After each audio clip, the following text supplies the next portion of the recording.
This audio belongs to list-read.com. Visit list-read.com to read full book and many other books. Thank. Chapter 1. Brianna. They're calling him Dr. Death. Jocelyn stood, peering at me dramatically from beyond the nurse's station where I sat at my computer charting my patients. I glanced up at her over my screen and rolled my eyes. Give him a break, I said, typing in my notes. The guy's been here all of 11 hours. It's his first day. That's the point, she whispered. He has 100% kill rate. I scoffed but didn't look back up. You cannot call him that. We don't need patients hearing nurses whispering about a Dr. Death. Can we call him Dr. D? No. Why? Because Dr. D sounds like a penis thing. She huffed. Okay, but seriously. Somebody should look into this. 6 patients dead. I checked my watch. We work in an ER, Jocelyn. It's not entirely unheard of. Aren't you supposed to be chief of emergency medicine? Isn't it your job to investigate stuff like this? I did a final tap into my computer and looked up at her. Dr. Gibson hasn't retired yet and the board hasn't voted on his replacement, so no, it's not my job. But it will be. You're totally going to get it. Don't you think you should dress for the job you want and stop the carnage? She stood back and crossed her arms. I could feel the eyes of a dozen other unseen nurses peering at me from around the floor. Jocelyn was sent as an ambassador. Once the nurses latched onto something, they weren't letting go. This poor guy. He was not going to like it here. I let out a long sigh. The first patient was a 96-year-old with a bad heart. The second one was an 89-year-old stroke victim who had a DNR. There was a car accident crush injury. I got a peek at the x-rays, and nobody but God could have saved that man. Patient 4 was a gunshot wound to the head, which I don't need to remind you is 90% fatal. The victim was comatose with no evidence of brain stem function upon arrival. 5 was a cancer patient on hospice, and 6 was so septic he was practically dead when he got here. I looked her in the eye. Not his fault. Sometimes it happens. She pressed her lips into a line. Sometimes. But not on your first day, she pointed out. I had to agree with that. The odds were a little low. But still. Just send all the new patients to me, okay? I said a little wearily. He only has another hour. And no Dr. Death. Please. She gave me a look. He's rude, you know. How is he rude? I asked. He told Hector to put his phone in his locker. You never make us put our phones away. Isn't Hector in some epic breakup with Jose? He's probably checking his phone every 5 seconds. I probably would have made him put it away too. The door on room 8 slid open, and an auburn-haired white guy in black scrubs came out. His back was to me, so I couldn't see his face.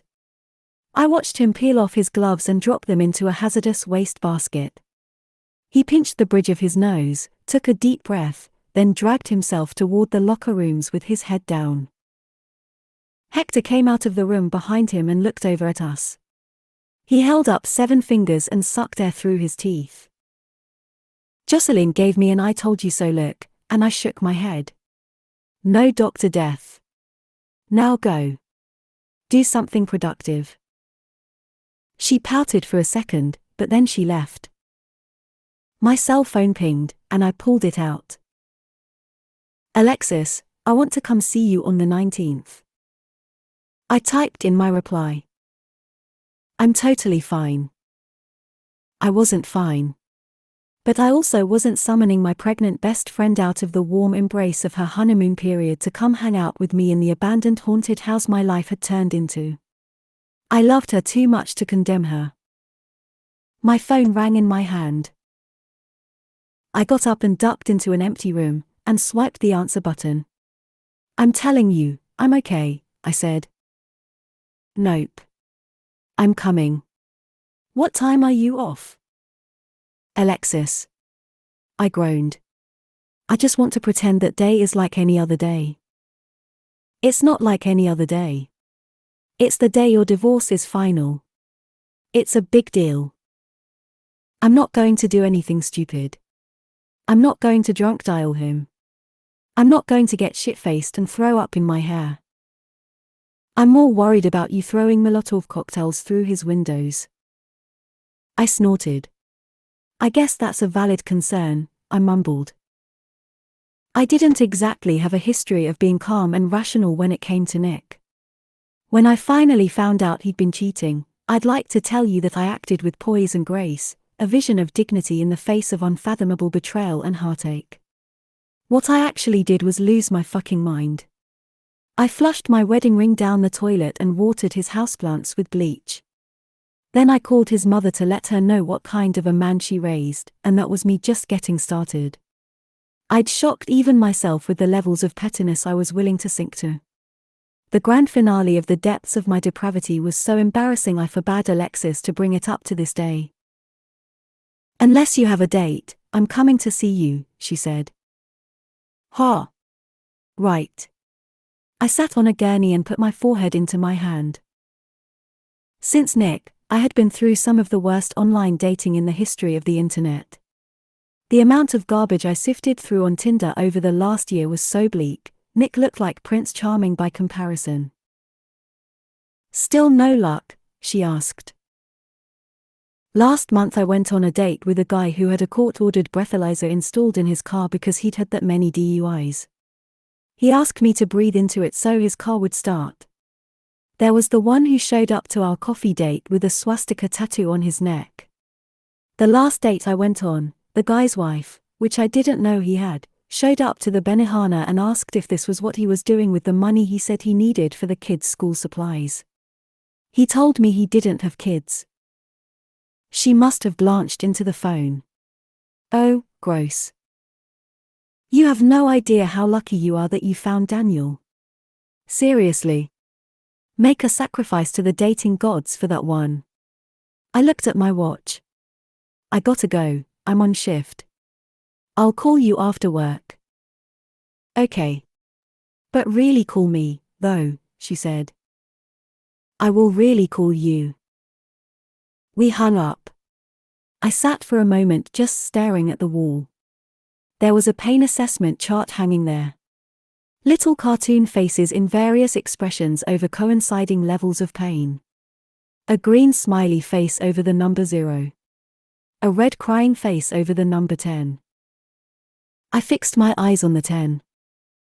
I'd managed not to think too much about the 19th. I was hoping if I didn't focus on the date, maybe I'd luck out and be a few days past it before I realized it had come and gone. It's not like much would change when the divorce was finalized. Nick and I had been split for a year. This was just making it paperwork official. But still. Maybe Alexis was right and I shouldn't be alone for it. In case it crept up and boob punched me. The last hour of work was uneventful. I took the only patient who came in, nobody died. But to be fair, it was just our regular, nunchuck guy, with another concussion, so the odds were in my favor. I was getting ready to clock out when Jocelyn came back around. Hey, Gibson wants to talk to you before you leave. Her eyes were sparkling. This is it, she sang. He's giving you the position. Gibson was the current chief of emergency medicine for Royal Northwestern. He was retiring this month. Technically he'd retired almost a year ago. Alexis had gotten his job and he'd left. Then a month later she quit to move to her new husband's tiny town in the middle of nowhere and open her own clinic, so Gibson came back. There's no way the board has voted yet, so I doubt it, I said. But I appreciate the confidence. But then I thought about it, and maybe he was giving me the position. Not one person other than me had raised their hand for it. Nobody else was running. Did they even need to vote? What else would Gibson want to talk to me about if it wasn't this? I made my way down the hall toward Gibson's office, a little excited. I mean, taking on the new job was going to be a ton of work. 6 days a week, 80 hours or more. But I was ready. My whole life was Royal Northwestern Hospital. Might as well work to my full potential. I knocked on his door frame. Hey. You wanted to see me? Gibson looked up and smiled warmly. Come in. He sat behind his desk, his grey hair neatly combed back. He reminded me of a sweet old grandpa. I liked him.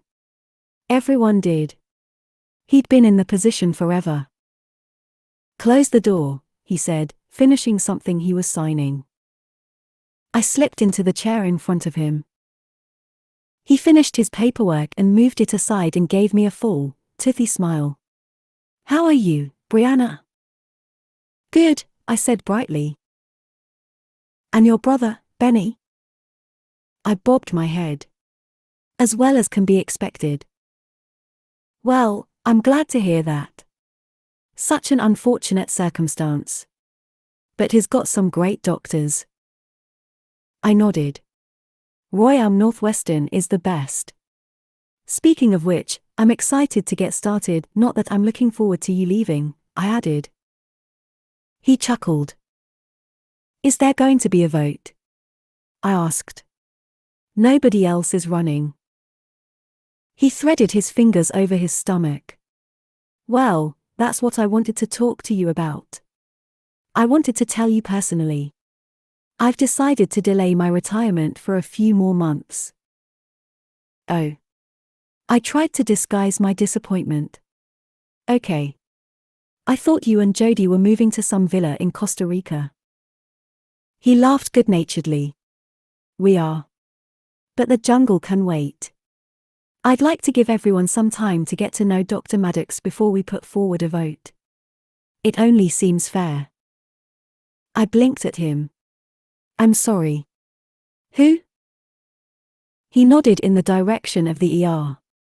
Dr. Jacob Maddox. He started today. He was chief of emergency medicine over at Memorial West for the last few years. Great guy. Quite qualified. I was rendered mute for a solid 10 seconds. You're holding off the vote? For him? To give the team a chance to get acquainted. To give him a leg up, I said flatly. He looked a little surprised at my reaction. No, to make it fair. You and I both know these things can be a bit of a popularity contest, and he deserves a clear shot.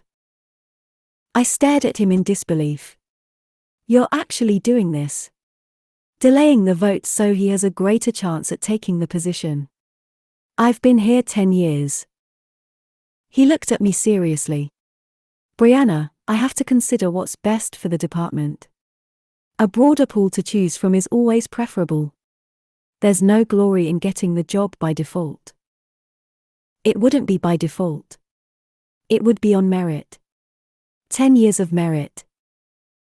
He peered at me patiently. You know, Alexis didn't run unchallenged. Competition is healthy. If the job is yours, it'll still be yours in 3 months. I sat there trying to breathe calmly through my nose. It took everything in me not to blurt they call him Dr. Death. It's just 3 months, Gibson continued. Then we vote, and I'm off to drink from coconuts on a beach somewhere, and hopefully you're right where you want to be too. Enjoy the calm before the storm, take it easy. Spend some time with Benny. I let out a slow, centering breath. Gibson probably knew this Dr. Death guy. They must be friends. They probably golfed or something. This whole thing reeked of nepotism. But what choice did I have? If Gibson had decided not to retire yet, there was nothing I could do. Thank you for letting me know, I said stiffly. I got up and let myself out. The second I got in the car, I called Alexis. I hate the new guy, I said when she picked up. Well, hello. They call him Dr. Death. He killed 7 patients today. 7. First day. Well, it happens. She sounded distracted. And get this, Gibson is holding off on his retirement so the new guy can get a shot at getting the chief position. It's total boys club bullshit. Ah, she mumbled. I listened for a second. Then I recoiled in horror. Oh my God. Are you guys making out? I'm on the phone.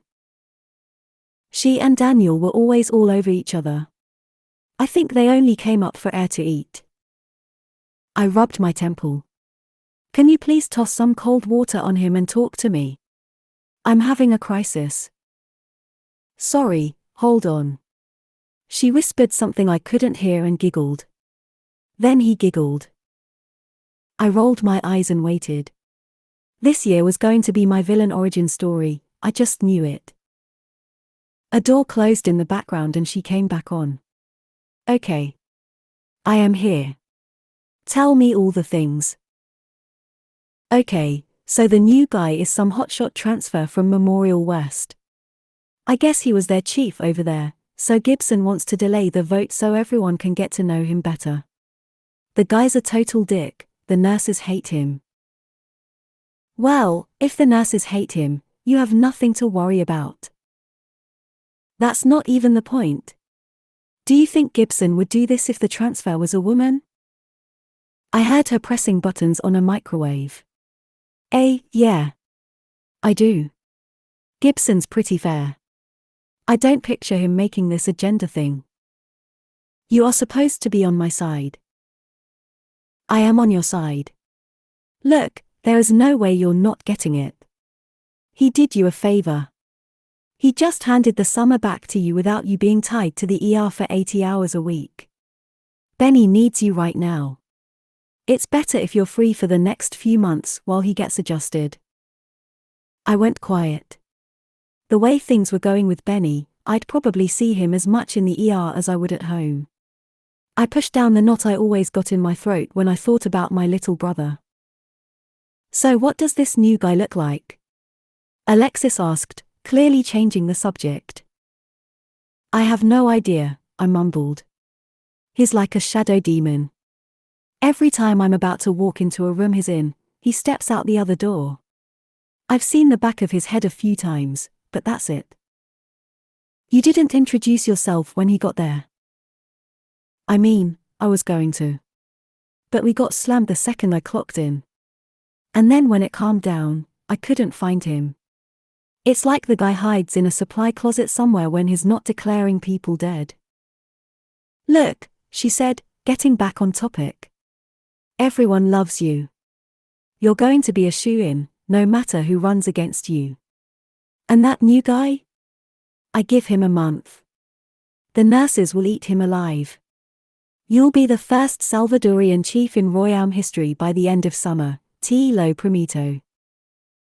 Alexis was trilingual. English, Spanish, and American Sign Language. She was brilliant, a world-renowned philanthropist from a prestigious family and an optimist to boot. I heard her open the microwave door. Hey, when I come up, I'm making you scones, she said. And now she was baking too. I had to smile despite my mood. Alexis making scones was comparable to me going out back and chopping wood. Hell would freeze over first. She really had changed when she met Daniel, and for the better. I rested my elbow on the car door and put my head in my hand. I felt myself calming down. My best friend always de-escalated me. Sometimes I hated that about her. There were times when I just wanted to be pissed off, careening forward on the strength of my pure rage. I was grateful for my ability to stay furious, especially over the last year. Anger is a powerful fuel. It can be very motivating. Fortifying. The only problem with anger is that it burns hot and fast. It doesn't tend to burn long. Sadness burns long. Grief. Disappointment. I realized that's what I was afraid was going to happen on the 19th. My divorce would be final, my rage would finally burn out, and I'd be left with what was left of me. And that wasn't much.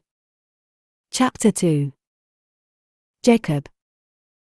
I pulled into the parking lot and sat there staring through the windshield, debating whether I should just go.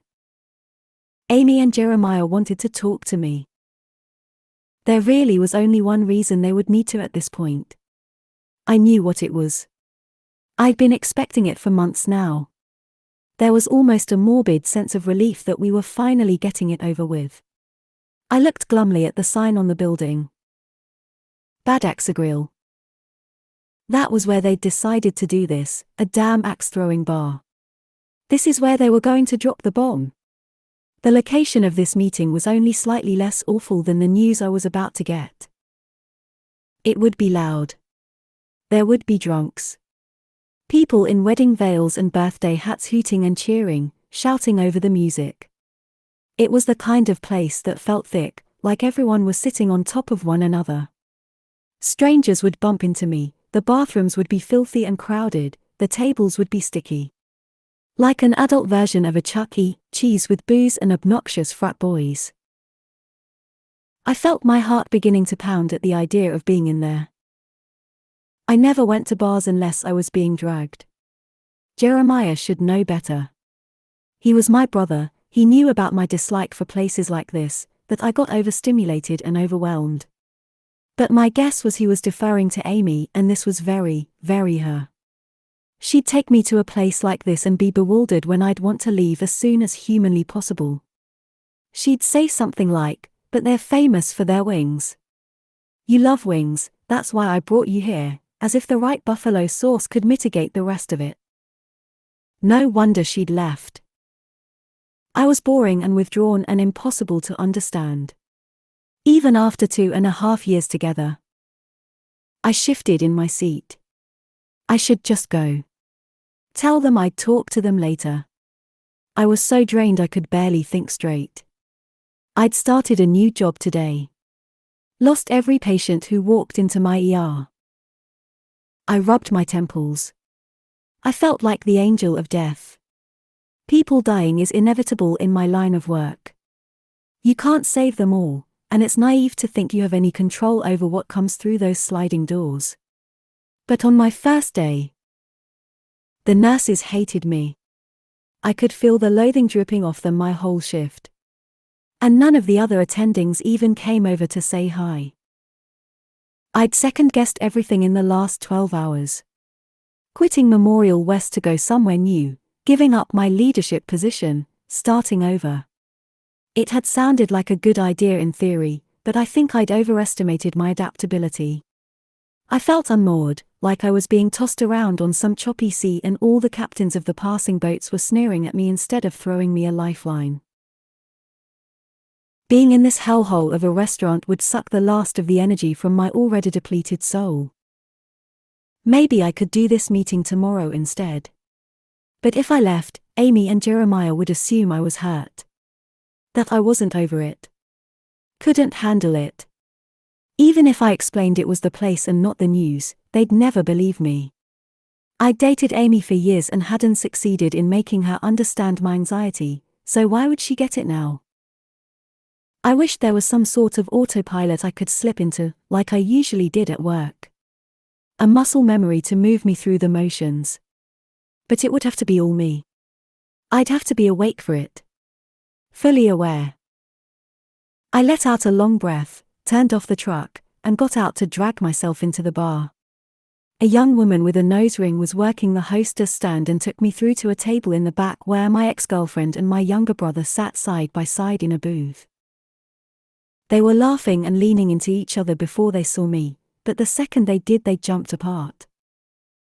My stomach twisted at seeing them together. They'd been disinvited to the monthly family dinner at my parents' house, so I hadn't been forced to see this with my own eyes until now. I felt ill. I sat down and tried my best to appear relaxed. "Hey. Sorry I'm late." Amy chewed on her lip in that way she did when she was nervous. "It's okay. We figured you might go for drinks or something with your new coworkers. You know, for your first day. I scoffed to myself. Thank you for coming, she said. I nodded. Thump. Thump. Thump thump thump. Axes hitting walls. I could feel the tunnel vision of an anxiety attack plucking at the edges of my sight, and I wondered how long I had until I'd have to get up and go, whether it was appropriate or not. They sat there, looking at me like they didn't know how to start. I glanced at my watch. I have an early shift tomorrow. I lied. Amy nodded. Right. Sorry. She tucked her hair behind her ear. So, I don't really know how to say this. You're getting married, I said. I could see the confirmation on her apologetic face before she uttered a word. She nodded. We're getting married. Thump. Thump thump thump. Laughing, shouting, the clink of forks on plates. Someone dropped a glass and it shattered and everyone cheered. The press of the room closed in on me, but I managed to smile in a way that I thought looked authentic. Congratulations, I said. Have you set a date? She looked at Jeremiah, and he smiled at her. We're thinking July, he said. I nodded. Good. It's a good month. Well, I look forward to being there. I was amazed at how stoic I sounded. Amy licked her lips. We haven't told anyone else yet. We thought you should be the first to know. Thank you, I said. But that wasn't necessary. I'm sure everyone will be thrilled. I looked at my watch again. It's a little loud for me in here. I think I'm going to get going. Congratulations. And let me know if I can help in any way. They looked at me gratefully. I don't know what they expected. Maybe they thought despite the graceful way I'd handled everything else up to this point that this might be the thing that pushed me over the edge. But I was fully committed to maintaining my position on this. Being difficult and indignant wouldn't change it. And they didn't mean to hurt me. Even if they did. I got up and tried my best to walk at a normal speed out of the bar. The thumps chased me, each one like a gunshot to my heels. I felt myself just outpace the wave of anxiety as I burst into the cool April air and leaned forward on my knees, gasping for breath on the sidewalk. So it was finally happening. The woman I loved had moved on. She was marrying someone else. And the someone else was my brother. The next day I was on the hospital floor, in between patients, when my cell phone rang. It was my older sister Jewel. I stared at the incoming call with a resigned sense of dread. I was going to deal with the shock wave of this news in layers. My own feelings about it, and then everyone else's, dumped on me like ice water over and over until I was drenched in it. I slipped into a supply closet and hit the answer button. Jewel. It's total bullshit, she said. I'm not going, just so you know. Fuck them both. Fuck them both, her wife, Gwen, parroted from the background. I rubbed my forehead tiredly. Gwen, it's fine. It's okay to not be fine, Jacob. Mom's voice. I'm not going either, a fourth called out. My other older sister, Jill. Me either. The youngest, Jane. Amy and Jeremiah must have told my family together. Your father's here, Mom said. Jacob, I'm here if you want to talk, Dad said from somewhere farther away than the women. He'd probably been roped into this phone call. Dramatic declarations weren't really his style. They've made their bed, Jewel said. No one from this family is going to be there. I will be there. I'm happy for them, I lied. And I intend to fully support them, I said honestly. And I hope you will too. They gasped indignantly in unison. How can you possibly be okay with this, Jewel asked. They started dating less than 3 months after you two broke up. It's disgusting. It's fucked up, man. Walter, Jill's husband. The whole gang. Perfect. I sat on a box of toilet paper. I'm really okay, I said, pinching the bridge of my nose. You are not okay, Gwen insisted. They are assholes. How can they expect you to be there? How can they expect any of us to be there? I don't think they expect anything, I said wearily. But you not supporting it isn't going to change it. As long as they want me there, I'm going to the wedding. Even if you're not. Jacob, Mom said carefully, you have always been the diplomatic one. I love that about you, but you do not need to put yourself through this. It's fine to set boundaries. Mom, I'm really okay. I'm over it. I've moved on. Moved on how? Jewel said. You haven't gone on a single date since she left. Jill whispered in the background, maybe he's finding himself. He doesn't need to date to move on. Yes, he does. Jewel hissed. If he's not having sex with someone else, then he's still obsessed with her. We don't know that he's not having sex, Mom said. Just because he hasn't brought anyone home doesn't mean he's not having intercourse, Jacob. While I think rediscovering your sexuality after a split can be wonderful for your self-esteem, risky sexual behavior is more common after a traumatic breakup. If you're having intercourse, you are using protection, right? Now you know how I feel about coconut oil as a lubricant. It's very healing for the vagina, but it does cause condoms to break. What about grapeseed oil? Dad asked from somewhere far off. Does that do the condom thing? I like the grapeseed oil. Silky. Okay, can we not? Jewel said. Your father and I are sexual beings, Mom said. Let's not pretend like we don't know how you kids got here. I squeezed my eyes shut. I am in hell. Jacob, are you having sex with anyone? Jill asked. I feel like we should just clear this up. I threw up a hand. You know what? Yes. I am. The lie was so out of nowhere it almost felt like someone else said it. And why had I said it? But then I knew why. It was one of those falsehoods you told to make someone else feel better. Telling a dying man that everything was going to be okay when you knew it wasn't. It was a sort of mercy. For all of them. I think deep down my family wanted to be okay with this wedding. They loved Amy, and they loved Jeremiah. They were upset on principle and for my benefit, not because they hated either of them. They just hated how they thought it made me feel. It was obvious that as long as I was unattached, I was the jilted ex in need of their protection and indignation.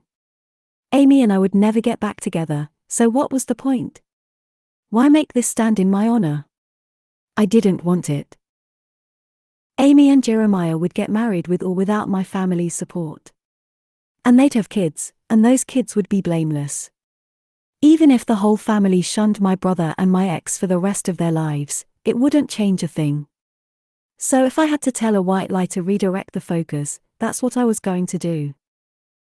You're seeing someone? Jill asked. Who is she? It's just someone I work with, I said, hoping they'd drop it. At Royale? Jewel asked. Is that why you quit Memorial West?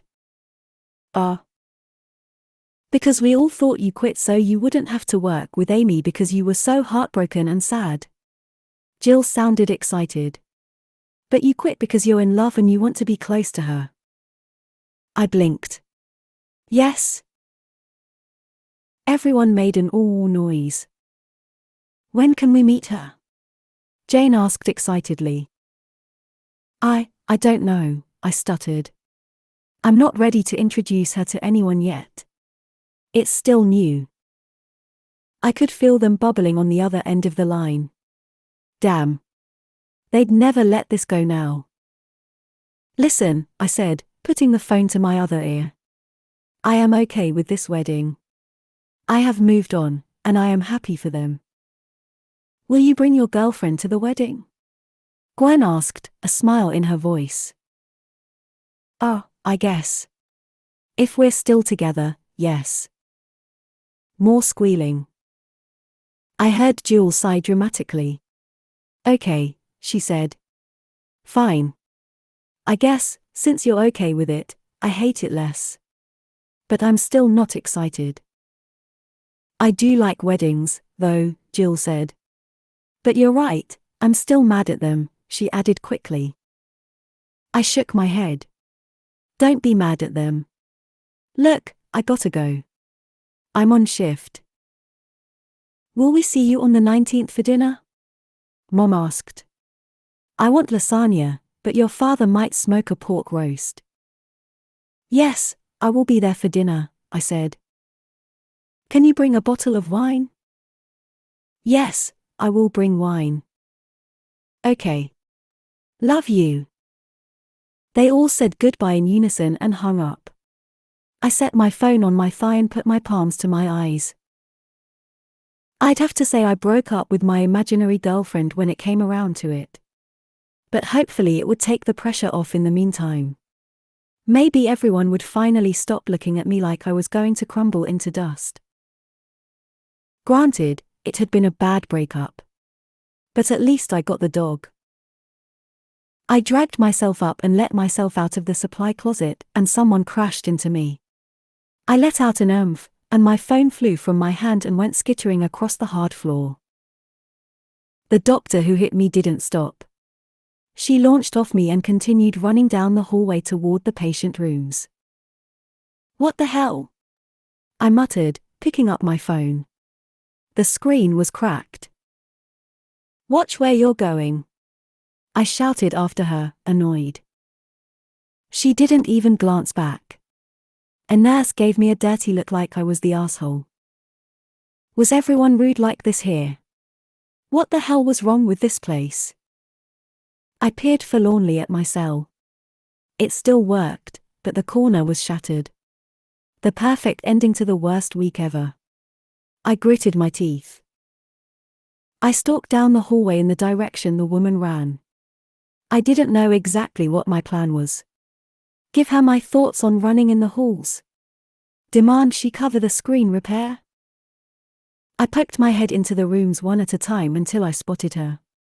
She was bedside, her back to me, talking to a young man. The patient was grey. He had a dialysis catheter in his chest. The skin around it looked red and swollen. Why didn't you call me? She asked the man in the bed. This is totally infected. She fluttered around him, looking at his vitals. You could have gone septic. This is so dangerous. She took a thermometer out of his mouth and shook her head. You can't let things get this bad, Benny. You need to tell me when stuff isn't right. I realized then that I was intruding on something and was about to make my exit, but a nurse came up behind me with a huge dialysis machine, forcing me fully into the room. I stepped aside and stood next to the wall as she wheeled it to the bed. It hurts, Benny said quietly.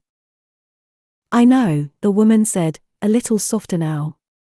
I'm getting you on some antibiotics and pain meds. She put a hand on his head. In a few minutes you'll be 16 again, passed out on Jagger in a cornfield. I snorted from my corner, and she twisted and noticed me standing there. Ah, can I help you? My God, she was beautiful. She was so beautiful it disarmed me. For a second I forgot what I was even doing there. Long brown hair tied into a messy bun. Wide brown eyes, full lashes. Then my anxiety lurched, some violent combination of a throwback to 10th grade, me nervous talking to a pretty girl, coupled with the stress of meeting a new coworker in a hostile work environment while I was in a room I shouldn't be in. I froze. This didn't normally happen while I was on the job. My anxiety was well managed at work. I was assured and confident in my interactions with my peers and subordinates. I was an excellent physician. But she had me flustered just by looking at me the way she was looking at me, annoyed and impatient. I felt my social skills drop off like a heart attack victim flatlining. I cleared my throat. "Ah, you bumped into me back there," I said awkwardly. She blinked at me like I was telling her the most unimportant thing in the world. "Okay. Sorry." "You, shouldn't run in the hallways." She stared at me. My mouth started to get dry. "It's just, I used to be head of emergency medicine at Memorial West and I know how easy it is for accidents to..." Her eyes flashed. "Yeah, I'm aware of your resume, Dr. Maddox. Thanks for the hot tip. Now, if you don't mind, I'd like to be alone with my patient." She cut daggers through me. Benny was staring. Even the nurse was glaring at me. I stood there for another second. Then I backed out of the room. Hot embarrassment seared up my neck. What had I been thinking going in there like that? Jesus Christ, Jacob. I went back to my side of the ER, running the whole awkward encounter through my head over and over, obsessing about what I should have said or should have done. So stupid. I shouldn't have broached it when she was with a patient. That was the first thing. Maybe I should have led with the fact that she actually broke my phone, so she knew I wasn't just there to give her a hard time about the running. Maybe I should have just let it go. Letting it go would have been better. Because then there would have been no encounter at all. I should have just said wrong room and left. God, I was a jerk. I was effortlessly succeeding in making myself the most hated person at Royal Northwestern. I knew from years of therapy that I was ruminating. That the encounter had probably been nothing to her, but to me it felt like the most embarrassing thing that had ever happened. A decade from now I'd be lying in bed and my eyes would fly open and I'd remember the incredulous way she'd looked at me, the guy who had the audacity to walk into her ER room and talk to her about running toward a critical patient, one she obviously knew and cared about. I cringed through the second half of the day. My anxiety felt like electricity. A low, humming current under my skin, a survival instinct triggered and gnawing at me, telling me to flee. I couldn't escape it, and I couldn't calm it down. Usually my anxiety meds leveled me out. But there was only so much meds could do. I had to manage stress, use the coping skills I'd learned in therapy.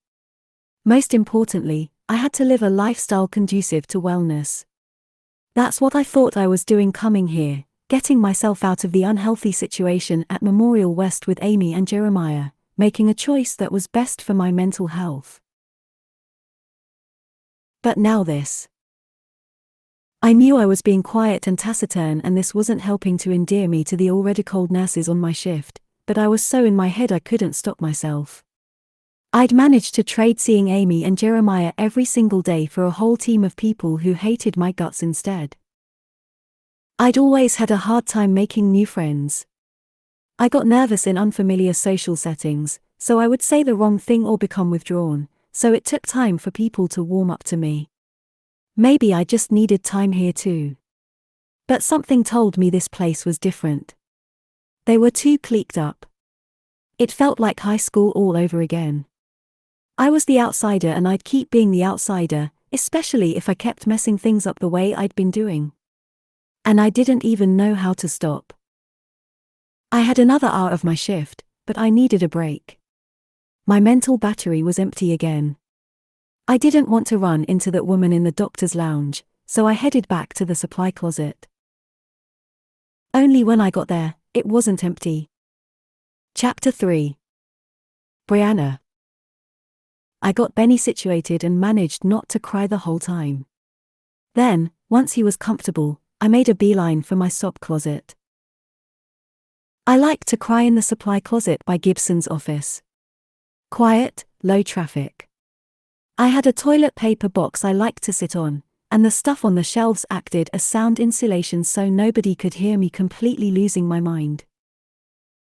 I'd cried in this closet more times than I could count. I cried in here after losing patience. I cried here when they told me Benny was in end-stage renal failure. Cried here for Nick. I'd even cried in here a little bit for that backstabbing traitor, Kelly, the friend who spent 2 years sleeping with my husband in between meeting me for brunch. But never in all those times had anyone ever walked in on me. And today someone did. The door opened and a man slipped inside. He shut the door behind him and turned around to see me sitting there, all snot bubbles in my nose and hair sticking to my cheeks. Dr. Death. We stared at each other in surprise for a split second and then he fled. I let out the breath I'd been holding and put my face back into my hands. Of course this guy would violate the sanctity of this space. What an asshole. He yelled at me earlier. I mean, I ran into him, so yeah, I got it. But then he followed me into Benny's room to give me some mansplaining dressing down about running in the hallways. First he got the red carpet rolled out for him to try his best at taking my job, then this. I couldn't believe. The door opened again. He came back in, shut the door behind him, crouched in front of me, and handed me a wet washcloth. For your face, he said gently. It's warm. There was something so kind and disarming in his light brown eyes that I almost forgot how much I disliked him.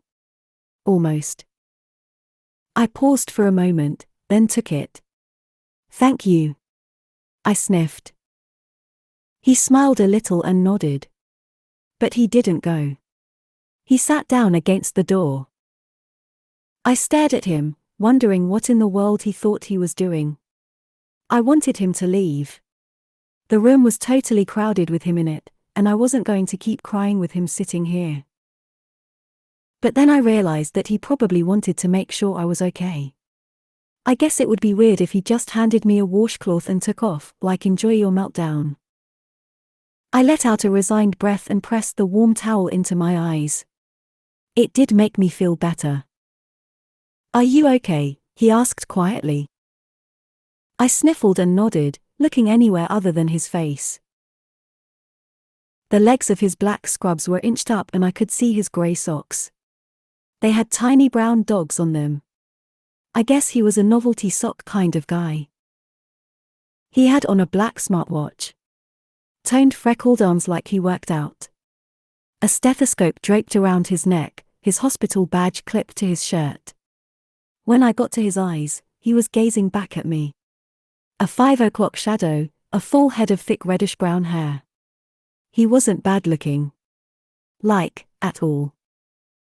I distrusted good-looking men on principle. Nick was good-looking, and look where that got me. His eyes were red, and I wondered if his day was going about as well as mine. Maybe he'd come in here for a break too. So, he said. Do you come here often? I let out a dry laugh at the joke. Best place to cry in the whole hospital, I said, my voice raspy. I used to like the stairwell at Memorial West. I nodded. Also a solid choice. A little too echoey for my use, but a nice supply closet alternative if you're claustrophobic. On-call rooms are good too, he suggested. Too far from the ER. I like the SOP closet. Close enough for a spontaneous midday breakdown. My favorite kind, he said tiredly. So he had come here to hide. He paused a moment. I'm Jacob, he said. Brianna.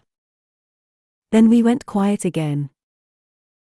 There was something comfortable about the silence, a kind of understanding in it. It reminded me of a backpacking trip I'd taken a few years ago. Nick hadn't wanted to go, so I was alone. I knew only too well now why he didn't want to go. His favorite time to cheat was when I was on a mountain somewhere without cell service, but anyway. I'd been on the Superior hiking trail right after dawn, and ran into a bear on the path. We both paused and just stood there, looking at each other. Him with his bare claws and bare teeth. Me with my bear spray. But neither of us moved to hurt the other, and I couldn't explain it other than to say that the bear and I agreed to be harmless to each other and share the space. That's what this felt like. A quiet, unspoken truce. Maybe he wasn't so bad. He didn't look like an awful person. He looked tired. Sort of vulnerable. Is he someone you know? He asked quietly. The dialysis patient. I let out a slow breath. My little brother, I said. What caused it? He asked. An autoimmune disorder. Came out of nowhere. We sat there quietly. Him against his door and me on my TP box. You know, it could be worse, he said after a moment. You can live for decades on dialysis. I was instantly snapped back into the room. It could be worse. I was so sick and tired of platitude. God has a plan. Everything happens for a reason. What doesn't kill you makes you stronger. No, it doesn't, and fuck all of it. There was no reason for this to be happening to Benny. It wasn't God's plan, and it wasn't going to make him stronger. And you know what? Maybe it could be worse. But who cares? That was the most unhelpful comment of all. Benny had every right to hate what was happening to him. He had every right to grieve the life and the body he'd lost and to be angry about it, no matter how many countless other scenarios sucked slightly more than this one. Why the fuck would he want to live for decades on dialysis? I snapped. He's 27 years old. He wants to make spontaneous trips to Vegas with his friends, drink beer, meet girls, and have sex without being embarrassed about the tubes sticking out of his chest. He put up a hand. I didn't mean. I really hope something like this never happens to someone you love. Or to you. And I seriously hope you never say stupid shit like this to your patients. I got up. Let me out. He pushed a long breath through his lips and dipped his head between his knees for a second. Then he dragged himself up and moved away from the door. I stopped right before opening it. And another thing. I think it's completely unethical what you and Gibson are doing. But it's fine. Doesn't matter. I looked him in the eye. This is my team. This is my hospital. You'll never get the job, no matter who pulls strings for you. I slammed the door on my way out. Chapter 4. Jacob. I had no idea what the hell she was talking about. None. And I wasn't going to ask her. I waited a few moments before leaving the supply closet to give her a chance to clear the area. Then I did my best to stay on my own side of the ER for the rest of my shift. I wondered if I could keep doing this. I was miserable here. I was miserable at Memorial, and I would probably be miserable wherever else I went to. Maybe this was my life now, just existing and hating every minute of it. It occurred to me that maybe Amy had been right to give up on me. How could I be lovable when I wasn't even likable? I wrapped up my last patient and was heading to the locker room when Xander came out of room 7, the one Benny was in. Maddox. He grinned at me. There you are. I was gonna go hunt your ass down. Dr. Xander Reese was a nephrologist.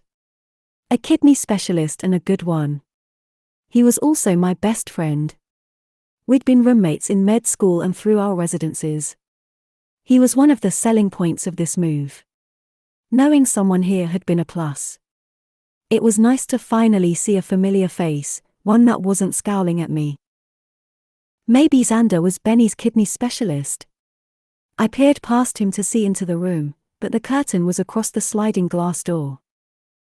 I wondered if she was still there. Probably. I felt like I should apologize to her for the comment in the supply closet, but it seemed like the more I talked, the worse things got. Xander smacked me on the shoulder.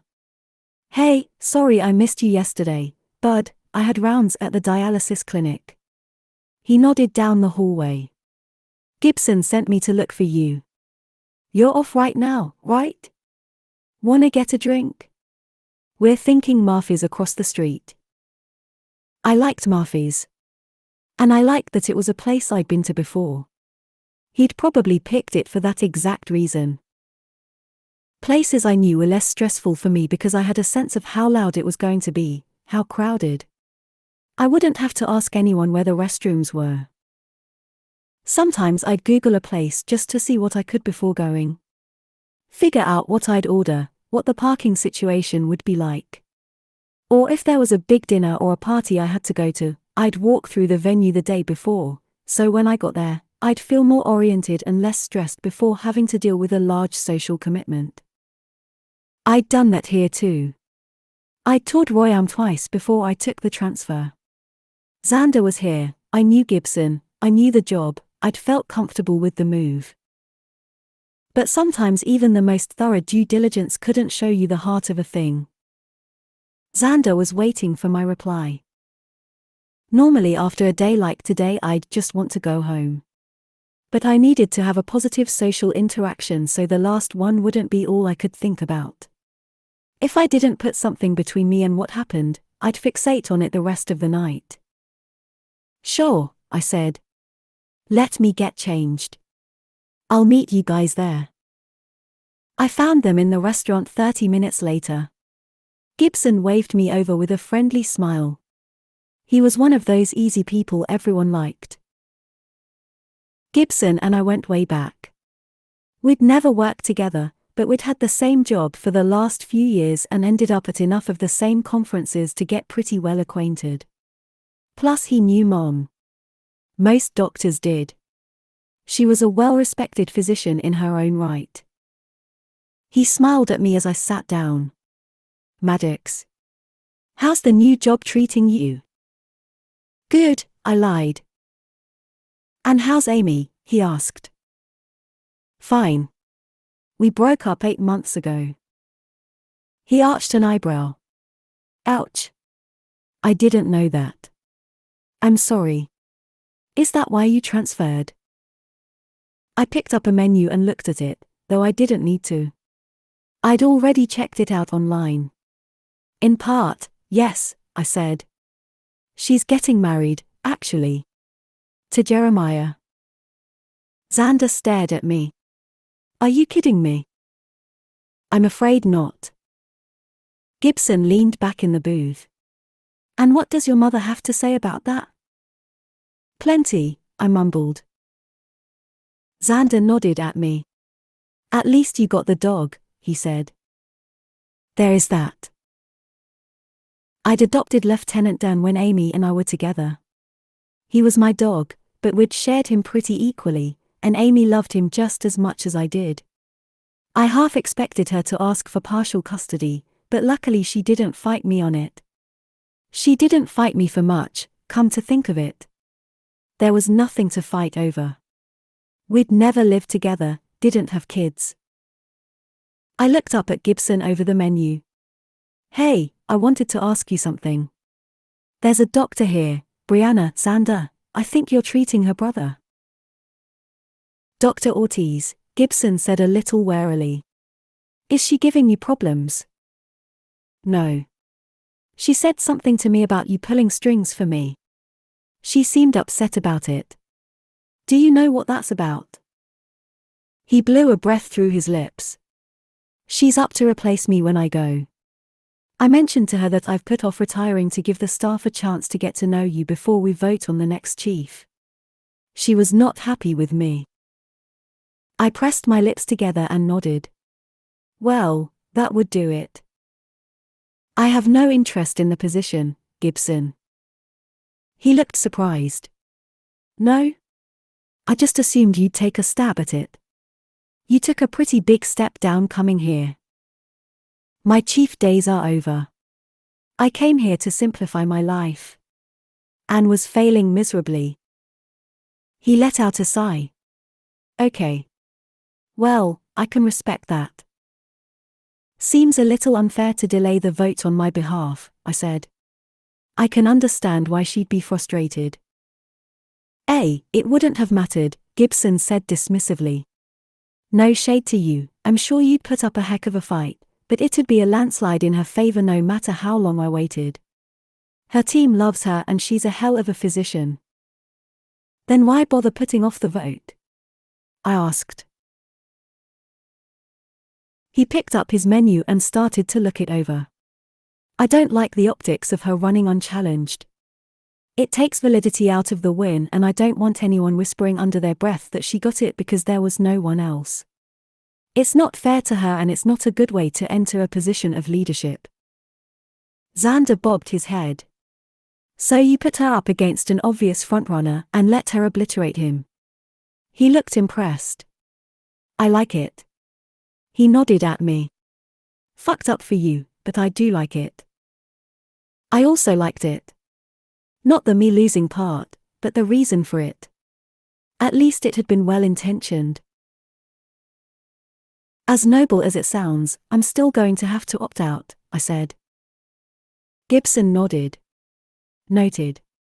Well, I'm sticking around anyway in case someone else brave enough to challenge her surfaces.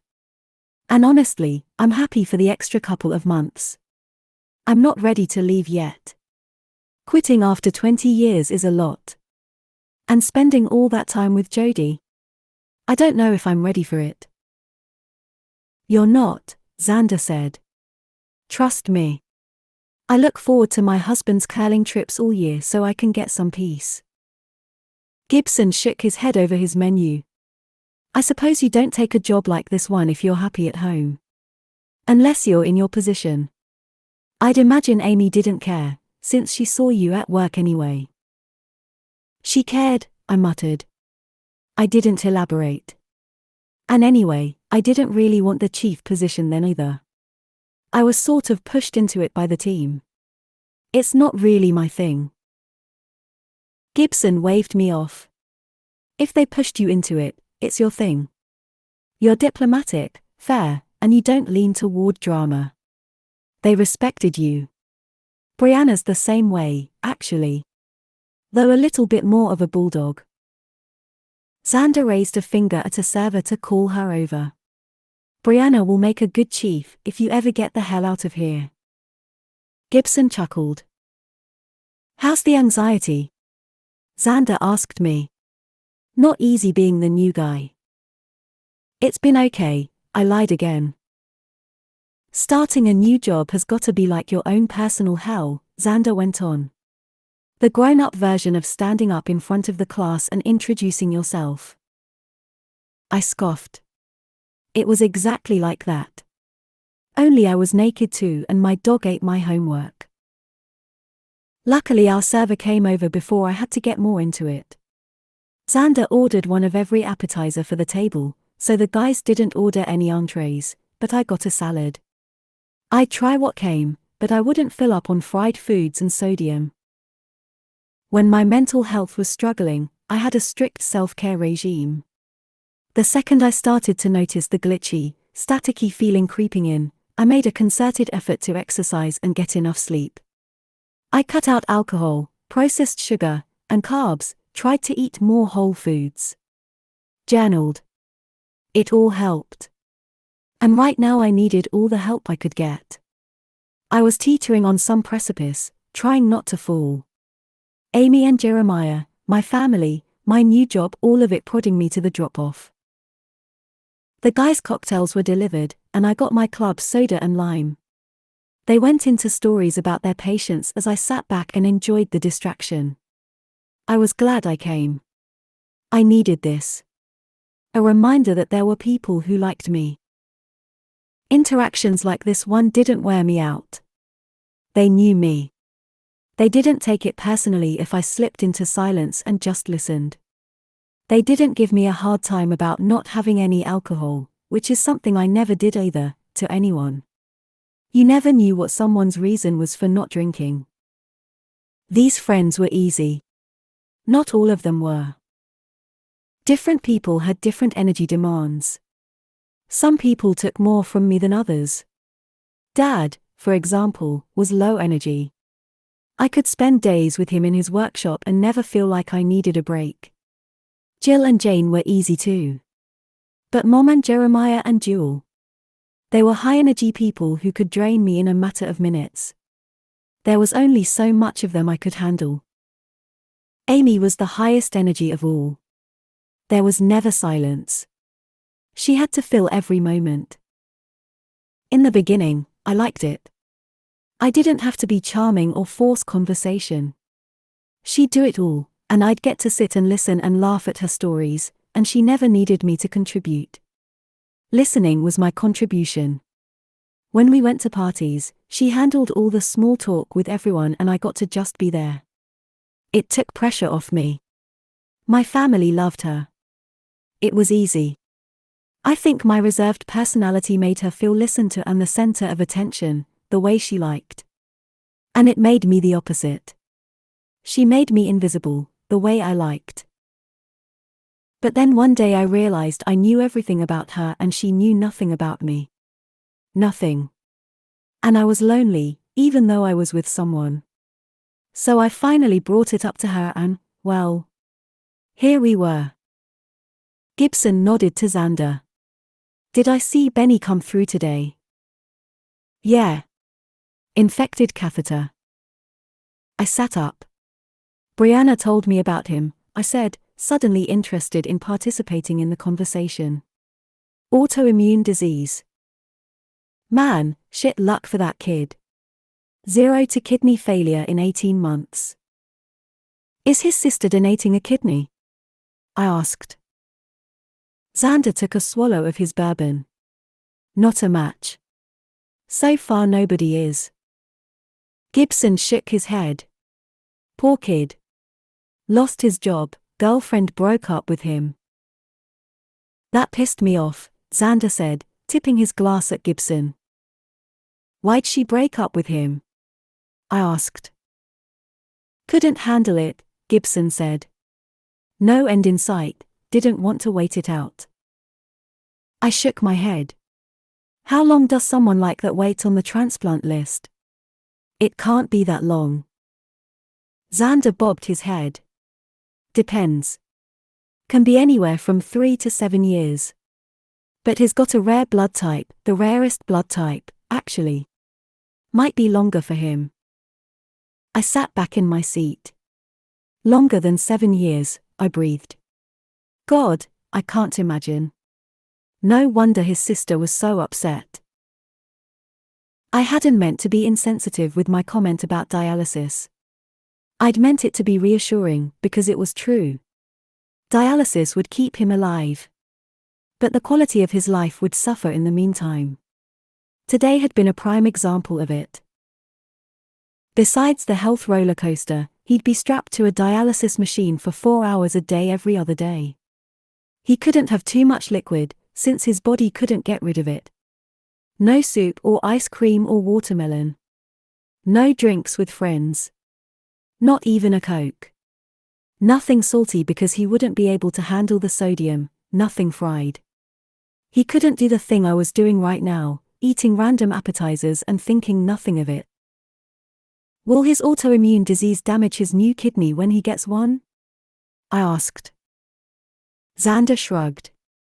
We got it under control. Only about a 10% chance of recurrence. He'll have a normal life if he gets a donor. But I wouldn't hold my breath. I went quiet for a long moment. I thought about what Brianna said, how her brother just wanted to be normal. I knew what it was like to have your life controlled by an outside factor. My anxiety was limiting too. But this? It had to be hard. Especially for such a young man. What had I been doing at 27? I took that backpacking trip to Machu Picchu with Xander, went camping a lot. Things I took for granted. Things that wouldn't be possible on dialysis, that's for sure. He's got a better chance of getting a deceased donor, Xander continued. But the organ won't last as long, and they don't take as well either. Higher chance of rejection. Ideally he'd get a living donor, but none of the family's a match, and with his blood type. What's the recovery like for a living donor? I asked. Not too bad. Couple of weeks. Why? You thinking about it? I've always considered it after Mom. Oh, yeah, I forgot about that, Xander said. That was what? 20 years ago now. I nodded. Just about. Mom had lupus. She'd gone into kidney failure when I was in high school. Never got to the transplant list, though, because her best friend, Dorothy, stepped in and gave her one of hers. Mom was lucky. She never even had to do dialysis. We were all kids at the time, so none of us could help, and Dad wasn't a good candidate because of his high blood pressure. I'd been deeply moved by the gesture. I always promised myself when I was old enough, I'd pay it forward, I said. What's your blood type? Xander asked. Oh. He sat up a little straighter. Universal donor. He seemed to study me now. Any health issues? I shook my head. No. Want me to set up the labs? Just to see? No commitment. The family won't know. I thought about it for a moment. What was the harm in seeing? I might not be a match in the end, and I could always say no. I shrugged. Okay. Sure. Chapter 5. Brianna. I'd had a total breakdown last night when I got home. I'd started to realize I would never really be happy again. Not the way I had been. I wasn't ever getting my life back, and it wasn't just the thing with Nick. Benny's condition had broken me. It was the final straw. Benny was like my child. I was 8 years older and had practically raised him while Mom worked and went to nursing school. I could be the strong-ass woman Mom taught me to be. I could put myself through med school and support myself and live through my horrendous divorce. But I could not watch Benny deteriorate like this and hold the line. I just couldn't. When I'd gone to his apartment yesterday after work to get his cat, there had been a 3-day notice to vacate on his door. He wasn't paying his rent. Then I got inside, and it went from bad to worse. His place had been trashed. He hadn't cleaned the litter box in weeks, the dishes in the sink had mold on them, the treadmill that he used to use religiously was covered in unwashed laundry. The cat practically dove into my arms when he saw me, like I was part of a long-awaited rescue mission and he was relieved I was finally there to save him. Benny was clinically depressed. He'd been depressed since all this started last year, but it had gone from a functional depression, where he could still shower and take meds, to this. He just gave up when his kidneys did. I think I needed to move him in with me. Either that or call Mom. He needed an adult to take care of him right now. He was going to have to decide which overbearing woman he wanted in his life, because one was about to be assigned to him whether he liked it or not. I'd gotten home last night and collapsed into bed and machine gun sobbed into my pillow until I fell asleep, which didn't last long because Benny's cat woke me up. It took me a solid 10 seconds of pure terror before I realized I had a cat in my bedroom and not a murderer. I couldn't go back to sleep after that. I needed to not be at work today. I needed to sit around my house without a bra, my hair in a weird bun, watching reruns of Schitt's Creek. My eyes were still puffy, and I was a soft breeze away from losing it again, and I got my period. I get to bleed for a week without the sweet release of death. I guess for the moment it was sort of good that I wasn't training for a new job, not that I was thrilled with how that whole thing went down and why. But at least I didn't have to be at the hospital 80 hours a week when I could barely handle the 48 I was currently scheduled. It was 6:30 a.m. I was having coffee with Jessica before work today. I didn't used to like her very much. She was good friends with Alexis at one point. They were neighbors before Alexis moved. I always found Jessica a little too bitter, but now that I was bitter too, I appreciated her burn the patriarchy energy. I got to the hospital cafeteria and grabbed a triple cappuccino. I wished there was vodka in it. I spotted Jessica at the table she'd picked in the corner and headed over, dressed in the baggy black zip-up hoodie I wore over my scrubs. The hood was on. That coupled with the sunglasses I was wearing over my puffy, bloodshot eyes made me look like I was about to drop the hottest hip-hop album of the year. Jessica, on the other hand, looked great. Perfect hair and bright red lipstick at 6:30 in the damn morning. She was an OBGYN. She was 46, perfectly put together at all times, and I'd never seen her smile. Like, ever. She was married to some big lawyer or something, but she hated him, which didn't surprise me because she hated everyone. It was currently my favorite thing about her. When I dropped into the chair across from her like a human beanbag, she was looking at her phone. "And what happened to you?" she said without looking up, her tone bored. "Why would you think something happened to me?" She set her phone down and looked at me like a parent talking to a petulant teenager. "You're wearing sunglasses indoors. Maybe I have pink eye." She waited. I tossed my bag on the floor next to me with a thunk. "Benny's not doing great. And my divorce is final in 2 weeks." "Good," she said dryly. "Free at last." I rolled my eyes. Free to do what? Date? Have loads of sex with hot singles? Have you seen it out there? I leaned forward.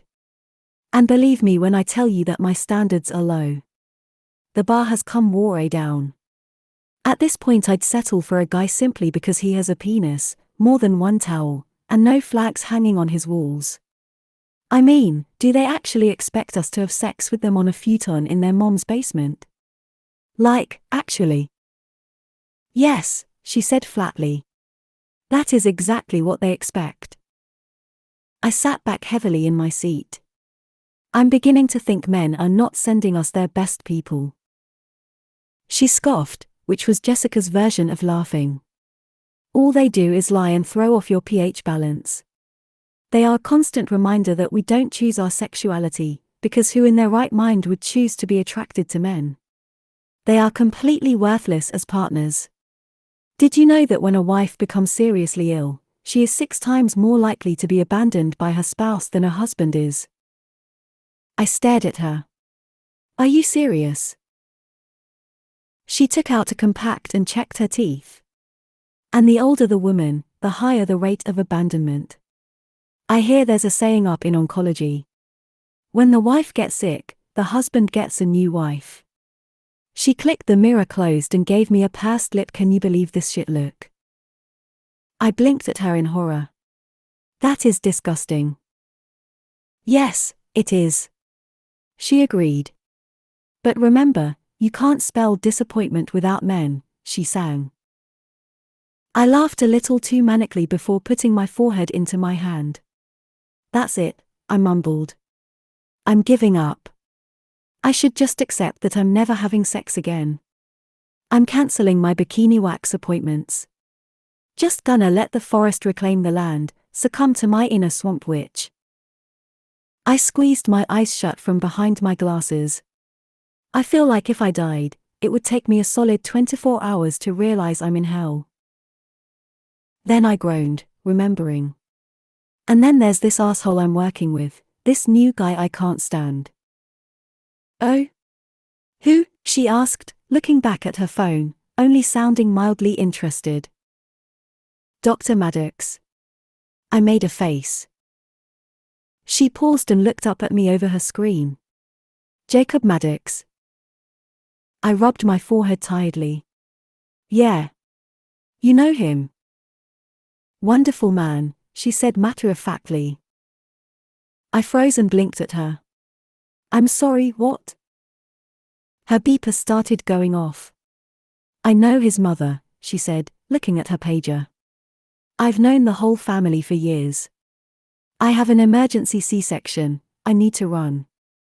She got up. Wait. Are you sure we're talking about the same Jacob? I said, watching her grab her bag. Brown reddish hair. Sort of, yeah, hi. He was head of emergency medicine at Memorial West. He's an excellent human being. I stared at her. An excellent, nobody likes him. She flung her bag over her shoulder. Well, they're wrong. Drinks later. I can't. But text me when you're free. She grabbed her coffee and I watched her walk off, high heels clicking. She dropped the cup into a trash can, turned a corner, and disappeared. I sat there blinking after her from behind my glasses. What the hell was that about? She didn't say anything nice about anyone, let alone men. An excellent human being. Gross. Whatever. I was too exhausted to even think on this. I had to broach the mom move-in subject with Benny today. Then if he said yes, I had to actually move him in, which I doubted he'd be able to help with in his state. I didn't have time to ponder the benevolence of what's his face. I finished my coffee alone and then went to the locker room to get rid of the hoodie and glasses and change my tampon. I felt surly and extra grouchy, so when I got to the ER and saw Gloria standing by a patient room with Hector, peeking through a crack in the curtain, I came up behind them like a cranky old woman getting ready to chase people off her lawn. "What are you doing?" I grumbled. "SHHHHHH," Gloria whispered. "We're watching." "Watching what?" I said, straining to look around them through the sliding glass door. "Dr. Maddox," she whispered. I groaned. Oh God, what has he done now? I hadn't seen him for a few days since the supply closet go fuck yourself. I think he was avoiding me. Good. Hector didn't look away from the window. This little girl came in with a dog bite and his sewing up her doll. I wrinkled my forehead. His what? Yeah. I was just in there. I guess the dog tore her doll and she was all freaking out and crying, and Dr. Maddox goes in there and starts talking all soft to her like, "Mija, let's take care of your baby, okay?" And then he gets his suture kit and starts working on the doll, while his resident started the kid's stitches, so she wouldn't notice it. Dios mio, I have never seen anything so sweet. He turned to Gloria. "Do you think he's single?" "Yeah," she said. "I also think he's straight." Hector shook his head. "No. No way. I seen him at the cockpit." "Where?" she asked. He leaned to look around her into the room. A gay bar in Uptown. It was definitely him. I never forget a jawline like that. "Just because he was at a gay bar doesn't mean he's gay," she said. "I heard he used to date some doctor at Memorial West." "A woman?" she added. She nodded at me. "Come look." She stepped aside so I could peer into the crack in the curtain. I could see Dr. Maddox, the patient's mom, a second-year resident, and Jocelyn in the room. Dr. Maddox had his back to us, sitting next to the gurney. His scrubs were hiked up and he was wearing colorful socks again, though I couldn't make out the design from here. He had the doll on a table, and he was stitching her up. The little girl couldn't have been more than 4 or 5. She wasn't crying, she was distracted. He seemed to be telling her a story as he worked because she giggled. Even Jocelyn smiled, and she was one of his earliest and most dedicated haters. "Well, I'll be damned," I muttered. "He's not Satan after all." "What are you guys doing?" We jumped at the voice. Xander was coming toward us from the double doors. "Hey." "Nothing," I said, putting my back to the glass. "Just watching a procedure." Gloria and Hector took this as their moment to exit and left. "What's up?" I asked. "I came down to tell you, I'm releasing Benny today. He looks good. Ready to go." I immediately perked up. "Great. So who are you watching?" He peered around me into the room. "Oh, Jacob." He grinned when he saw what he was doing. "That son of a bitch, look at him in there. I always did like his bedside manner." I cocked my head. "You know him?" He nodded. "Yeah. We were roommates for years. One of my best friends." Great guy. I made a face. He eyed me. What? No, it's just I keep hearing that today, but nobody here likes him much. He drew his brows down. Jacob. Yeah. He's kind of a dick. Xander barked out a laugh so loud it surprised me. Jacob is not a dick. That guy's the nicest dude you'll ever meet, trust me. He'd give you the shirt off his back. Jacob, I deadpanned, crossing my arms. He's totally rude. If he's coming off that way, he's probably just nervous. He's an introvert, kind of shy. He looked at his watch. Look, I gotta run. He started jogging backward. Hey, be nice to him, yeah? He's one of the good ones. He turned and jogged the rest of the way to the double doors. I gawked after him. One of the good ones? I'd known Xander for years. I not only respected him as a doctor, but I also trusted his judgment in general.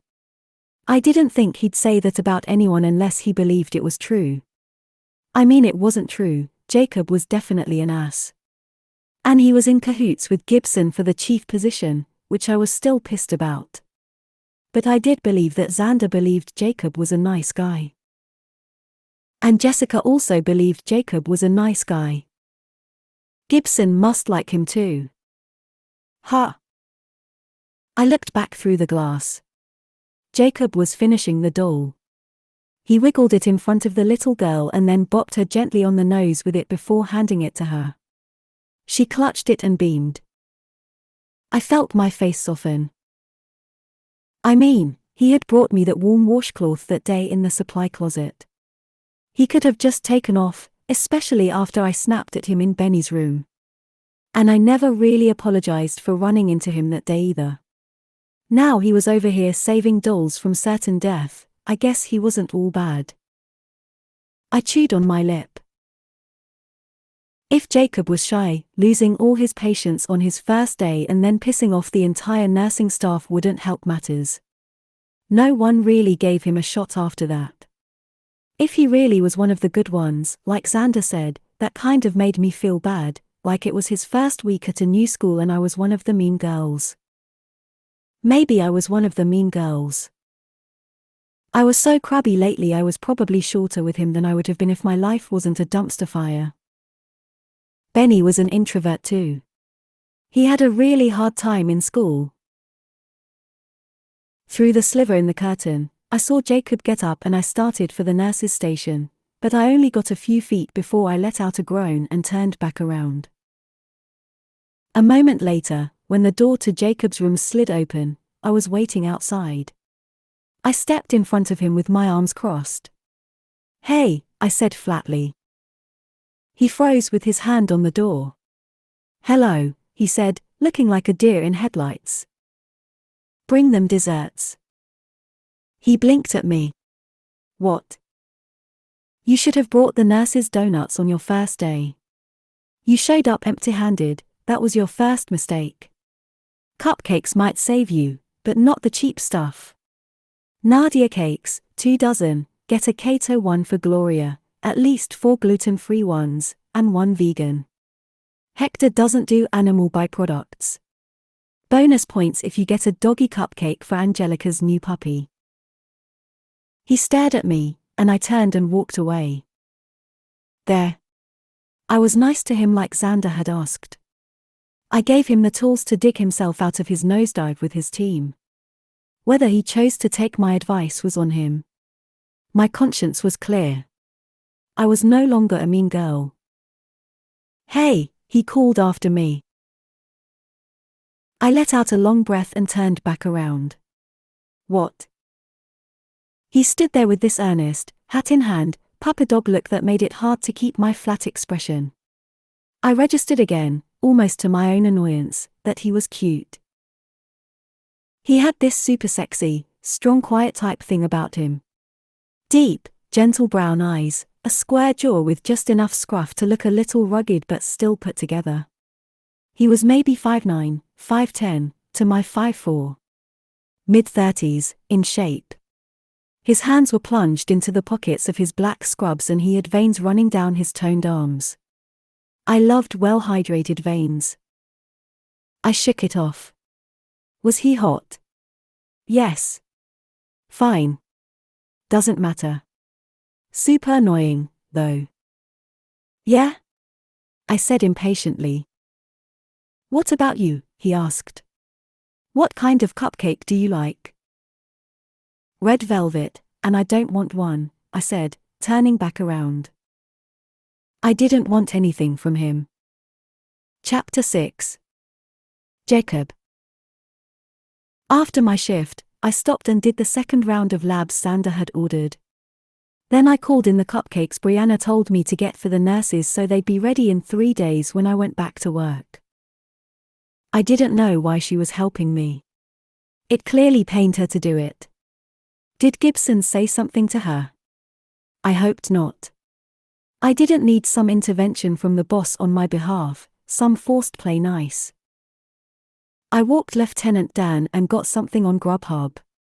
I had dinner, took a shower, and had just sat down to journal in my plant room when my phone rang. Mom.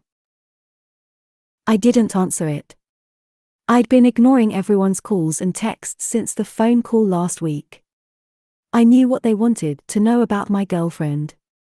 I had no idea what to do about it. I contemplated dragging it on.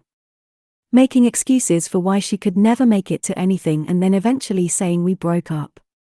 Maybe I could suspend their disbelief right up until the wedding, which I would then show up to alone, for everyone to look at with pity as the newly single again, twice jilted, broken-hearted ex of the bride. Maybe I should just come clean. Or at the very least end the charade and break up with her now. It was one thing to keep it vague. Say I'm seeing someone and leave it at that. But the details bothered me. I didn't like looking my family in the eye and giving them some made-up name and made-up background for a made-up woman who didn't exist. It felt wrong, even if my intentions were good. And I just didn't know how to get around this. Frankly, I was surprised nobody pressed me harder for her name when I'd told them the news. At the time, I think they'd been too shocked to dig for more info, but they were definitely ready to dig now. Even Walter had called me. Mom's call ended. Then a text pinged through. Mom, Jacob, will you be having a +1 on the 19th? I have to know how many cutlets to make. And then a moment later. Ping. Mom, never mind, I'll just make my pesto pasta. There'll be plenty. Unless she's allergic to nuts. Is she allergic to nuts? I pinched the bridge of my nose. I don't know, Jacob.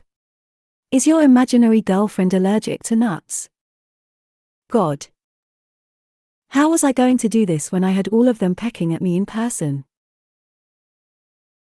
Then I remembered that even the most unrelenting interrogation would be better than the alternative, everyone watching to see if I was unraveling, everyone blaming Jeremiah and Amy. I could feel the tension of that inevitable situation bearing down on me like radiant heat. I just wanted to be invisible. I wished I could wipe everyone's brains and have them forget that Amy and I had ever been a thing. Hell, I wished I could forget Amy and I had ever been a thing. Lieutenant Dan got up from his spot by my feet and put his big head in my lap. He always knew when my anxiety was high. Lieutenant Dan was a 3-legged 2-year-old Bernese mountain dog.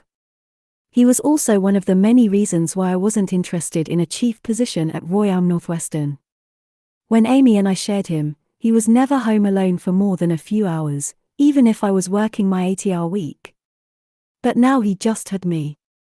I wasn't interested in never being home anymore. I liked being home. These days, home was the only place I felt true peace. Especially now that everyone at work hated me. I sat back in my chair in my plant room and stared wearily into the succulents. I hoped the cupcakes helped. I didn't see how they could. The situation felt well beyond baked goods to me. I looked back down at my journal. Journaling centered me, made me feel calmer. It was one of the skills I'd learned in therapy, and it helped me work through the events of the day and subsequent emotions when I transferred them onto paper. But in the end, I didn't journal. I wrote a letter to Brianna Ortiz. Chapter 7. Brianna. You move in with me or I call in Mom. It was 7 p.m. and I was driving a discharged Benny home from the hospital after my shift. He looked at me, horrified, from the passenger seat. Why are you punishing me? Isn't my life shitty enough? I'm not doing this to punish you, I said. You need help right now, and I can't be over at your place cleaning for you and making sure you're taking your medications. You're not paying your rent and you just put yourself in the hospital. You're skipping dialysis. You're not even showering. He leaned his forehead on the car window.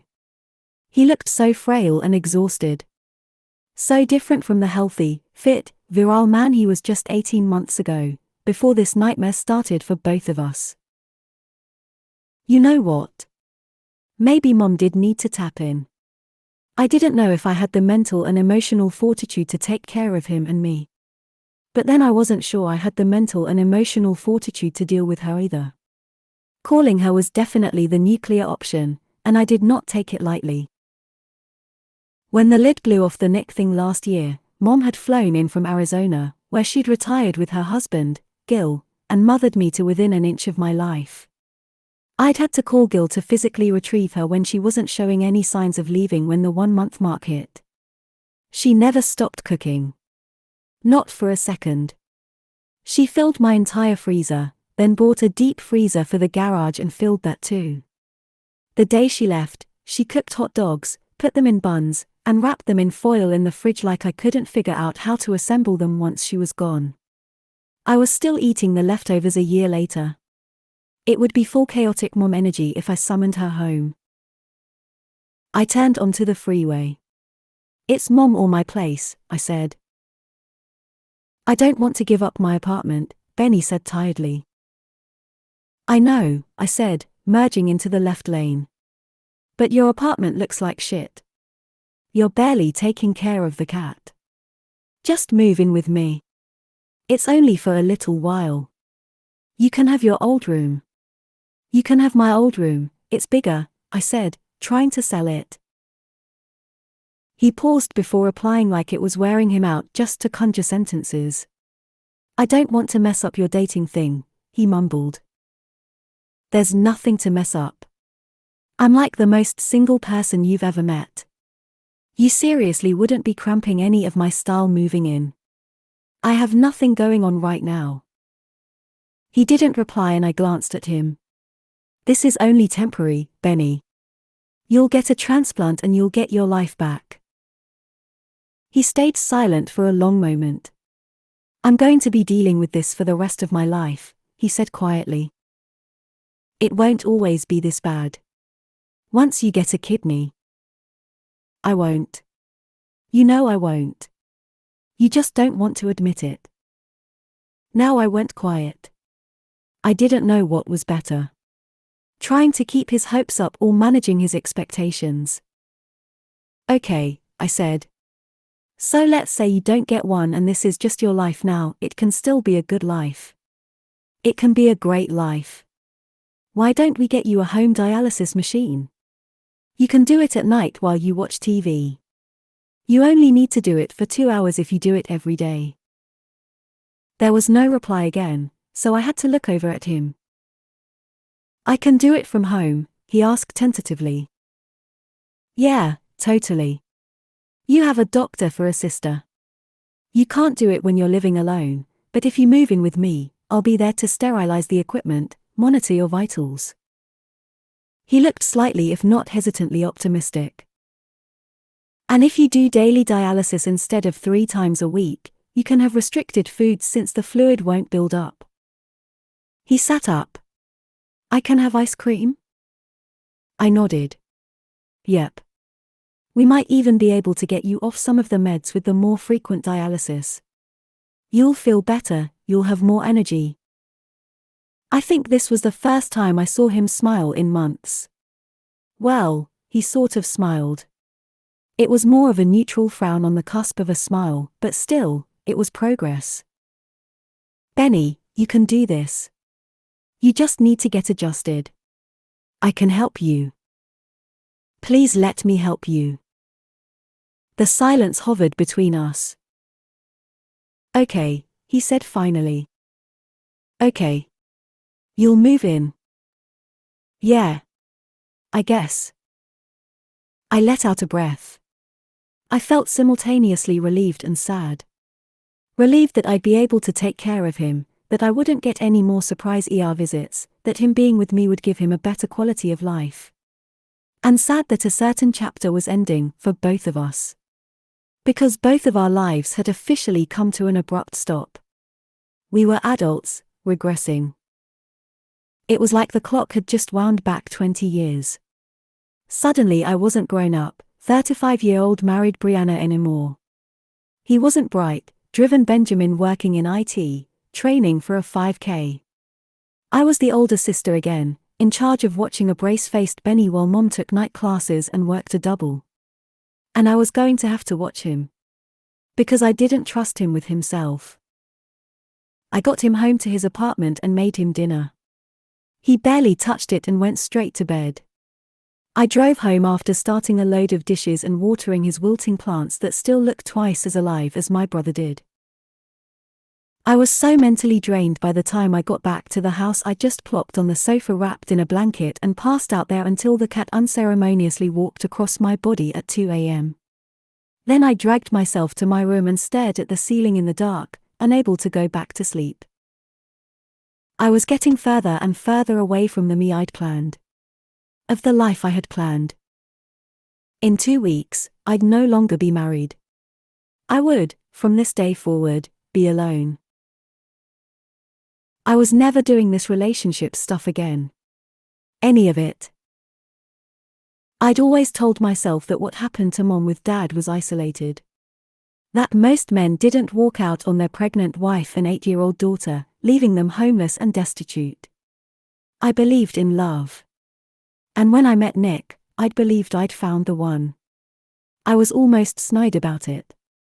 See? There are good men out there. I knew lots. Xander, Gibson, Benny, and now I'd found one to be the love of my life too.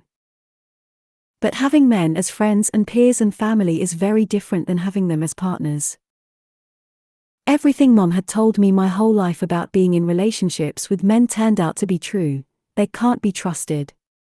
They can't be relied upon. Men will always hurt you and leave you and let you down. What Dad did cut even deeper now, because he'd given his son his rare blood type but didn't bother to stick around to give him a kidney when he needed one. The bitterness twisted in my gut like a knife. I was done. Done with men. From now on I'd use them the way they used women. For entertainment. For sex. For convenience. I would never live with a man I was dating and I'd sure as hell never get married again. Ever. And kids? No. Not if it meant I'd be attached to their father for the rest of my life. I was so disgusted, so severely disappointed by what Nick and Dad ended up being. And it was reinforced daily, with every battered woman who came into my ER and every idiot I met on Tinder. It didn't even surprise me that I couldn't even find one decent enough for casual sex. The only ones on the dating apps who seemed to have their shit together always turned out to be married, which only further confirmed my opinion of dating men in general. Jessica was right. I was better off with the cat. For the next 3 days I packed Benny's apartment and moved him in. His best friends, Justin and Brad, came to help with the heavy lifting. They set up Benny's treadmill in the den, put his furniture in storage, and got him situated. Having his friends over at least got him to shower and put on clean clothes, so that was nice. I made arrangements for a home dialysis machine to be delivered. I spent a full day washing the trash bags of dirty clothes I'd packed up from his apartment while he depression slept. Then I spent 5 minutes holding a cold cup of coffee and staring morosely at the giant hideous cat-scratching thingy that now lived in my living room next to the equally hideous pink floral sofa that Mom bought in 1994. I currently lived in the house I grew up in. When Mom married Gil, she refused to give up her house. Even when he retired and they moved to Arizona, she still wouldn't sell it. Mom said, with men you always need a fail-safe. To never put all your eggs in their basket. Looks like once again Mom was right.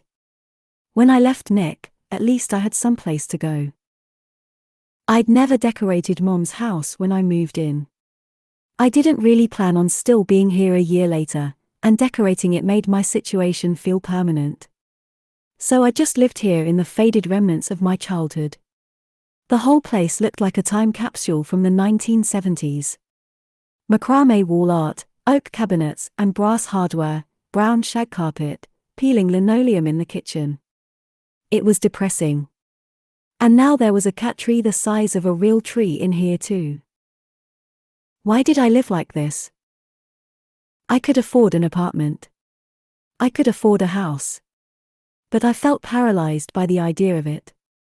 Like I'd had just enough strength to leave the home I'd made with Nick, but not enough to make a new one for myself. So I just squatted here like a castaway trapped on a deserted island. Maybe a part of me was afraid to leave the island. Because then this was all real.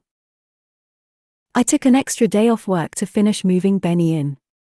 By the time I went back to the hospital on Wednesday, I was a zombie. I felt totally numb. Like the Nick thing and the Benny thing and the house thing were a horrible third-degree burn, so severe the nerve endings were gone and I could feel nothing. It occurred to me that this was the worst time of my entire life. I mean, when Nick cheated, yeah, that was bad. But at least Benny still had his kidneys then. At least I still had Alexis nearby. I had hope. Now I had a dialysis machine getting delivered in a few days, Benny wasting away mentally in a bed down the hall, and a litter box in my laundry room that only I was going to clean.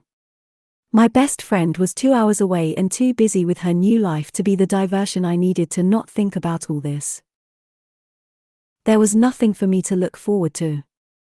Even the chief position was at a standstill. I had no dating prospects.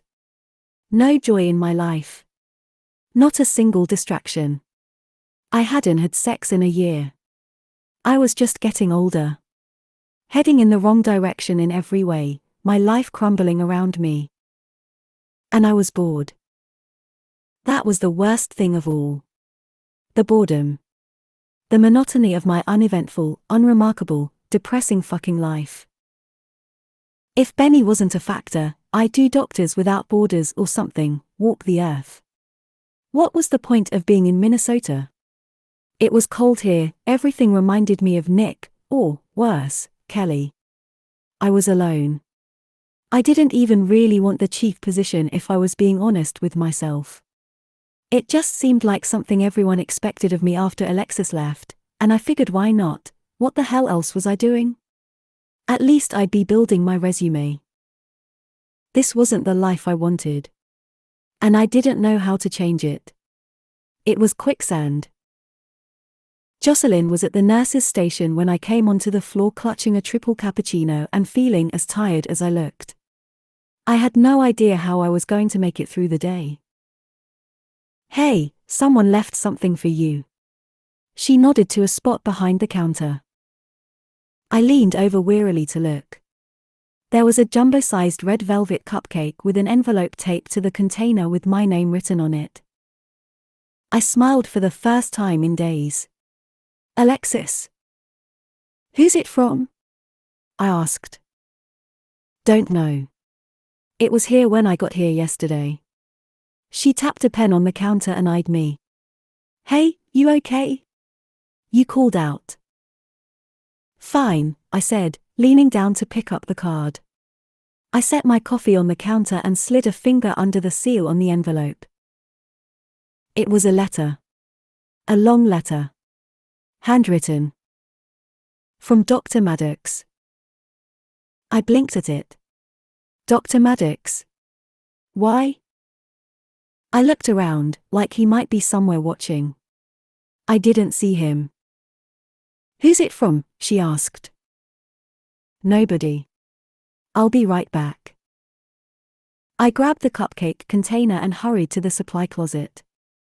I shut the door behind me, sat on my toilet paper box, and pulled the letter from the envelope. It was in black fountain pen, clear and careful writing. Brianna. I sometimes find that journaling helps me organize my thoughts.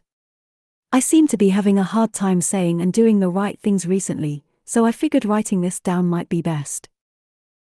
I wanted to thank you for the cupcake suggestion. You are likely unaware of this, but I deal with some social anxiety.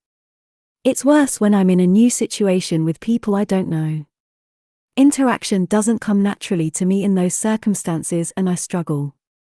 When I make mistakes, like I've done often since I got here, it makes me more uncomfortable and my anxiety gets worse.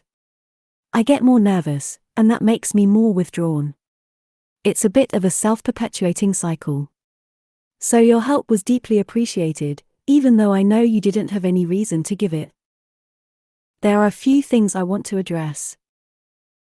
You mentioned that Dr. Gibson was holding off the vote for head of emergency medicine in hopes that I might be up for the position. I have no interest in this job, nor did I convey any such thing to Dr. Gibson upon my arrival. I was unaware he was making this decision, and I have told him I do not intend to run. I'm sorry if you felt that the delayed vote was done on my behalf. I was not a part of it. The other day when I came to your brother's hospital room I didn't mention that you broke my phone. I was frustrated and should have picked a better time to bring up you running into me in the hallway. But again, my anxiety sometimes makes it hard for me to gauge social cues, and I don't always express myself the way I hope to. It was poor judgment on my part, and I apologize. Lastly, in the supply closet, when I said that your brother could live on dialysis, my mom had chronic kidney disease when I was a teenager. She received a kidney transplant before she required dialysis, but that period of my life was a terrifying time. I remember feeling comforted by the knowledge that if her kidneys failed before she got a donor that at least dialysis would keep her alive. It wasn't like losing your lungs or your heart. She would have time. She would have decades if she needed it. I meant what I said to be reassuring, but I didn't consider how insensitive it would come off without context. I in no way meant to minimize what was happening to your brother or invalidate what has to be a traumatic and life-altering diagnosis. If any of my mistakes have brought you stress or unhappiness, please accept my deepest apologies. It was unintentional. Again, thank you. Sincerely, Jacob. I set the paper down on my knees. Wow. I was an asshole. I felt horrible. I saw so much of the last few weeks differently now. I should have done more to welcome him here. I should have given him the benefit of the doubt or at the very least not been such a raging bitch. I looked back at the letter resting on my thighs. I don't think anyone had ever written me a letter before. It was shockingly effective. Way better than text or email, like it had a different weight to it or something. There's something about holding the paper in your hand, seeing the ink on the page, the press of the pen. He made this. It took effort. It was a physical act. He couldn't erase it if he made a mistake. He had to think about what he was going to say before he said it, or he said exactly what he wanted to and didn't need to change it. I looked over at the cupcake. I didn't even want to eat it. I didn't deserve to eat it. Nadia Cakes didn't sell jumbos on a walk-in basis, they were a special order. He special ordered this, for me. It was thoughtful. It made me feel 1,000 times worse. I had to go back to the floor, but the letter gnawed at me all day. I kept thinking about it, about how to respond, because I had to respond. But in the meantime, I was going to avoid Jacob like my life depended on it, which wasn't too hard because I think he was avoiding me too, and why wouldn't he? I was the wicked witch of the ER. Imagine being the reason why someone hated their new job. That was me. I was the reason. On my lunch break, I slipped into the supply closet with some paper I took out of the printer and wrote him back. Chapter 8. Jacob. There was an envelope taped to my locker. My heart started to race before I even touched it. Chances were good it was just a thank you note from the nurses for the cupcakes. Chances were also good that this was Brianna telling me to go to hell. I shouldn't have written her. I wanted to clear the air with her and tell her I was sorry for my comment about her brother. But maybe I should have done it in person. Maybe the formality of a letter was too dry for something like this and she hadn't taken it in the olive branch spirit it was intended. Maybe this envelope was my letter being returned to me unread. I dragged a hand down my mouth before I plucked it off the door. I pulled it out and flipped to the last page to look for the signature. It was from Brianna. My pulse thrummed in my ears. I folded it back up without looking at the rest of it and put it into my duffel bag to head home. I felt like everyone was watching me on the way out, like they all knew I'd been given a letter and they knew what was waiting for me in those pages. Maybe they did. Maybe she'd read it to the nurses before she left it on my locker. Maybe she'd read them my letter too. Maybe they were all having drinks together, laughing about it right now. I could feel the envelope next to me in my bag like it was a ticking bomb about to go off. The cupcake I'd gotten her was gone at the end of her shift. Did she eat it? Or did she just give it to someone else? Or, worse, maybe she threw it away. She said she didn't want one, so maybe I shouldn't have gotten her one. But it had been my experience that most of the time when people say they don't want food, they actually don't mind it when it shows up. Maybe she just didn't want it from me. Maybe giving it to her anyway made her upset, like I was forcing baked goods onto her when she'd explicitly said she didn't want them. Was that rude of me? Presumptuous? I got home and took Lieutenant down on a long walk, mostly to delay the inevitable. For a split second I considered not reading the letter at all, which was ridiculous. I needed to know where I stood, especially because I had to work with her. But something told me that if this went badly, if the tone of this letter was what I was afraid it was, that would be it for me. I couldn't stay at Royaume. I'd just have to accept that I'd gotten myself into a situation that simply wasn't salvageable and move on. Quit and go somewhere else. When I finally forced myself to sit down and look at the letter, it was almost 10 o'clock. I took a deep breath and pulled it out of the envelope. It was 2 pages, written in blue pen on printer paper. Dear Jacob, since I now know you have anxiety, I figured writing you back instead of talking to you in person would be the best and least stress-inducing way to respond. I scoffed. Of course I'd managed to work myself up anyway. I don't write a lot of letters. My hand already hurts, so I'm going to have to take lots of breaks, but here we go. First of all, if you think for 1 second that I can be flipped with cupcakes and handwritten apology letters, then you are absolutely correct. I accept all your apologies and explanations. I also would like to apologize. I have been awful to you. Awful was underlined twice. So, I know that you don't know me, but I'm not usually like this. I know people always say stuff like that, but I'm serious. I'm not always like this. I'm not really the best version of myself these days. I know this isn't an excuse, but I've been having a pretty crappy year, and it's been wearing me down, and I think I took some of it out on you. That was really unfair and I'm sorry. Like, I don't even want to eat the cupcake you gave me because I feel like I don't deserve it. Nadia Cakes is too good for me right now. I'm going to put it in the freezer until I'm a person karmically worthy of cream cheese frosting. I can't believe I broke your phone. I will absolutely pay for it. Please let me know what I owe you. And I'm sorry for the way I misjudged you, but to be fair, Gibson was very unclear about the whole chief thing, so I sort of blame him for instigating this. But I am sorry. I feel terrible. I'd like to make you a peace offering. I think you probably want what every introvert wants, to be invited, even though you won't come. Grabbing drinks with everyone is probably not your idea of a good time, but whenever we go to Murphy's, I'm going to invite you anyway. This is going to be my way of making this up to you.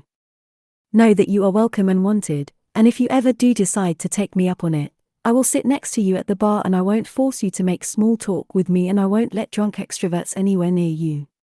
This is my solemn vow. 0 drunk extroverts. I felt my smile reach my eyes.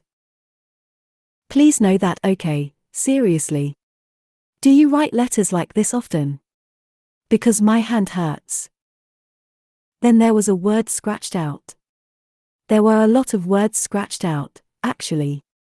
I think she was struggling with the lack of a delete button. All right, back to it.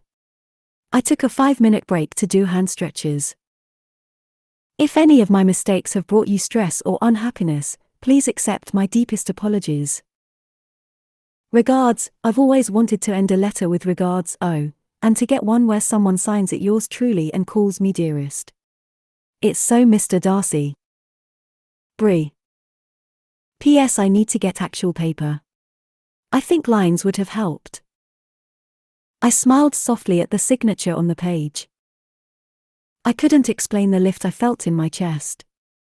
For the first time in weeks, the electric hum of my anxiety softened. I could actually feel the almost constant flow of cortisol that I'd been dealing with shut off. I could breathe again. Lieutenant Dan put his head in my lap and peered up at me like he sensed the shift in my mood. I read the letter a second time. Then a third. Every time I read it, I felt myself getting lighter. After the 4th time I read it, I pulled out paper and grabbed a pen. Chapter 9. Brianna. The day after I left my reply taped to Jacob's locker, I found an envelope with my name on it stuck to the back side of the supply closet door. Dearest Brianna. I laughed.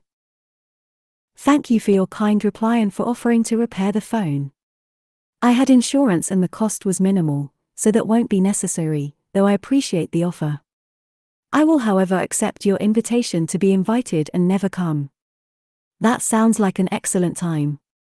I also enjoy not answering calls, not networking, never leaving the house, and hanging out with my dog. I'm glad you were able to forgive me, and of course I forgive you as well. I understand what it's like to go through a tough time and the strain that it takes on your mental health and patience. I think you were generous in your interactions with me, all things considered, and I look forward to continuing to work with you. I hope you're not too hard on yourself over it and that you thaw and eat your cupcake. I must return to my isolation now. I need 20 to 22 hours of alone time a day to function. Sincerely, Jacob. P.S. I'm only partly kidding. I laughed. Then I read it again. I liked someone who could poke fun at himself. An hour later, I left a yellow folded post-it taped to his charting computer. You have a dog? Can I pet it if I promise not to make direct eye contact with you or make small talk with you about the weather? Brie. An hour later there was a folded notepaper taped to my charting computer. Dearest Brianna. Yes, you may pet my dog. But I should probably mention that Lieutenant Dan likes talking about the weather, so while you might not want to bring it up to me, maybe mention to him what a cold spring we're having. Do you have any pets? I look forward to your reply. Sincerely, Jacob. We got super busy after that and I didn't have time to respond before I got off. I stopped at Target on the way home to get some nice paper and a better pen than the cheap Bic I'd been using, but I didn't really like the selection, so I googled and found a stationery place called Paperweights Cards and drove there instead. For his letters Jacob used really nice heavy paper and this linen type envelope. It was very fancy and it kind of made me want to be fancy. It was a nice diversion going into a store I'd never had a reason to go into. It felt like a mission or a scavenger hunt or something. It felt like I had a project that I was actually into. I went with pink-lined paper that had vintage flowers in the corners. The package came with 3 prints: roses, lilacs, and daisies. That way I could write him 3 different letters and they'd all be on different paper. Once I got what I needed, I hurried home. Benny's dialysis machine was getting delivered today. It took me 2 hours to set it up and then a long training session with a dialysis nurse to make sure I knew how to use it. Then I had to hook Benny to it and get dinner going. I watched a movie with him while I monitored his vitals, so it was late by the time I sat down to write. The writing was really relaxing. Cathartic. I liked having something to do. Chapter 10. Jacob. After I left the note on Brianna's computer, there was nothing else for the day. The next morning, however, I found an envelope taped to my locker again. I slipped into an on-call room to read it. She'd gotten new paper and envelopes. She said she didn't write letters, which meant she probably got them just for this. The thought of her making that effort made me smile to myself. Jacob. Lieutenant Dan. LOL. I don't have any pets, but my brother and his cat have moved in with me, so I sort of have a cat, I guess. His name is Cooter. He's really cute. My brother found him behind a dumpster by a gas station, which I'm told is where the best cats come from. Benny was a college student at the time and he lived in a house with his best friends, Brad and Justin, and they thought the name was hilarious. Now 7 years later I have to make PS noises in my kitchen and call, "Here, Cooter Cooter," when I need to feed him. Anyway, I've barely seen him in the week that he's been here. He's sort of freaked out being in the new place and he hides. I only know he's alive because he does this 3 a.m. zoomy thing where he tears through my house and somehow gets involved with the blinds. I cracked up. She was funny. I could see why Xander and Gibson, well, everyone, liked her. I went back to reading. Okay, so this is going to be super random, but stick with me. I follow this travel blogger, Vanessa Price, and she's always got these wild stories.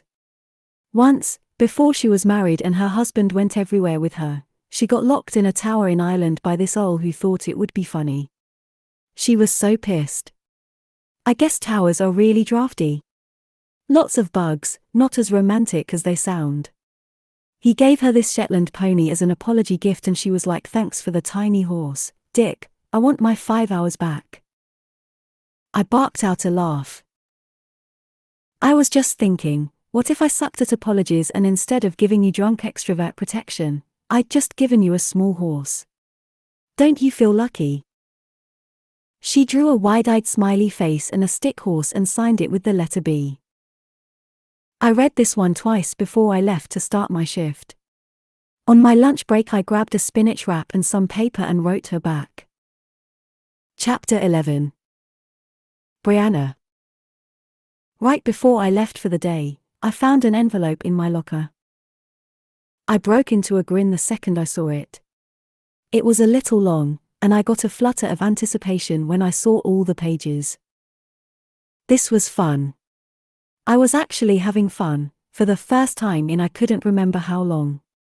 I took the letter home and crossed my legs under me on the bed and unfolded the papers. Dearest Brianna. While we're on the topic of insufficient apologies, a story for you if I may. I have 3 sisters, Jewel, Jill, and Jane. And yes, my parents named all of us with J names. My brother is Jeremiah, my mom is Joy. Please do not hold any of this against me. Jewel is a tattoo artist. She owns a parlor in St. Paul. She's very gifted. A few years ago I lost a bet with her. If I lost, I had to let her give me a tattoo of her choosing. I don't have any tattoos. I've always been too afraid to commit to something so permanent. But Jewel is amazing at what she does, so I thought she'd give me something profoundly beautiful, an everlasting imprint that I'd cherish. Something I never knew I needed to carry with me through life. She gave me a tiny lawn mower on my chest next to a small patch of shaved chest hair. I cackled. I laughed so hard I think I scared the cat in the other room. It was sort of surprising how funny Jacob was. He seemed so uptight. But then I realized that it was probably the anxiety that made him come off that way. I felt like there was a lesson here about not judging books by their cover or something. I read on. The tattoo has since been lasered off, which cost me $800 and was quite painful. She refused to apologize. Something about stupid games and stupid prizes. If Jewel had lost, she had to shave her head. She shaved her head anyway. She's always wanted to, apparently, so my losing was a foregone conclusion. I should have known after a lifetime of experience that I am not capable of outsmarting the women in my family, which I suppose was the lesson. I think I would have enjoyed the tiny horse. Sincerely, Jacob. That was it. No more letter.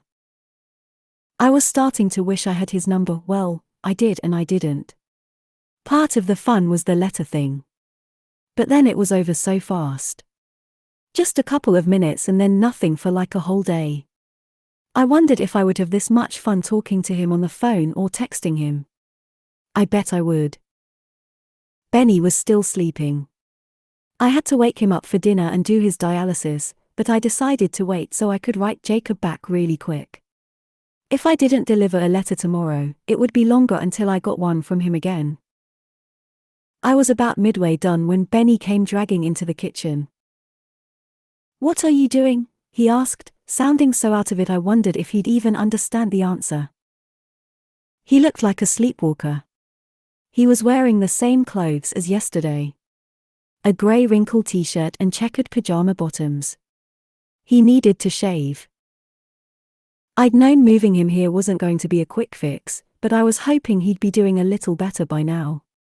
He was taking his medications. At least he was this week. I'd been handing them to him myself. And he was back with his therapist now that I was here to make sure he went. She said he'd missed several weeks leading up to his ER visit, which explained a lot. He wasn't alone anymore, and he was in a safe place. I was doing all the right things for him. But I wanted a sign that he was still in there. That some of this, any of this, was working. Even a little. I cleared my throat and looked away from his haggard body. "I'm writing a letter." He dropped into a chair at the kitchen counter. I set down my pen. "Hey, what do you think about watching a movie tonight?" He didn't answer, just stared into the kitchen. "Benny?" He didn't reply. I reached over and put a hand on his wrist. "Hey, let's go for a short walk after dialysis. Just around the block. Yeah?" He squeezed his eyes shut. "Just stop nagging me," he whispered. I had to swallow the lump that bolted to my throat. There was this mother who came into my ER once. She'd ridden in on the same ambulance as her son after he made a suicide attempt. We weren't able to save him. When I came out to tell her the news, she was so resigned. Like she'd known this was coming for ages. Like she'd already cried about it and grieved him and this just made it official. She looked up at me with bloodshot eyes and said in the most sincere way I'd ever heard, "I did everything I could." And it terrified me that now I knew what that meant. There was nothing else I could do for my brother. There was nothing else to pull from my arsenal except for pleas to get him up and moving. He was already in therapy and on depression meds. I couldn't get him into an inpatient program unless he agreed to go, which he wouldn't. He couldn't be forced unless he was a danger to others or himself, which he wasn't. I didn't worry that Benny was going to hurt himself. Not directly, anyway. He was just going to give up on trying to stay alive. He didn't want to live in this body. Not broken the way it was. I knew many, many patients with disabilities and chronic illnesses who lived their lives with dignity and joy and purpose. I knew people in end-stage renal failure, just like Benny, who didn't even slow down. They took vacations and raised their families and had fun and made memories and plans. Jacob was right about dialysis. It was a gift. It gave you time. And I had hoped that Benny would get there, that he'd accept his new normal and find a way to keep loving life. But he wasn't. He was withering. It had all happened too fast and taken too much from him. He couldn't pivot. And the dialysis was the constant reminder that the worst possible thing had happened. Every time he sat down for it, he lost more of himself. Only a kidney could change this in any fast and meaningful way. And I couldn't get him a kidney. I couldn't even give him hope. "Who you writing to?" he asked again, breaking into my thoughts.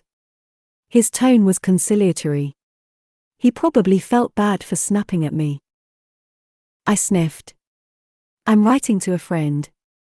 That doctor who came into your room that day in the ER. I thought you didn't like that guy." I shrugged. "I like him. He's nice." "Are you trying to date him or something?" "No. We're just friends." I put the letter face down and pushed up from my seat. "I'm going to fill up the tub for you." He groaned. "What? No." "Yes. I'll grab some clothes to change into when you're done." He let out a resigned noise from the back of his throat. "No tub. I'll just take a shower," he muttered. "Cool. And shave. Then we'll go for a quick walk and watch a movie while we do your dialysis," I said, trying to keep my tone bright. He sighed deeply and then got up and went upstairs. I watched him go and deflated as soon as he was gone. It was hard to be strong for us both. I barely had enough for me. The next morning, I left the letter peeking out from under the keyboard of Jacob's charting computer the second I got in. "Jacob. Okay, but would you really enjoy the tiny horse?" "Really? I mean, what do they even do? You can't ride them unless you're like 7 or something. They're cute, but it's totally not practical. It's like those little pet monkeys that wear the diapers. They seem so cool, but they bathe in their own urine and fling poo and unscrew all your light bulbs." I think I knew exactly the moment that he'd read this part because I heard a laugh come out of the supply closet. He liked to take his breaks in there. "Hey, you don't have a girlfriend, do you? It just occurred to me I never asked and me slipping letters into your locker might not be appropriate. I'm not hitting on you, in case you or your girlfriend are worried. I just want to be clear about that. I'm single and off the market, so no one can tell me who can write me letters or what kind of exotic pets I'm allowed to bring home. Might get wild and start realizing my dream of running a skunk rehab. They're supposed to be good to cuddle once their scent glands are removed." I'd signed it with a terrible drawing of a skunk. I figured I should make it clear that none of this back and forth was in anything other than the spirit of friendship, just in case he thought I was flirting. I didn't date men I worked with. That was a personal rule for me even if he was exceptionally attractive. Maybe especially because he was exceptionally attractive. His personality really took it up a notch. By lunch, I had a letter on my charting computer. It was on the stationery he used when he wrote from home, which meant he brought it to work just to write me. I grinned. "Dearest Brianna, I'm single as well. My ex and I broke up last year. I didn't mistake your friendship for anything other than what it was, but I suppose it's good we clarify, especially since we work together. I think I could handle a Shetland pony. I have a bit of experience with hard-to-manage animals. Lieutenant Dan was a rescue with behavioral problems, and I grew up with a parrot. A 30-year-old African grey named Jaffa. He's a bit of a jerk. He knocks things over and then blames the cat. He also likes the word, and you're going to have to excuse the language here, motherfucker, so sometimes we're treated to the sound of shattering glass followed by the cat did it, motherfucker. I was laughing so hard. Jafford just added bullshit, cocksucker, and you're sitting on the remote to his twisted repertoire.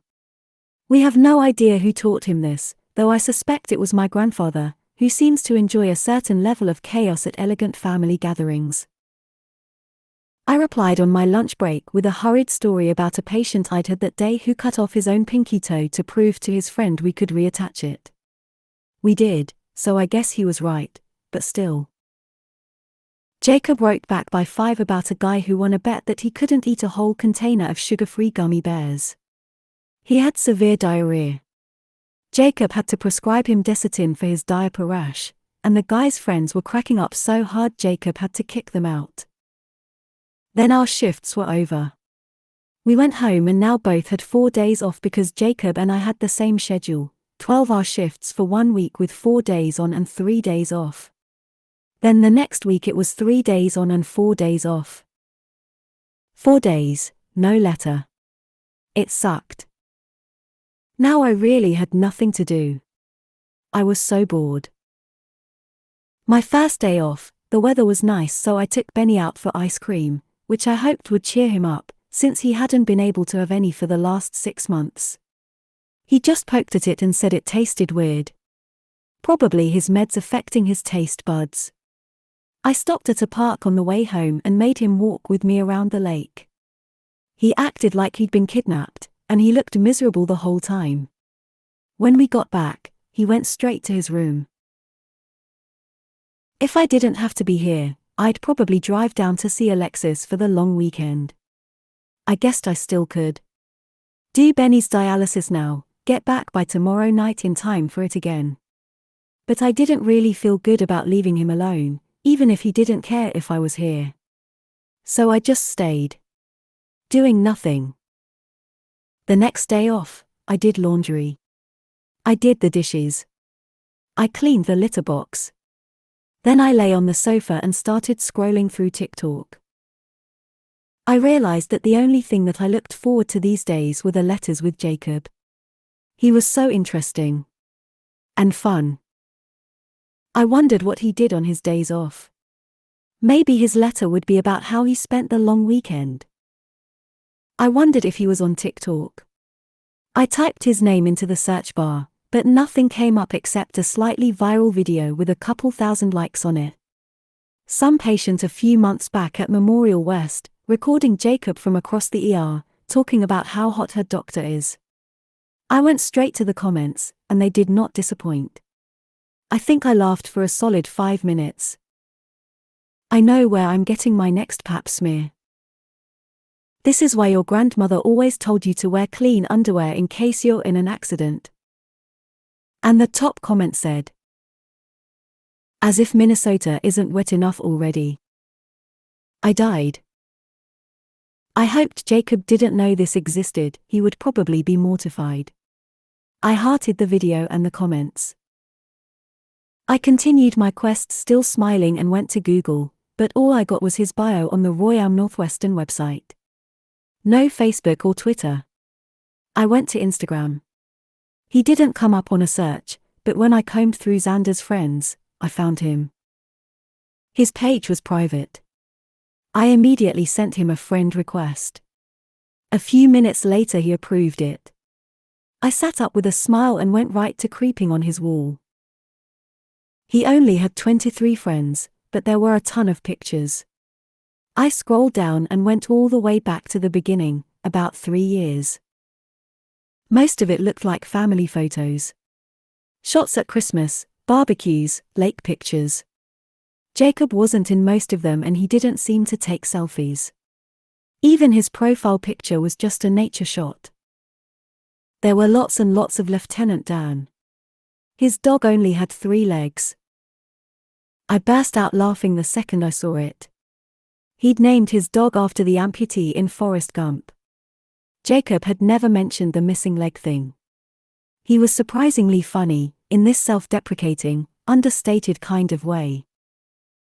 I think one of the best parts of this new thing with Jacob was drawing him out. I wanted to unravel him, find out more about who he was. I felt like I was peeling his layers back one letter at a time, getting these little glimpses of someone I could tell was highly private and super reserved. I liked people like that. Benny was like that. You had to earn their friendship. They didn't just fling it all over for anyone who was interested, and when they gave it to you, it meant something. He seemed to be renovating a small cabin somewhere. He shared a lot of pictures of that. No ex-girlfriend pics. Maybe he'd deleted them. God knows I deleted every picture of Nick after we broke up. It took me like a million years to get rid of them all. Probably would have been easier to delete the whole account and start over, but I refused to delete my non-Nick related memories on principle. They should make an app for that. A facial recognition one that could detect and delete photos of your ex. One click and your whole device is wiped clean. And it should delete all their comments too, so you don't have to see things like Hot Mama on a picture of you in a bathing suit at your best friend's house on a day when I now knew for a fact he was at home having sex with Kelly, in our bed. Nick and his lies tainted everything. Even the memories he wasn't in. I shoved the dark cloud down and kept scrolling. Jacob had a shot of Gooseberry Falls and Split Rock Lighthouse up by Duluth. A hiking trail. About midway through, there was a rare picture of him. He was in a kayak with a blonde woman. Maybe that was her. They had on life jackets. I couldn't really make her out. Another shot of him kneeling with an arm around two little kids on either side of him. A girl and a boy. He was really smiling in this one. It made me smile. He looked so happy. The opposite of how he looked at work, I noted. Hector mentioned seeing him at the cockpit. After seeing Jacob's wall, I was almost certain Hector had been mistaken. None of his pictures were of any places remotely like that, plus I didn't picture a man with social anxiety being in a rowdy bar getting drinks from a server blowing on a whistle while you took shots. I scrolled through for a few more minutes. He hadn't posted anything in the last few days. No clue where he was today or what he was doing. When I got to the last picture, I sighed. I was beginning to feel like letters were not enough. It was fun, but they couldn't keep up with the demand. We'd passed 4 letters back and forth on our last shift alone, and I still felt like I had more to say, and so did he. I wanted to hang out with him. I wondered if he'd be open to that. I'd have to really reiterate that I wasn't hitting on him, though. Hanging out seemed a little line-blurring, especially if it was going to be outside of work and only the two of us. But maybe I could get him to come to Murphy's the next time everyone else went. That would be okay. I liked the last picture he posted, a shot of his dog sleeping on a wooden porch, and I posted a little comment. A few minutes later he hearted it. That was all I'd get of Jacob until work on Monday. Unless. Chapter 12. Jacob. It was Saturday, the second of 4 days off, and I was up at the cabin working on the yard. It was overgrown and I'd spent the day before cutting down a few maples that were blocking the view to the lake. I had my shirt off and Lieutenant Dan was watching me chop one of the trees into firewood from the porch. I was stacking the logs to dry out when the notification pinged on my phone. When I swiped it open, I stared at it for a solid minute, my heart in my throat. Brianna sent me a friend request. Instant jolt of adrenaline. My social media was not easy to find. She'd had to have gone looking for it. Why? We'd been passing notes back and forth, it wasn't flirting. She'd been clear with me on that. I'd actually felt a twinge of disappointment when she'd said it. I mean, I guess I wasn't really flirting either. It wasn't that I wasn't interested, I just wasn't that bold. It took a lot for me to make a first move or even to accept that a woman might be open to that. Everything we were doing was more forward than I was usually comfortable with, even on a friends-only level. Maybe it was easier because we didn't speak to each other. Just the letters. It felt like speaking to each other wasn't allowed, like it wasn't part of it. Was this being friends on Instagram? I wasn't one of those people who collected followers. The only people I let follow me were my closest friends and family. Not acquaintances, not people from high school. Close. The photos I shared were for those who knew me better than anyone, so I never worried about what they thought. But I cared what Brianna would think. I cared a lot. What if I accepted this friend request and she realized how boring I am? Or I somehow failed to meet some expectation of who I was outside of work? What if she simply didn't like me once she knew me better? I dragged a hand down my mouth and sat on the back steps. Why was a woman like her even engaging with me in the first place? I wasn't interesting, I wasn't fun. Still, she'd sent the request. She must want me to approve it. I stared at the notification for another long moment. Then I swallowed hard and accepted it. I went straight to look at her wall. Her first picture was of her with a grey cat on her lap. He was rubbing his head affectionately on her chin. The caption said, "My new roommate." That must be Kuta. Farther down the timeline there were a few pictures at a wedding. She was in a black dress, posing with the beaming bride, a redhead. There were some nature pictures. A trail with light green leaves on the trees. A selfie in front of Minaha Falls. She was wearing sunglasses and a grey baseball hat in that one. She liked to hike, like me. There were a lot of pictures in the woods, camping. Superior hiking trail. There was one of her in a bathing suit in a pool. I looked at this one longer than I probably should have. She had a nice figure. It was hard to tell under the scrubs, but she did. She was a very attractive woman. There was a shot of her in a blue ball gown, like she was headed to an event, 7 months ago. She looked beautiful. As I scrolled down, I spotted a picture of her with her brother from 2 years ago. The difference was stark. The before and after of his illness. He was tan and fit. She looked happier too. She was wearing a wedding ring in this one. She was married before. Maybe this is what she meant about the last year being hard. If I didn't know the situation with Benny, I might not have noticed the weariness in her now. She was beautiful then and she was beautiful today. But I could see the toll it had all taken. I got a notification that she'd liked one of my pictures. Then another one that there was a comment. I tapped on it. It was my last picture of Lieutenant Dan. She'd written, "He's so cute." Smiling face with heart-shaped eyes, I smiled. Maybe she'd like to meet him. I thought about asking her if she'd like to go to the dog park with me after work one day. I could DM her. We could message back and forth. Right now. I wanted to. It was hard to have a running conversation via letters. It took too long. Even on days when we passed 3 or 4 notes, I had to wait all day to get a written response to just one question. And then on our days off, there were no notes at all. The days where there were no notes felt particularly long. But what to say? What message would I send? Hey? I couldn't send hey. It had to be something smart.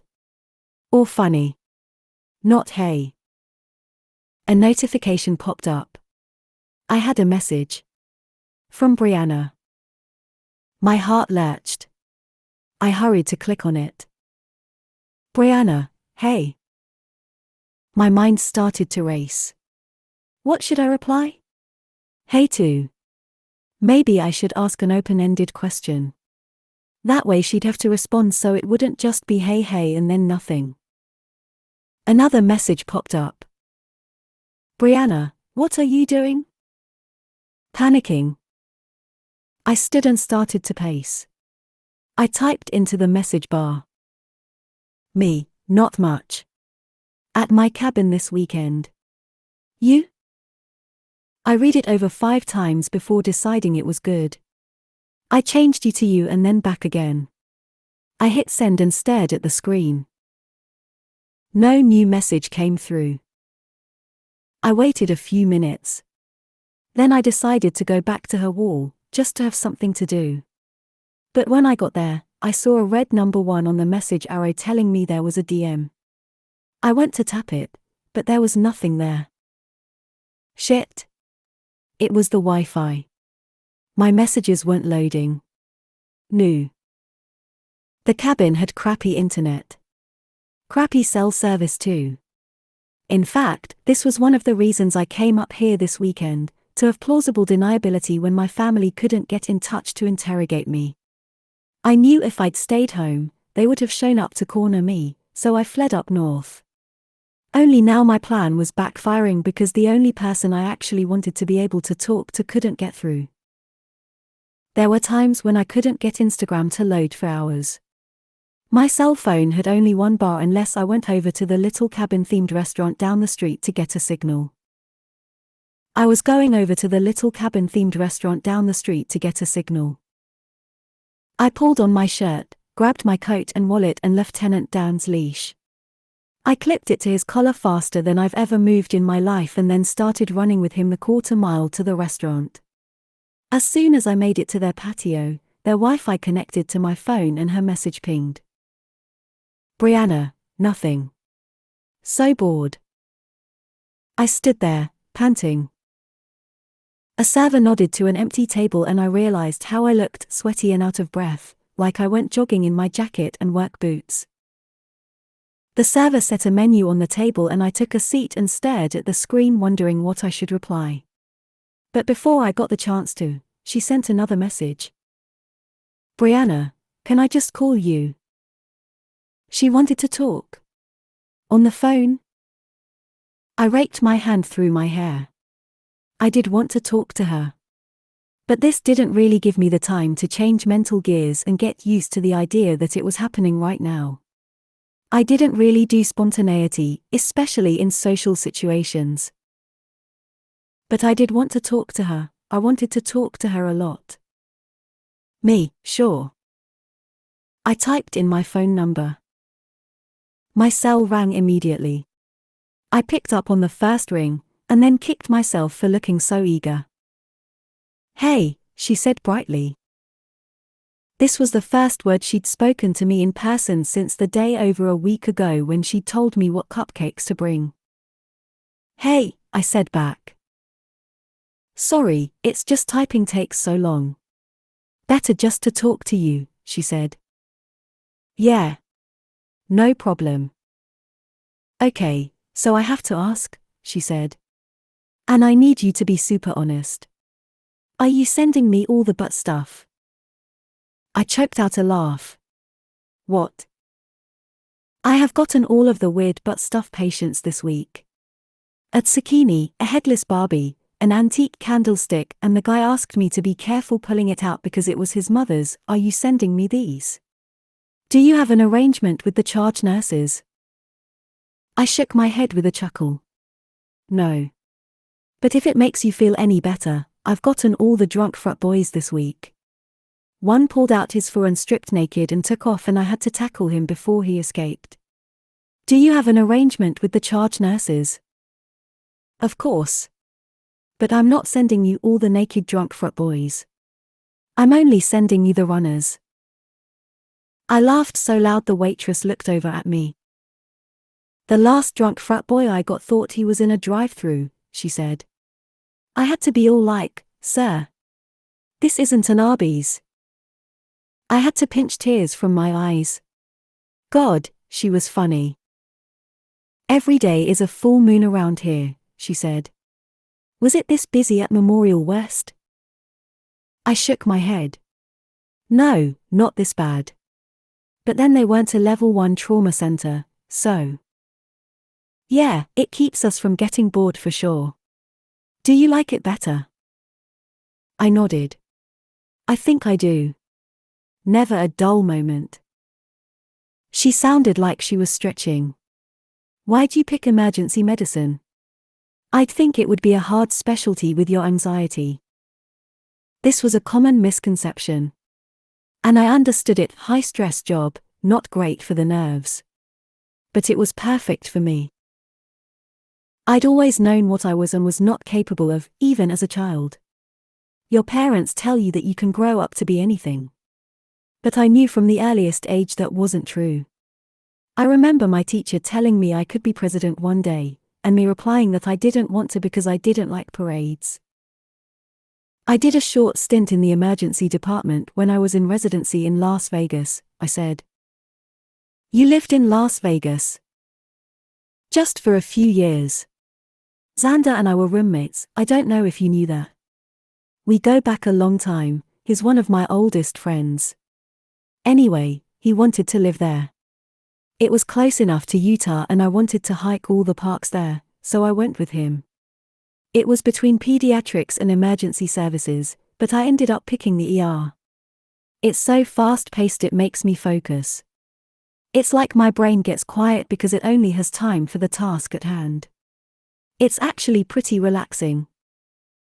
I guess that makes sense, she said. You get in the zone. It makes work go by so fast. God, could you imagine being a surgeon? Nothing to do but think. I would hate it. Did you ever see any celebrities over there? She asked. Oh, yeah. I couldn't tell her who because of HIPAA and she wouldn't ask for the same reason, but I could give her broad strokes. Lots of performers, I said. Mostly drunk. Contusions, lacerations.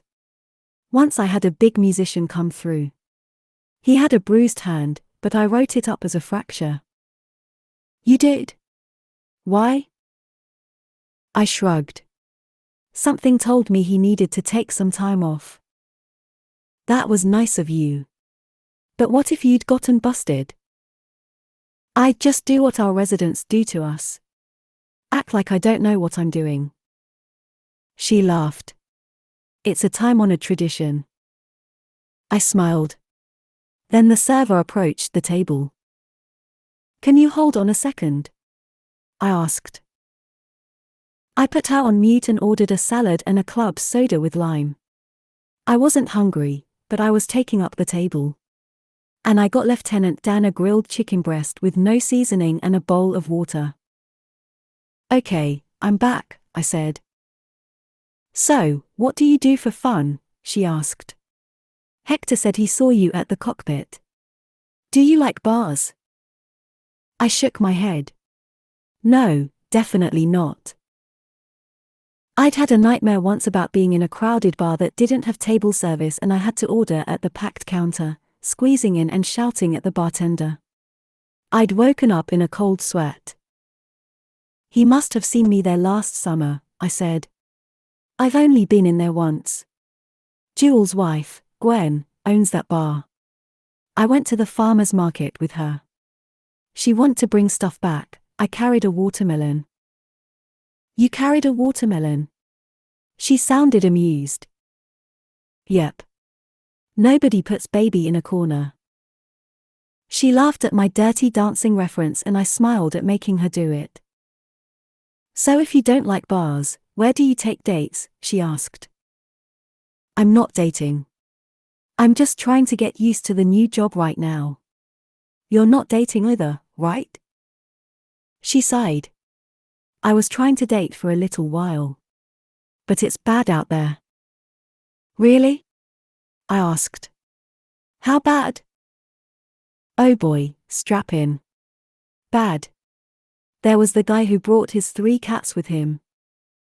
He brought his cats? Yeah. I told him I like animals, so he brought his 3 tabbies. They were loose in the car. Then he realized they couldn't stay in there while we went to go eat, so he tried to get me to come back to his house to drop them off and see his custom Casio.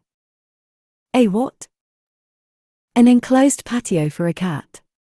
Which I was interested in seeing if I'm being totally honest, but I wasn't going into some rando's cat house to get murdered. The whole time he was trying to convince me to come he was wearing one of the cats around his shoulders like a shawl. It was so weird. Then there was the guy who wanted me to look at his rash. I've had that date. Before my ex. Why is it always a rash? Sometimes it's a mole. She laughed, hard. She continued, still cracking up. One time I met this guy online and he was just like you. Handsome, smart, funny, normal. I kept wondering what the catch was. We made plans to go to dinner and the second we got our drinks he went into a pyramid scheme pitch. I chuckled. I also tried to hide how much I liked that she thought I was handsome and smart and funny.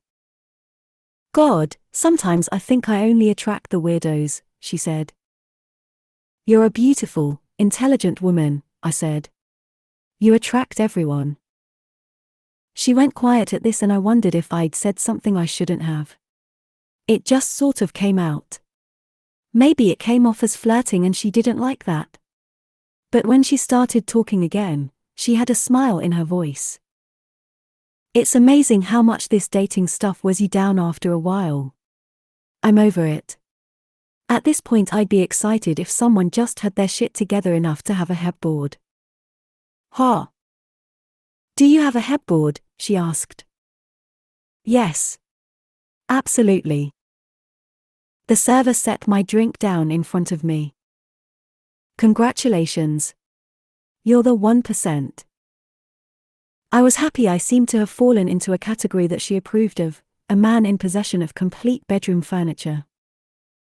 I'm a hair's breadth away from just finding other like-minded women and starting a coven, she said, going on. Anyway, Lieutenant Dan is pretty cute. I looked down at my dog, sleeping under the table at my feet. The rescue almost didn't let me have him. Why? He didn't like men. We think he was abused by a man when he was a baby. He wouldn't even let me get near him. How'd you work through that? She asked, sounding impressed. I showed up every day. I'd bring food for him and sit down on the floor and talk softly to him until he trusted me. Oh. And were you the one to name him? I was. It seemed appropriate. What happened to his leg? I squeezed lime into my club soda. We think he was born that way. Probably at a puppy mill. Ah. That's so sad. I used to get all the abused, neglected animal videos on TikTok before the algorithm realized I didn't like them. Animals adopting orphaned babies or military service members coming home and surprising their dogs. I am not emotionally equipped to deal with that kind of energy right now. Are you on TikTok? No, I said. Well, sort of. I watch videos on house restorations, but I don't post anything. I'm on lesbian TikTok right now and it is the most glorious place on earth. Really? I get a lot of fail videos on my For You page, for some reason, I said. I hate those. Me too. Like, how are you just gonna show us the accident and not give us the follow-up? I need a 6 months later where are they now video with a list of the injuries. Yes. It feels like a documentary that stops just as it's getting interesting. Right? Anyway, you have to engage with the app, she said. Swipe away videos you don't like right away so they know what you don't want to see. You'll be in the warm embrace of lesbian TikTok with me in no time. Do the TikTok lesbians know how to remove old wallpaper? Because that's the kind of content I need at the moment. Oh, yeah. They know everything. It's where I learned how to fold a fitted sheet. I made a TikTok lesbian's mental note. We stayed on the phone and talked about nothing like this for hours. The time just flew by. Talking to her was easy in a way I wasn't used to. She drew me out. Made me feel comfortable. And the words just flowed. She made me feel interesting, like she wanted to know about me and what I had to say. And we had a lot in common too. I guess that made sense, we had the same job. But we both liked being out in nature. We liked cultural vacations over relaxing beach ones, and we liked the same movies. We even had the same Lola Simone songs in our phones. About an hour into the call, it started to drizzle. I squeezed in under the not big enough table umbrella. I'd been in such a hurry I hadn't considered the logistics of bringing my dog. I couldn't go inside the restaurant because of Lieutenant Dan. I could hang up with Brianna and run home and drop him off, then come back. But I got the feeling if I asked to call her back, she'd just say she'd talk to me on Tuesday, and I didn't want to risk it. So I huddled under the umbrella with rain soaking through the back of my jacket and Lieutenant Dan hiding under the table, drier than I was. The waitress looked at me like I'd lost it. After 3 hours, a slice of rhubarb strawberry pie, and the sun starting to set, Brianna hung up with me to go do Benny's dialysis. The mosquitoes were eating me alive, so it was probably a good thing, but I still wouldn't have hung up with her first. I liked her. A lot. The weird thing was, she seemed to like me too, for some reason. I couldn't imagine why. It filled me up. It made me smile when I thought back on it. Probably because I'd been feeling so flawed and rejected for the last few months and suddenly I wasn't. At least to her. I didn't hear from her again for the rest of the weekend, but it didn't matter because I knew when I went back to work, we'd resume our back and forth. I looked forward to it. A little more than I wanted to admit. On my way into the hospital on Tuesday, I ignored another call from Jewel. I still hadn't decided what I was going to do about the situation with my family. Call and cancel on family dinner tomorrow was about all I'd worked out. Just as the stress of my new job and co-workers began to mercifully quiet down, the stress of my family began to ratchet up. I made my way down to the ER for my shift, putting Jewel's number on mute so at the very least I wouldn't be alerted to exactly how many times my sister was trying to get me on the phone. I was coming down the hallway focused on this when Brianna flew around the corner. "There you are. Come on, you'll miss it." She grabbed me by the elbow. This was the first time she'd touched me outside of crashing into me. It made me feel a little breathless, the unexpected interaction and the contact. "Miss what?" I asked, letting myself be dragged along. "Opera lady." "Who?" "There's this group of opera singers who come in drunk like once a month and they always sing in the ER. You have to see it. I was looking for you everywhere." I stifled a smile. We went through the double doors to the ER. There was already a small crowd hanging out outside room 6 when we sidled up to the front. An aria in a high soprano belted out of the room. Everyone stood silent, listening. I knew this one. Der Holly Rasch from the Magic Flute. Mozart. Breathtaking high notes that rose like fiery sparks. I could hear the missing instruments in my mind. Flutes, oboes, violins, clarinets. I melted into the poignant vocal gymnastics of the piece. It was beautiful. I glanced over at Brianna while we listened. I'd noticed the way the staff had made a space for us, parting to let us through so we could be closer to the door. It was a sign of respect and it wasn't for me. I'd gotten more friendly nods since the cupcakes. The nurses weren't as cold to me anymore. But this reception to our arrival was for Brianna. Her bringing me sent a message to everyone that I was liked by someone they loved and respected. Maybe she even went to get me in part to let everyone know this. I felt myself soften. Like the fight-or-flight instinct this place had activated was finally dismissed.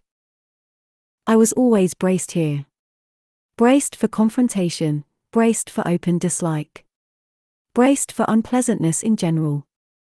Only just now did my brain decide that I didn't need to be. And that was because of her.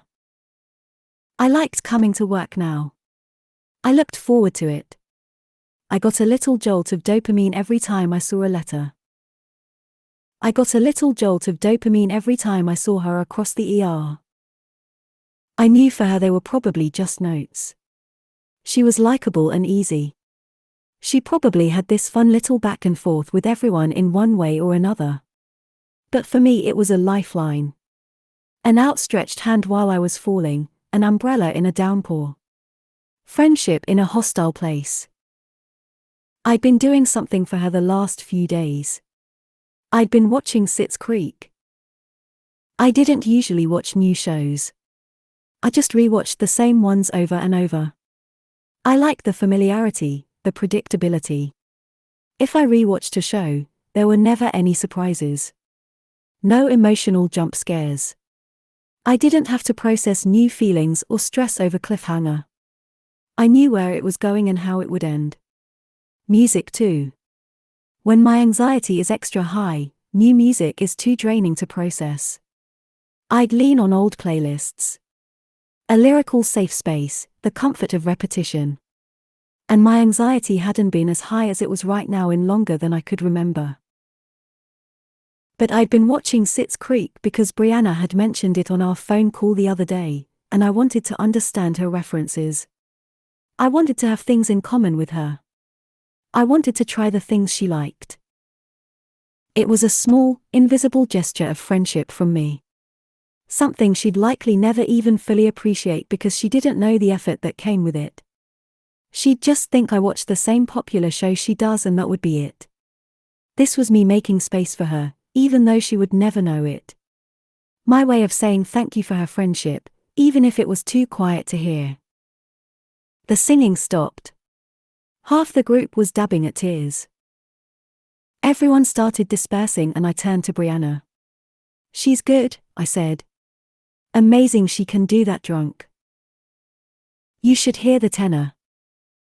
Then we just sort of stood there, like we weren't sure how to proceed now that the distraction was over. God, she really was beautiful. She had her hair up in a loose ponytail, reading glasses on. I cleared my throat. "Thank you for getting me. I appreciate it. It means a lot to be included. I told you I was going to." Then her brows drew down. "You are covered in mosquito bites." I looked at my arms. Yeah. The cabin's buggy. Or rather the table on the patio of the restaurant I talked to her at was buggy. She put a thumb over her shoulder. "So I was going to go visit the sob closet around noon today." "Oh. Good to know," I said. "I'll schedule my breakdown around 2 to give you a chance to finish up." She laughed. "No. Do you want to meet me?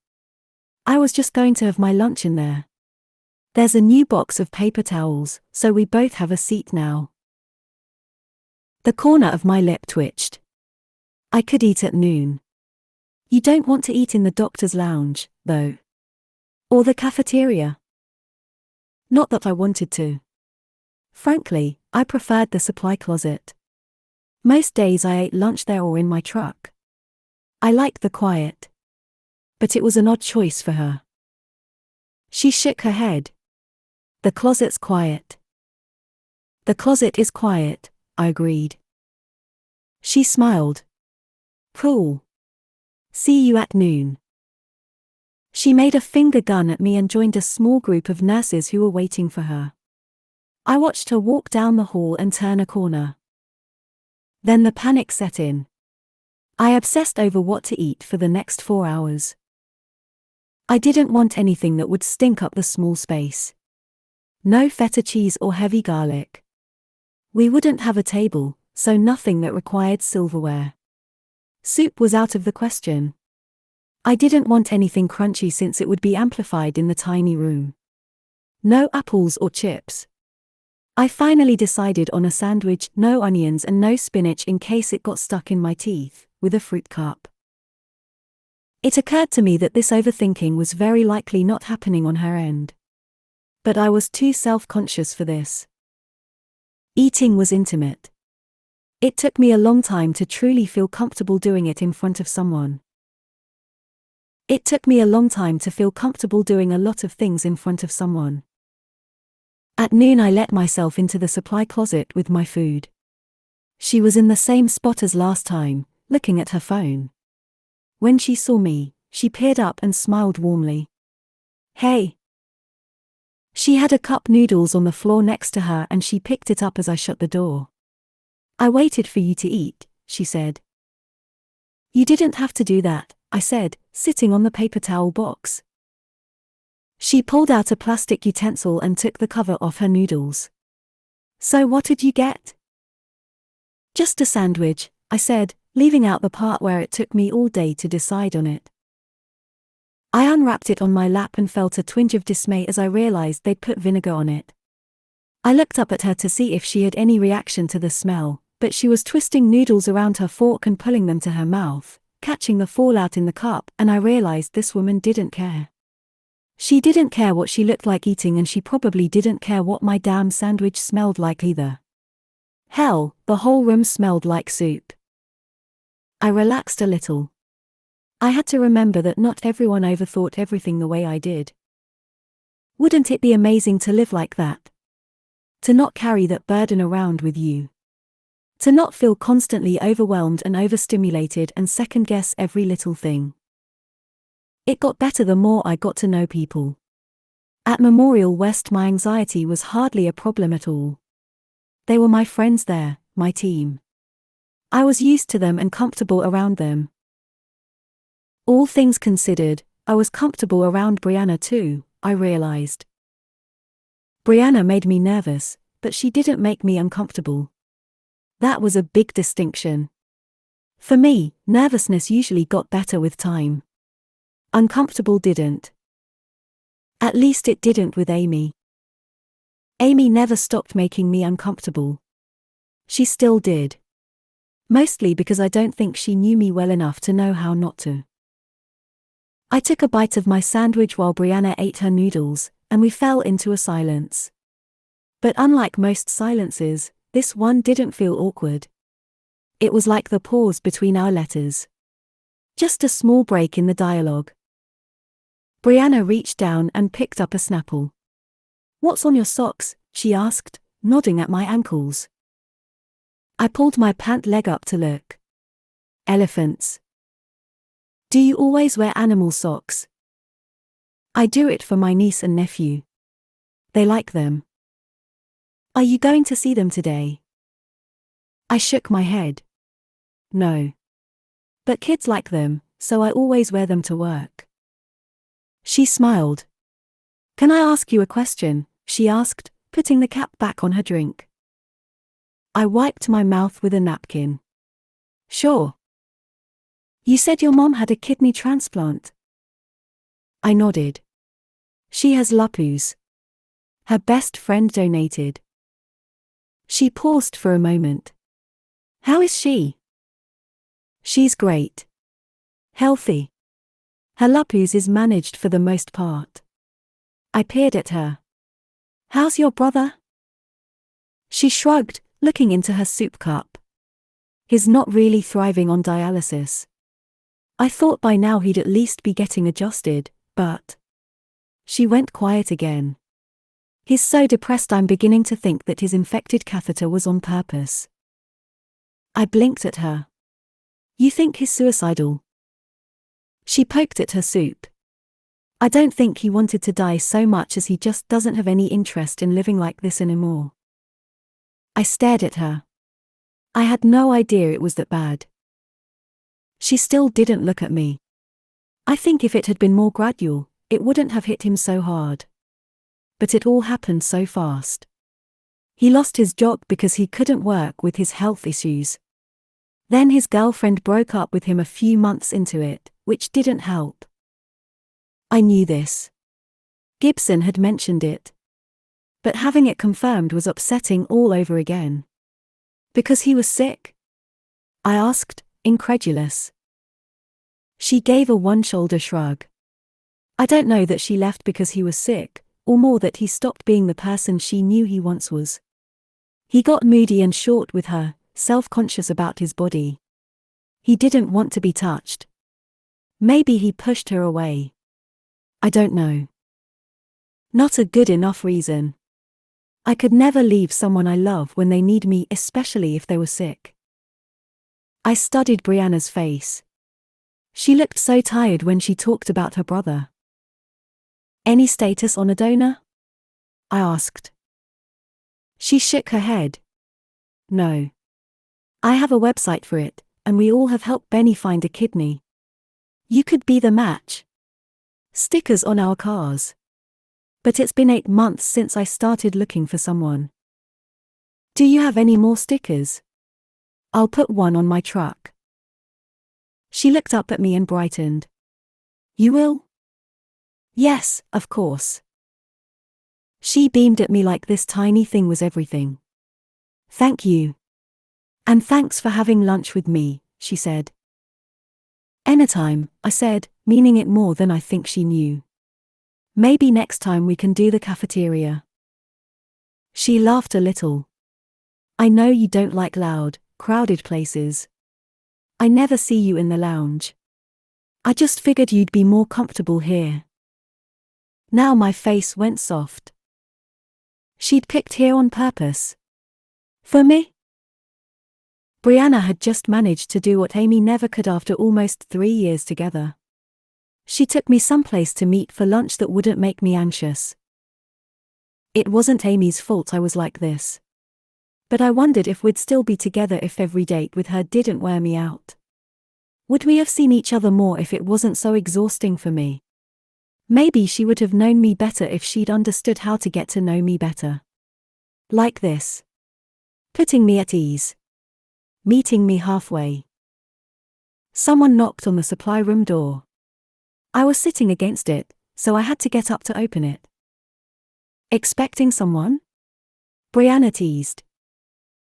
I was smiling at this when I opened the door, but the second I saw who it was, my expression flatlined. It was Jewel. What are you doing here? I asked, confused. She crossed her arms over her hot pink t-shirt. I had to do a wellness check since nobody can seem to get you on the phone. Some nurse told me you were eating lunch in a closet. Then she peered past me at Brianna. A huge grin ripped across my sister's face. Hey, Brianna said, getting up with a smile. You must be Jewel. My sister had a shaved head, she was covered in tattoos, and she looked just like me. She wasn't hard to spot based on my brief story about her. Jewel looked positively elated. I am. And you are? Brianna, she said brightly, offering a hand. Brianna. Very nice to meet you. My sister shook her hand, beaming. So what are you two doing in here? She asked, looking back and forth between us. We're just having lunch, I said. I see. Well, now that I know you're alive, I'll let you kids get back to it. Call me after work. Yes, sure. She gave me a smile I couldn't interpret and left. I shut the door and sat back down. She's nice, Brianna said, picking up her Snapple. In an I gave you a lawnmower chest tattoo kind of way. I scoffed. Does your family do these wellness checks often? She's very in my business right now, I said. They all are. Why? It's a long story. She looked at her watch. We have 15 more minutes. It's going to take longer than 15 minutes. Okay. Want to meet for drinks after work? Everyone's going to Murphy's for Hector's birthday. We can get our own booth while we do our part to keep the liquor industry strong. I laughed. Then I immediately wondered if she really wanted me to go, or did she invite me because she didn't think I'd actually come? I studied her expression. She looked almost hopeful. She really was trying to include me. I'm actually going anyway, I said. With Xander. He'd texted me earlier for drinks after work. Perfect. I'll come say hi. When our break was over, I held the door for her to let her out. See you tonight, she said before heading back to her side of the ER. As I watched her go, my cell pinged from my pocket. Then it pinged again and again and again in quick succession. I pulled out my phone to see what was going on, and the second I saw it, my smile fell. Oh no. Chapter 13. Jacob. I stared at the string of texts from my family that had been streaming in since lunchtime. Everyone but Dad. Lots of exclamation marks and heart eye emojis. I dragged a hand down my mouth. I was sitting at Murphy's with Xander having the after-work drinks I'd promised him earlier. Brianna was across the restaurant with the birthday crowd. I could see her laughing with Hector against the bar. "This is so bad," I muttered, putting my phone face down and my palms to my eyeballs. Jewel thought Brianna was my girlfriend. It didn't even occur to me at the time how that whole thing had looked, me alone in a supply closet with a woman, Brianna knowing my sister sight unseen, like a girlfriend would. No wonder Jewel'd been so smiley. She told everyone she'd met my girlfriend. She'd even gone so far as to search the Royal Northwestern website to get Brianna's bio and photo, which she then shared in the group text. "What's bad?" Xander asked. I sat back in my seat and paused for a long moment. "I messed up," I said finally. "With what?" "My family. I told them I have a girlfriend." He blinked at me. "Why the hell did you do that?" I blew a breath through my lips. "They're worried about me. Jeremiah and Amy getting married. I just wanted them to think I was okay." His smile moved into a low chuckle. "Damn. Your mom's going to lose her shit when she finds out about this. You're gonna get psychoanalyzed within an inch of your life." "I know," I said. "But it gets worse. They think it's Brianna." "Our Brianna? That Brianna?" He nodded to her sitting at the bar with Hector. "Jewel came to see me today and I was eating lunch with her in the supply closet by Gibson's office. She assumed." "Well, what are they saying?" Xander asked. I glanced at my phone. That my girlfriend is beautiful. That they can't wait to meet her. That we were making out in a supply closet. He practically howled. "She is single, you know," he said, still cracking up. "Check this out. The jackass she was married to cheated on her with her friend." He shook his head. "Idiot. You should have seen what she did to him when she caught him." I wrinkled my forehead. "What did she do?" "Not my place to tell you. You should ask her. Let's just say he got what he had coming, and I hope I'm never on her bad side." He laughed again. I took a deep breath. "I'm calling my family." I picked up my phone and went to dial, but he stopped me. "Just hold up a second." "Hold up," he said. "Why don't you just ask her?" "Ask her what?" He shrugged. "Ask her to be your date to the wedding stuff. They think she's my girlfriend. A date isn't going to do it."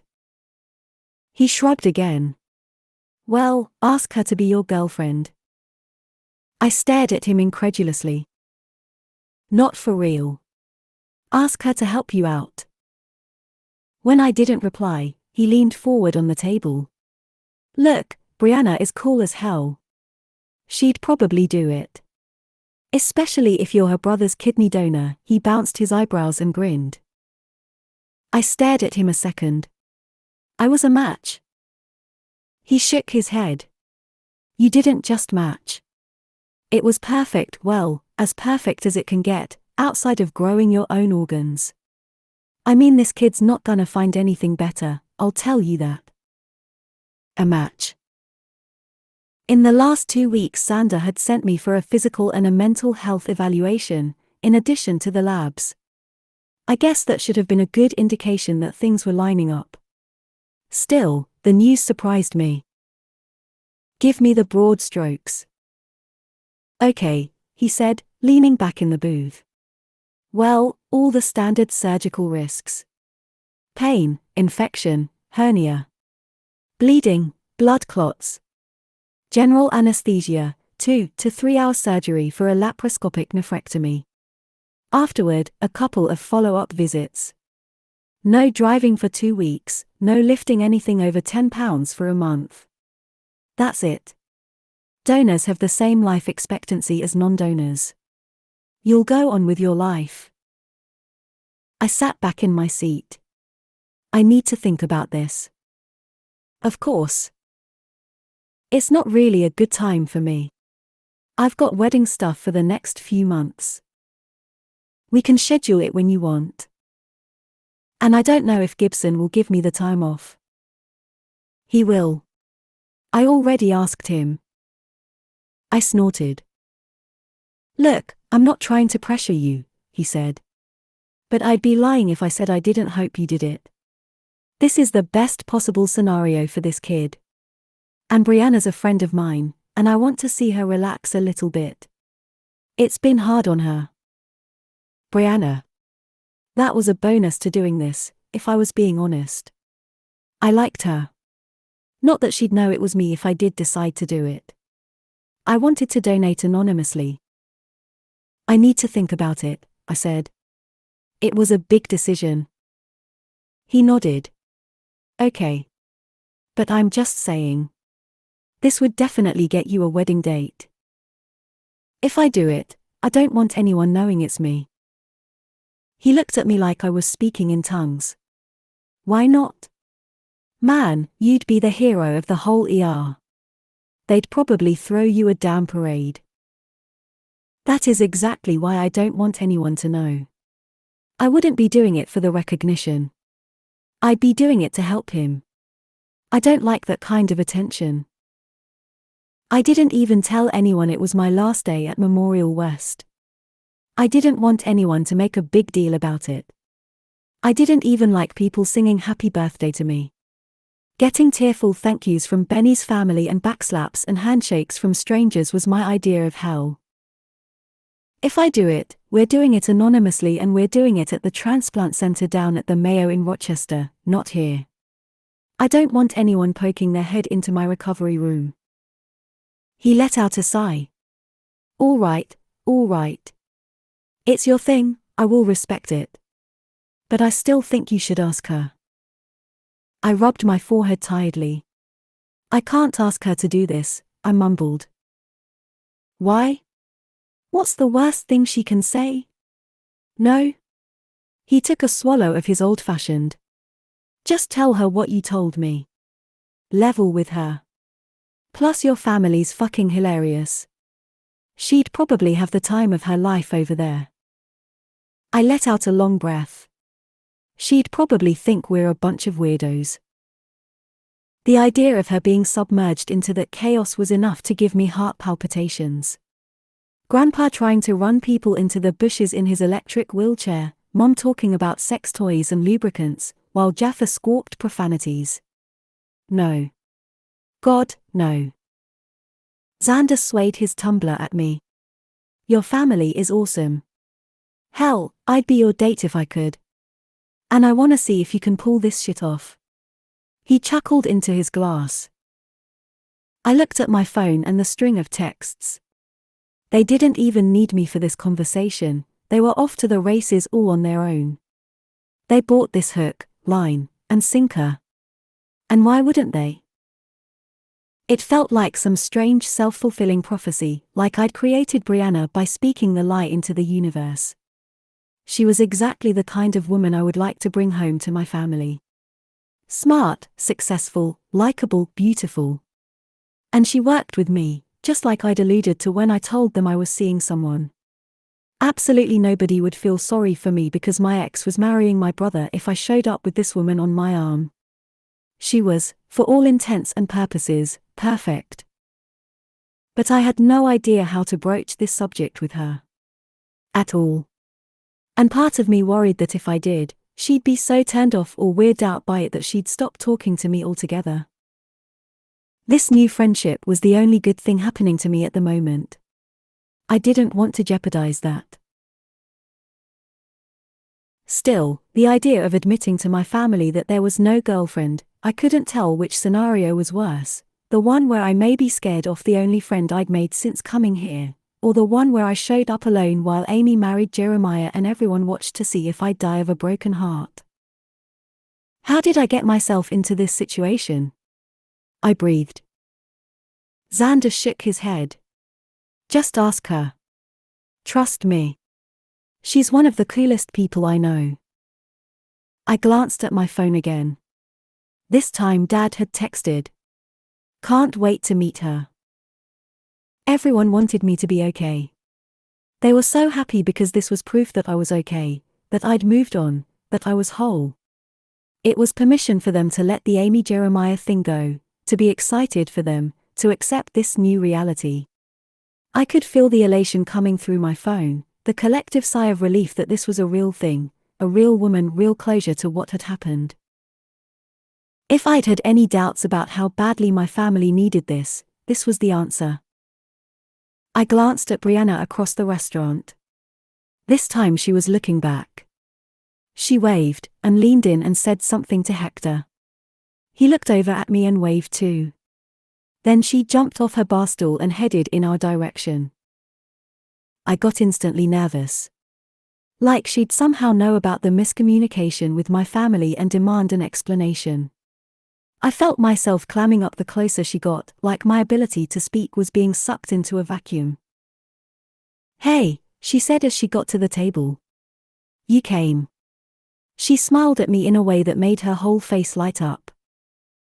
Luckily I didn't have to answer, because Xander broke in. "Sit," he said, scooting over. She slid into the booth, set her purse next to her, and plucked one of Xander's French fries off his plate and ate it. "What are you guys talking about over here?" she asked, chewing. "I can hear you laughing across the restaurant." Xander pushed his plate toward her and nodded at me. "Talking about the time Jacob carried an injured ATV driver out of the woods a few years ago." I blinked at him. That was not what we were talking about. It was a true story, but we hadn't brought it up in years. What was he doing? Was he wingmaning me? Brianna arched an eyebrow at me. "Oh yeah? What happened?" I cleared my throat. "He crashed it.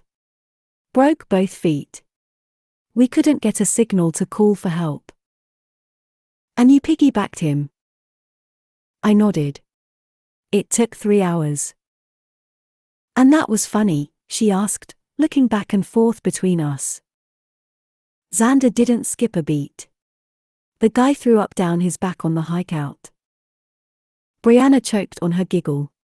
"Well, so much for the wingmaning." "That was nice of you, though," she said, still cracking up. Then she leaned in a little. "Just so you know, I forbade Hector to come over here." She nodded back to the bar. "That's today's drunk extrovert." I laughed a little. Then she seemed to remember something, and she reached down next to her and started rummaging in her purse. "I forgot. Here's the sticker for your car," she said. She slid it face down across the table toward me. "Thanks for taking one." I put a hand on top of it. "Of course." "I have to get back over there," she said, looking at her watch. "Hey, why don't you tell me that family story thing at lunch tomorrow?" "Supply closet. Noon?" I nodded. "Sure." "You guys have fun," she said, plucking another French fry off Xander's plate. Then she slid out of the booth and was gone, back to her side of the restaurant. "See?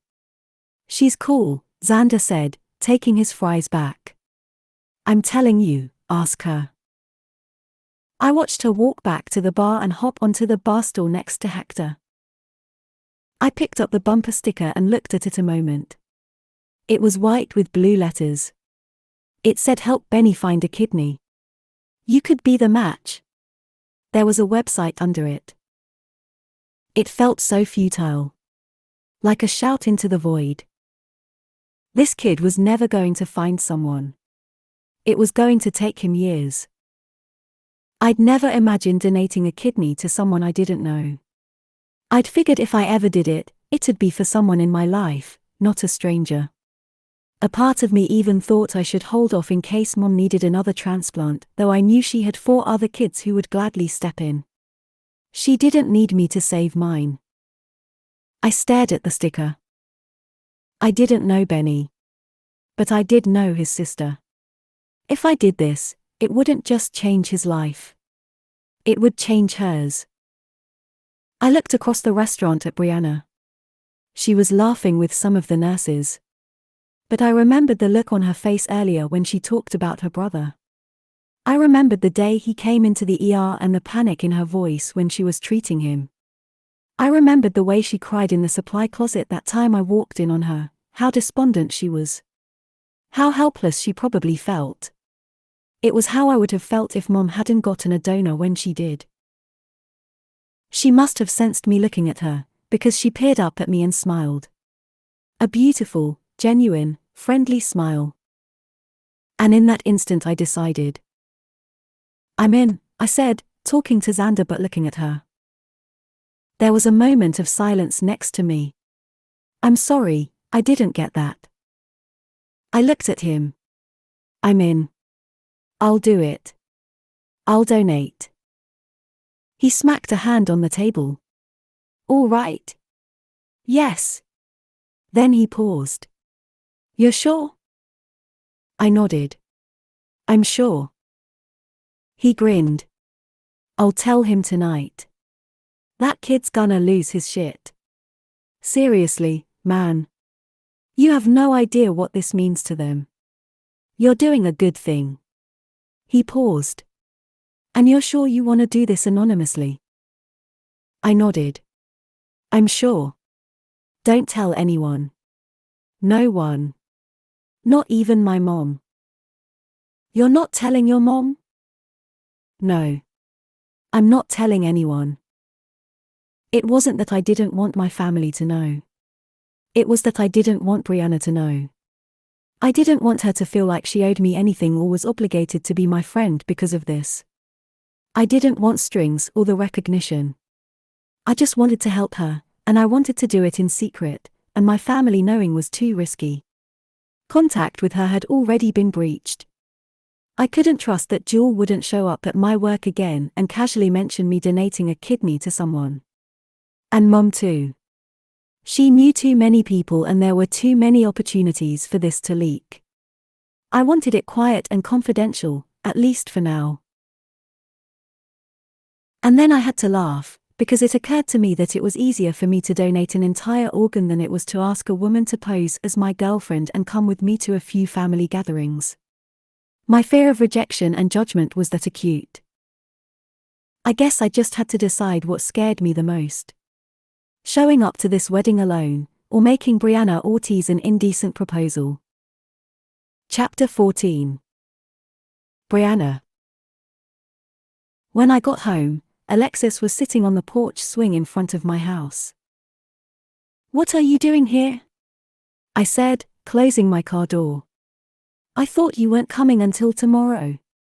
I ran to hug her. "I'm staying the night," she said with her chin over my shoulder, her pregnant belly pressed into mine. "Figured you needed emotional support. Jessica came down today to do a free clinic at my office and she mentioned something about the forest reclaiming the land." I laughed and let her go. "You all right?" she asked, eyeing me. I sighed. "I'm fine. Sort of. As fine as anyone could be on the eve of their divorce." Tomorrow was the 19th. It was finally here. D-Day. I'd planned on working and acting like it was any other Wednesday. I'd told Alexis numerous times over the last 2 weeks not to come. But she came anyway. I loved her for it. She looked great. Her red hair was in a ponytail, and she had on a dark green fitted t-shirt and jeans. Small baby bump. No makeup. Everything about her was relaxed. So different than she used to be, back before Daniel. I was also different than I used to be, but not in a good way. She grabbed a duffel from the swing bench and a brown paper bag. "I brought you muffins," she said. "I made them from scratch." "Of course you did. You're a country girl now. Did you churn your own butter?" She laughed. "Shut up," she said, following me in. Justin, Benny's friend, met us at the door on his way out. "Hey," I said, surprised and happy that someone was here. Hey. Benny was in the living room behind him on the sofa. He looked up at Alexis with that flat expression he always wore these days before staring blankly at the TV again. Did you guys have a good day? I asked Justin, my voice hopeful. He pressed his lips together in a way that meant no. We're gonna go to GameStop tomorrow, right, buddy?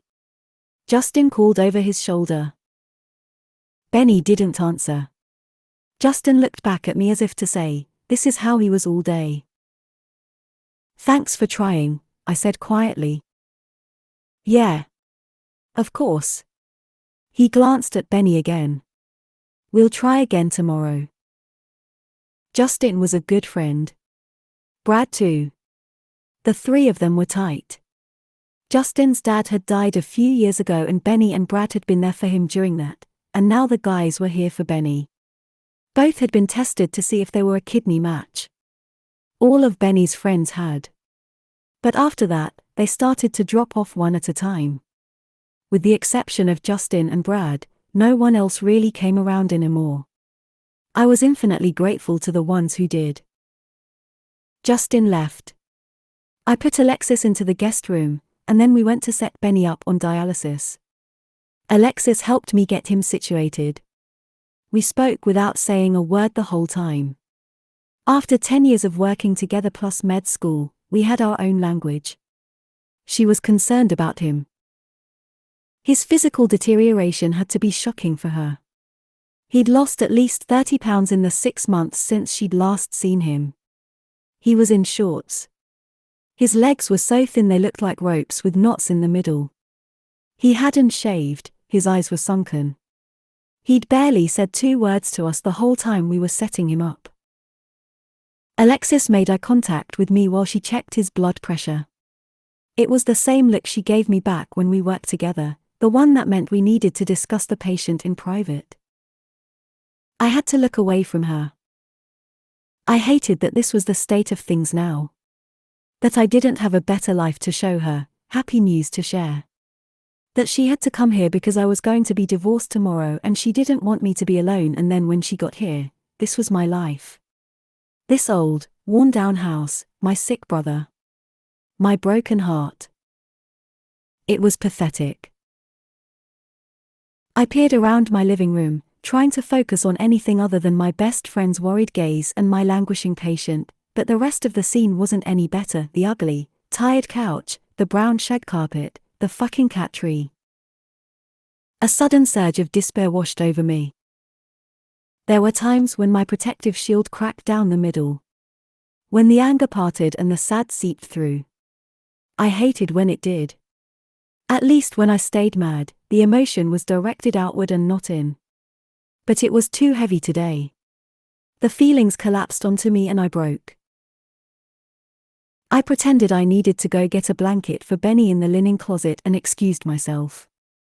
The second I got around the corner, I stopped in the hallway and burst into muffled tears. What was my fucking life? How had I ended up here? Everything had gone wrong.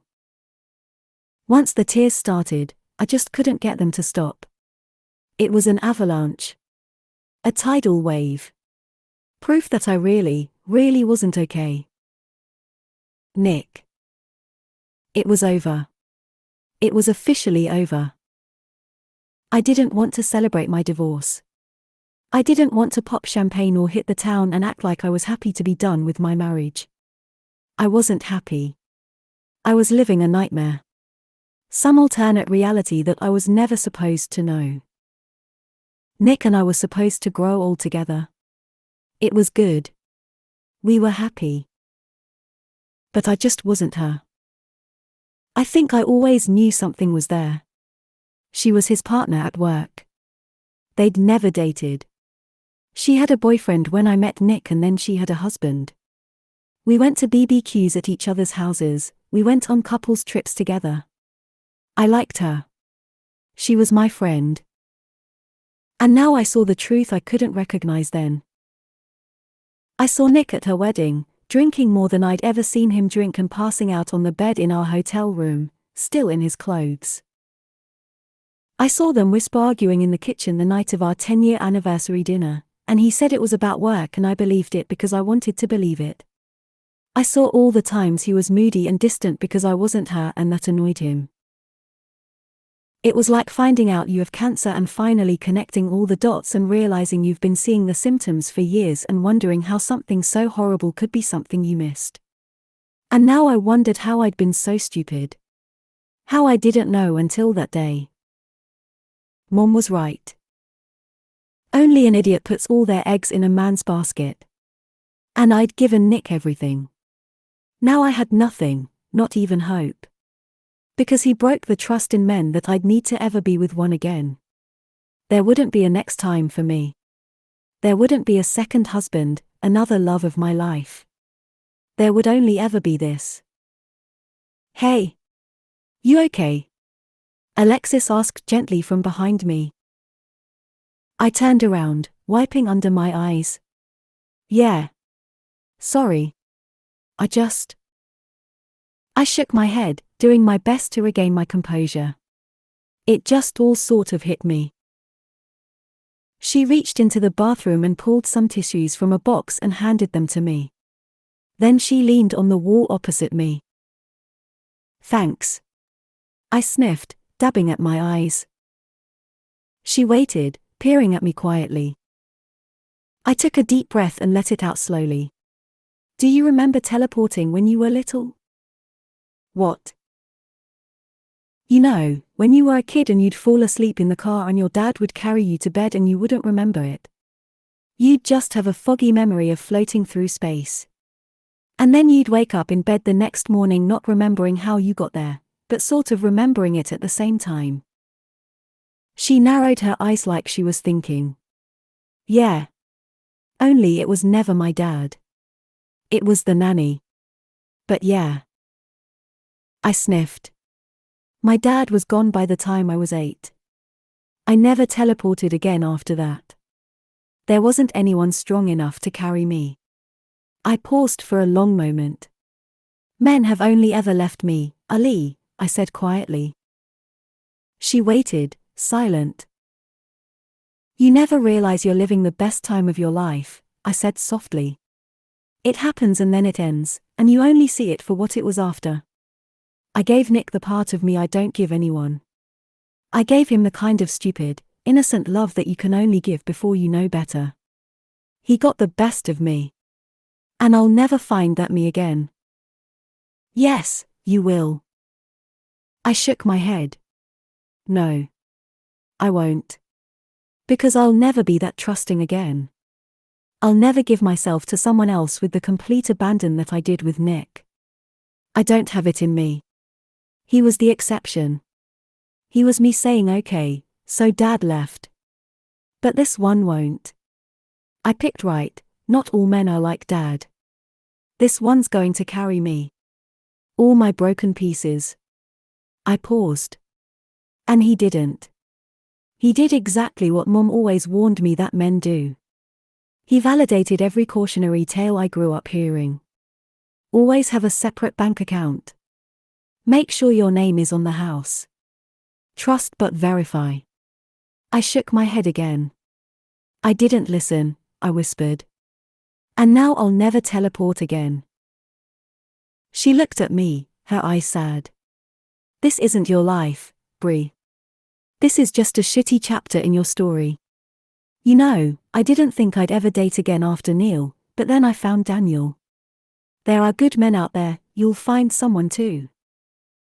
I scoffed dryly. That ship has sailed. I am no longer a reliable source of judgment when it comes to picking men. I wiped under my eyes and took in a deep breath. Speaking of husbands, I said, changing the subject. I can't believe you actually left yours home alone. The sex is better when I'm gone for a bit. Oh, so now I get why you came to see me. This is foreplay. She laughed. I sighed. I wish marriage came with an app that makes it so your husband's penis only works for one user. Like a phone that only you can unlock. I would have given it to you as a wedding gift. I don't think I have to worry about that with Daniel. I nodded. You're probably right. He'll make a good teleporter one day, but just keep a separate bank account. Trust me on this one. She smiled. Then she gave me a playful eyebrow. You know, Doug is still single. I gagged and she cracked up. Her husband's crusty best friend had followed me around with a guitar at their wedding. I'm not that desperate, I said. Yet. We were giggling at this when the screaming started. Benny. Alexis and I looked at each other for a split second before we bolted. Everything moved in slow motion after that. Down the hallway, around the corner, into the living room. I was braced for something awful. A disconnected tube, blood everywhere. But when I got in the room, he was right where we left him, still hooked up to the machine. He was crying, hysterical. Alexis and I both darted to his side, going into ER mode, frantically checking wires and screens on the dialysis machine while he screamed. What's wrong? I said, touching dials. Benny. He was so worked up he couldn't even form words. Alexis shook her head. This looks fine. It's not the machine. I turned to my brother, frantic. Benny, what is it? And then I saw he wasn't just crying. He was laughing. Manic, high-pitched laughing between sobs. Xander. He managed, looking up at me with tears in his eyes. He just called, I have a donor. Chapter 15. Jacob. I could feel the buzz before I even walked into the ER. The mood on the floor was palpable.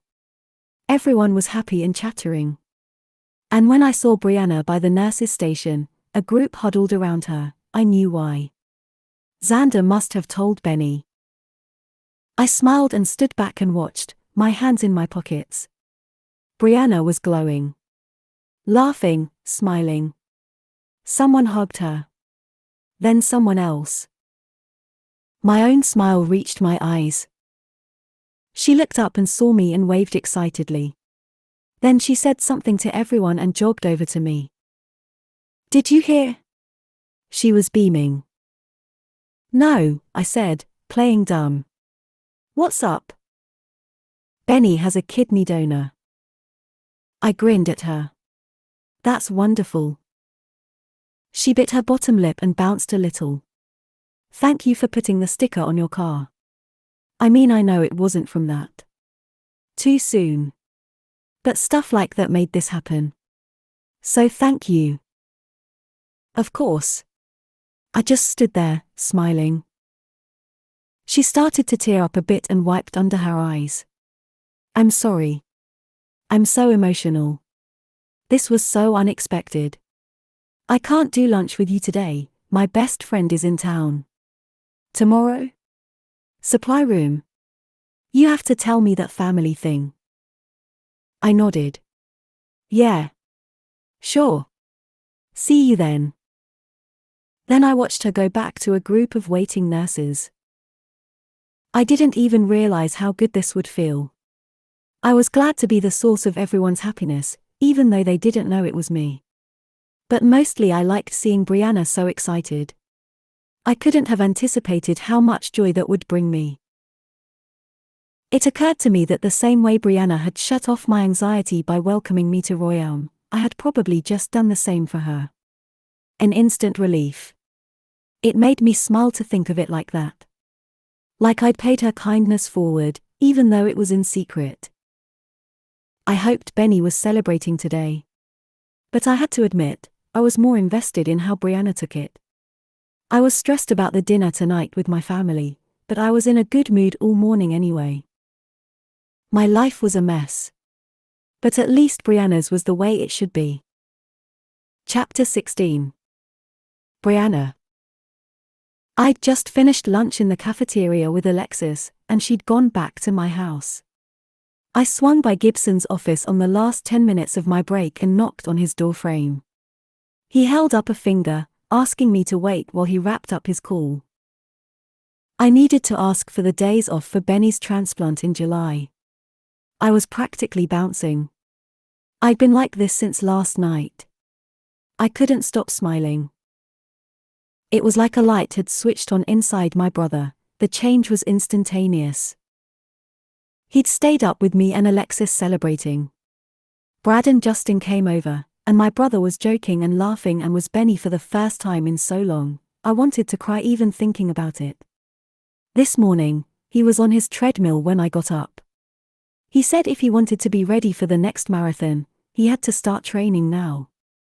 Then he ate a full breakfast. All of it. I'd had to muscle down the happy sob that came out of my mouth. Someone had given me my brother back. I didn't know who the donor was or how they found us. All we were told was that they were available for a late July transplant, they wanted to do it at Mayo Clinic, and that they wished to stay anonymous. Xander said they were a perfect match. A perfect match. I'd been braced for today to be so shitty. And now I didn't even care that I was officially divorced. Didn't care. Nothing could cast a shadow on this moment. Not even Nick. Gibson hung up the phone and motioned me inside.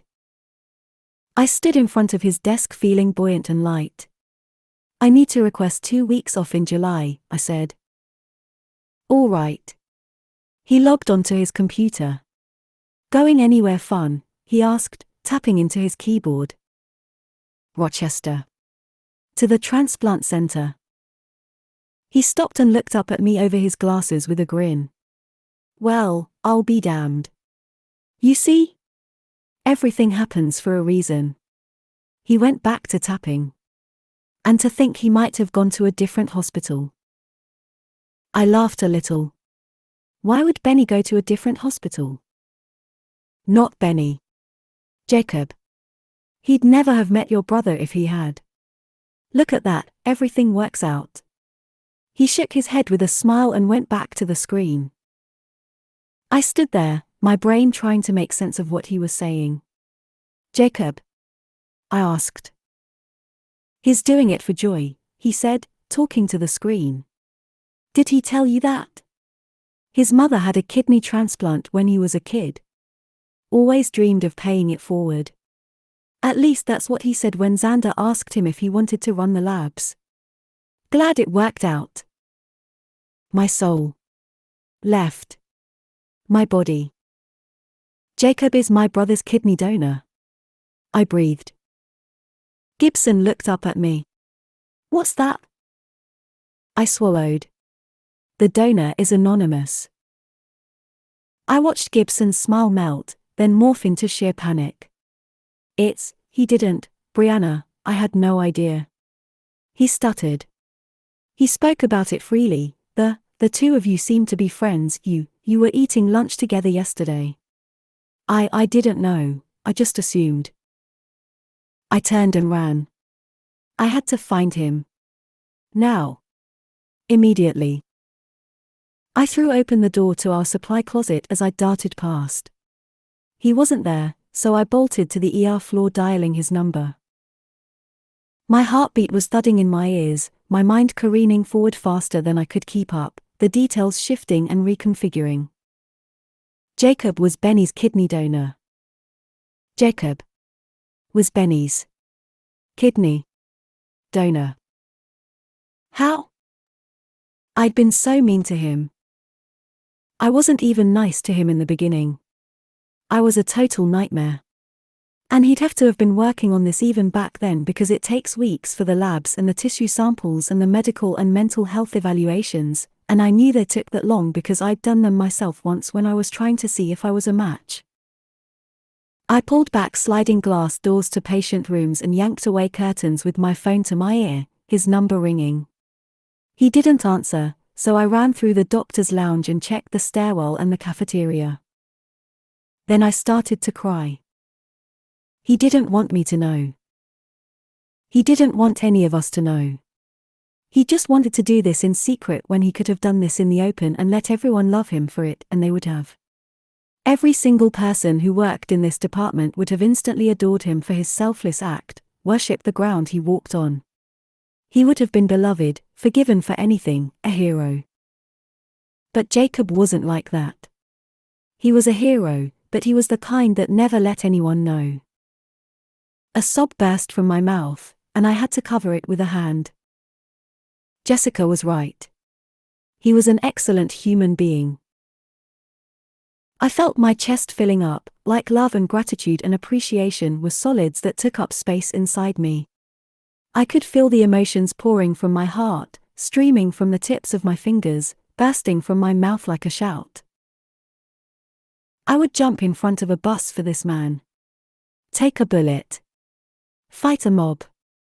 I would defend him to the death, kill someone for so much as looking at him wrong. I wanted to go back in time and punch myself in the face for causing him even a moment of unhappiness. My devotion to him shot adrenaline into my system, made me feel frantic to find him so I could thank him, even though thanking him wasn't and never would be enough. I must have looked hysterical, tearing through the hallways sobbing, throwing open doors, mascara running down my face. It felt like a dream. One of the ones where your legs won't move fast enough and you can't find what you're looking for. And then there he was. He was coming down the hallway from the direction of the locker rooms. This beautiful, benevolent angel of a man. I ran at him, grabbed him by the hand, and yanked him toward a supply closet. He said, letting himself be dragged. What are we? I pulled him into the small room and shut the door behind me, panting. He stared at me. Are you okay? I gasped for a moment before blurting it out. Are you Benny's kidney donor? I watched the question move across his face. I shook my head. I know you don't want anyone to know. And I won't tell anyone. Not even Benny. But I have to know, for myself, if it's you. Please. Is it you? My voice cracked on the last word. He peered at me quietly. The moment stretched 1,000 years. I tried to read his expression, tried to glean the answer from the tick in his jaw or the resigned set of his eyebrows, the searching in his kind brown eyes. I had to know, I had to know. I watched his lips part and then he said it, yes. I threw myself at him. Chapter 17. Jacob. She dove at me. I caught her and staggered back a few feet before I regained my balance. She hugged me like I've never been hugged in my life. It was like she was collapsing at the end of a finish line. Thank you, she sobbed. Thank you, thank you, thank you. It's okay, I said. I wanted to. She wept into my neck, and my instinct was to wrap her in my arms and comfort her, even though I knew these weren't sad tears. And when I folded them around her, she clutched me tighter and everything I was going to do, the organ donation, the surgery, the recovery, was worth it for this one moment alone. I'd thought that any show of gratitude would make me uncomfortable. But for some reason I didn't mind it now that it was happening, and I think it was because it was happening with her. I liked her. And I liked making her happy and I liked seeing her this way and I liked this hug. It occurred to me that I hadn't been hugged really hugged since Amy. And even then, I couldn't remember the last time we'd held each other in any way that felt like this. She'd been so frustrated with me and I'd felt so distant from her, the intimacy had ended long before the relationship did. I'd been deprived of this basic human contact and now that I had it again, I realized how much I needed it. As I breathed out, Brianna filled in the space and I just felt still. Calm. Grounded. I wasn't even nice to you, she whispered into my neck. You're nice to me, I said quietly. She pulled away and peered up at me with wet eyes, her chin quivering. Jacob, how can I ever thank you for this? There are no words. I dug in my pocket and handed her a tissue from the pack I always carried. She took it and dabbed under her lashes. Thank you. She was calming down a little. Catching her breath. I studied her while she regained her composure. So beautiful. Even crying, she was beautiful. I felt like I should look away from her, but I didn't even know how.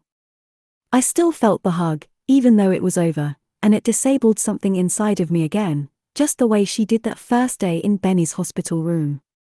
I was rendered frozen and speechless and completely at her mercy, and I had to wonder with a touch of awe and amusement if she had bewitched me. If I was under some spell. Because I'd never felt like this before, this compelled to do something for someone I just met, this drawn to anyone. Maybe she'd started that coven after all. She sniffled and looked up at me. Jacob, you have changed his whole life. Like, I know you know, but you don't know. My brother is alive again. He's him again. I gave her a soft smile. Good. Then I tilted my head. How did you find out? I asked. She wiped under her eyes. Gibson. I think he slipped. I nodded. Ah. I guess that was a fair mistake. He didn't know I was donating anonymously. I hadn't even seen him yet today. We'd managed to keep this under wraps for an entire 12 hours. I would really appreciate it if you didn't tell anyone else, I said. She shook her head. I won't. I promise you I won't. Are you mad at him for telling me? I slipped my hands into my pockets. No. It was an honest mistake. You should text him and tell him. He's probably freaking out. She sniffed. I nodded. Okay. She gazed into my eyes. Do you know what today is, Jacob? She asked, peering up at me. It's the day my divorce is final. I don't know if you knew that, but I was married. You had a wedding ring in some of your pictures. She nodded, looking down at the tissue in her hands. I didn't think that there was anything that could have made today okay. Her eyes came back up to mine. But then this happened. She smiled up at me, blinking through tears. This is one of the best days of my life, on one of the worst days of my life. And all I'm going to remember when I think about it is you and what you've done. Thank you so much. She choked on the last word. I didn't know what to say. So I didn't say anything at all. Silence was always my default response. Sometimes things are easier to understand when unsaid. Sometimes words complicate things and make them murky. This moment didn't need them. We just stood there. Me with my hands in my pockets and her dabbing at her eyes, gratitude coming off her in waves. For so long I'd wanted this kind of admiration from Amy, and even this wasn't really real. Brianna was just grateful and excited, and it would wear off. But it felt good anyway. My phone chirped in the silence. I cleared my throat. That might be Gibson. I should probably check it. I pulled out my cell and sighed looking at it. A missed call from Brianna that I hadn't heard and 5 texts from Mom. She was asking about tonight. I must have been making a face, because Brianna said something. Everything okay? I dragged a hand down my mouth. No. It's just that family thing I was going to tell you about. What? What is it? Anything I can help with? I barked out a laugh. The irony. What? She asked.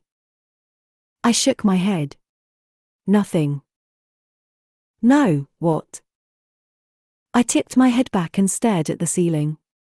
This actually is something you could help me with. But there's no way I'm asking you. Ah, the hell you aren't, she said. Like, I don't want to be dramatic, but I would literally die for you right now.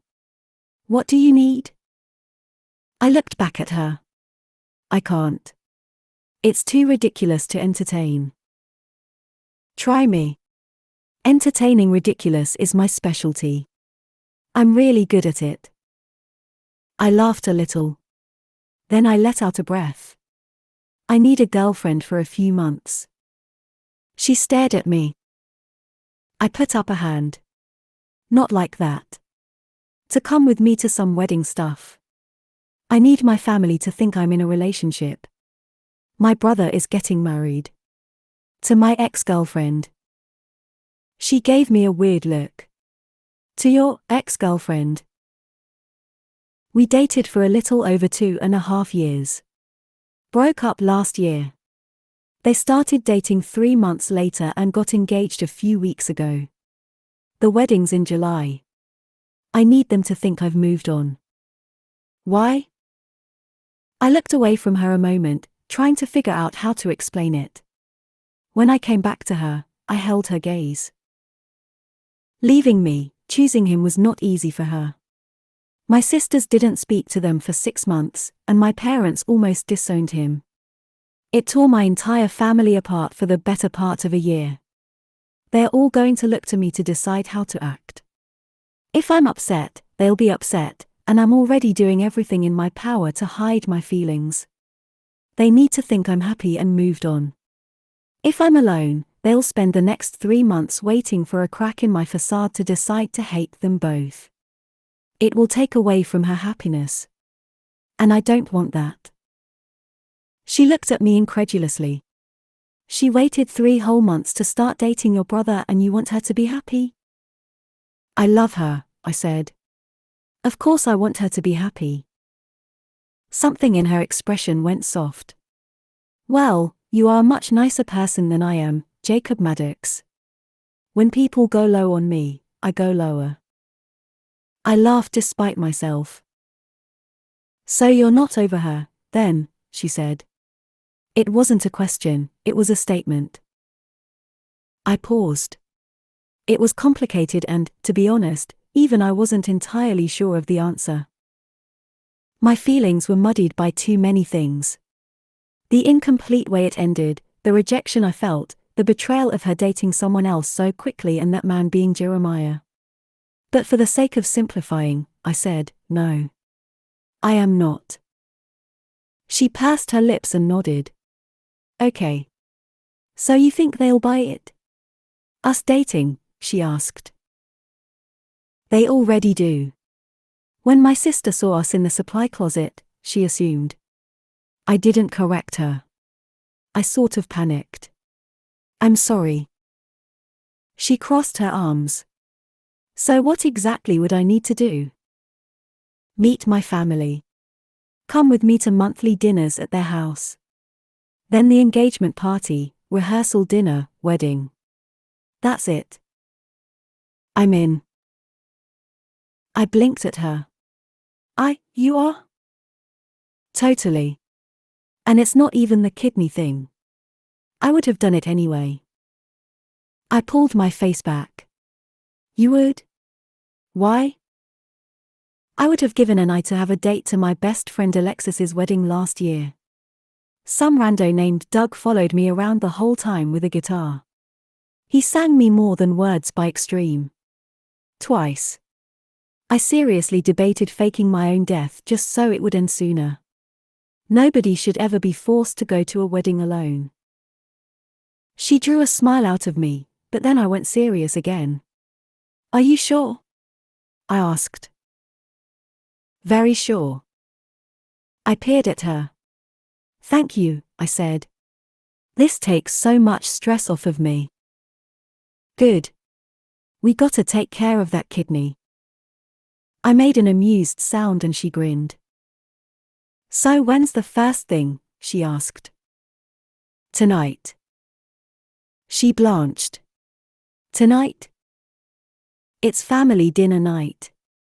Jeremiah and Amy won't be there. They're invited, but it's her dad's birthday.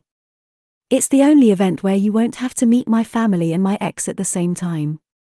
We can wait until the engagement party if you want, but it might be a lot, meeting everyone at once. She pursed her lips, thinking, then nodded. Okay. I can do tonight. Are you picking me up?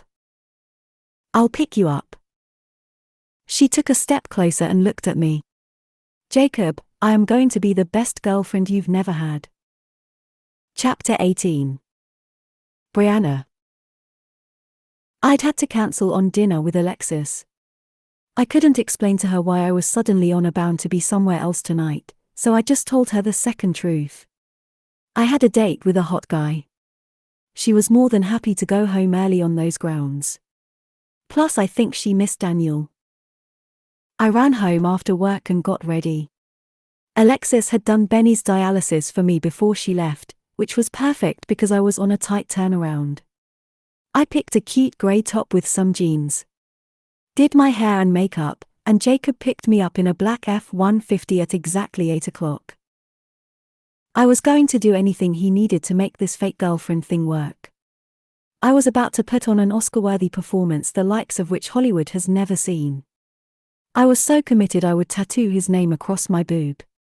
Pose for fake engagement photos if he wanted them. Hell, I'd fake a damn wedding.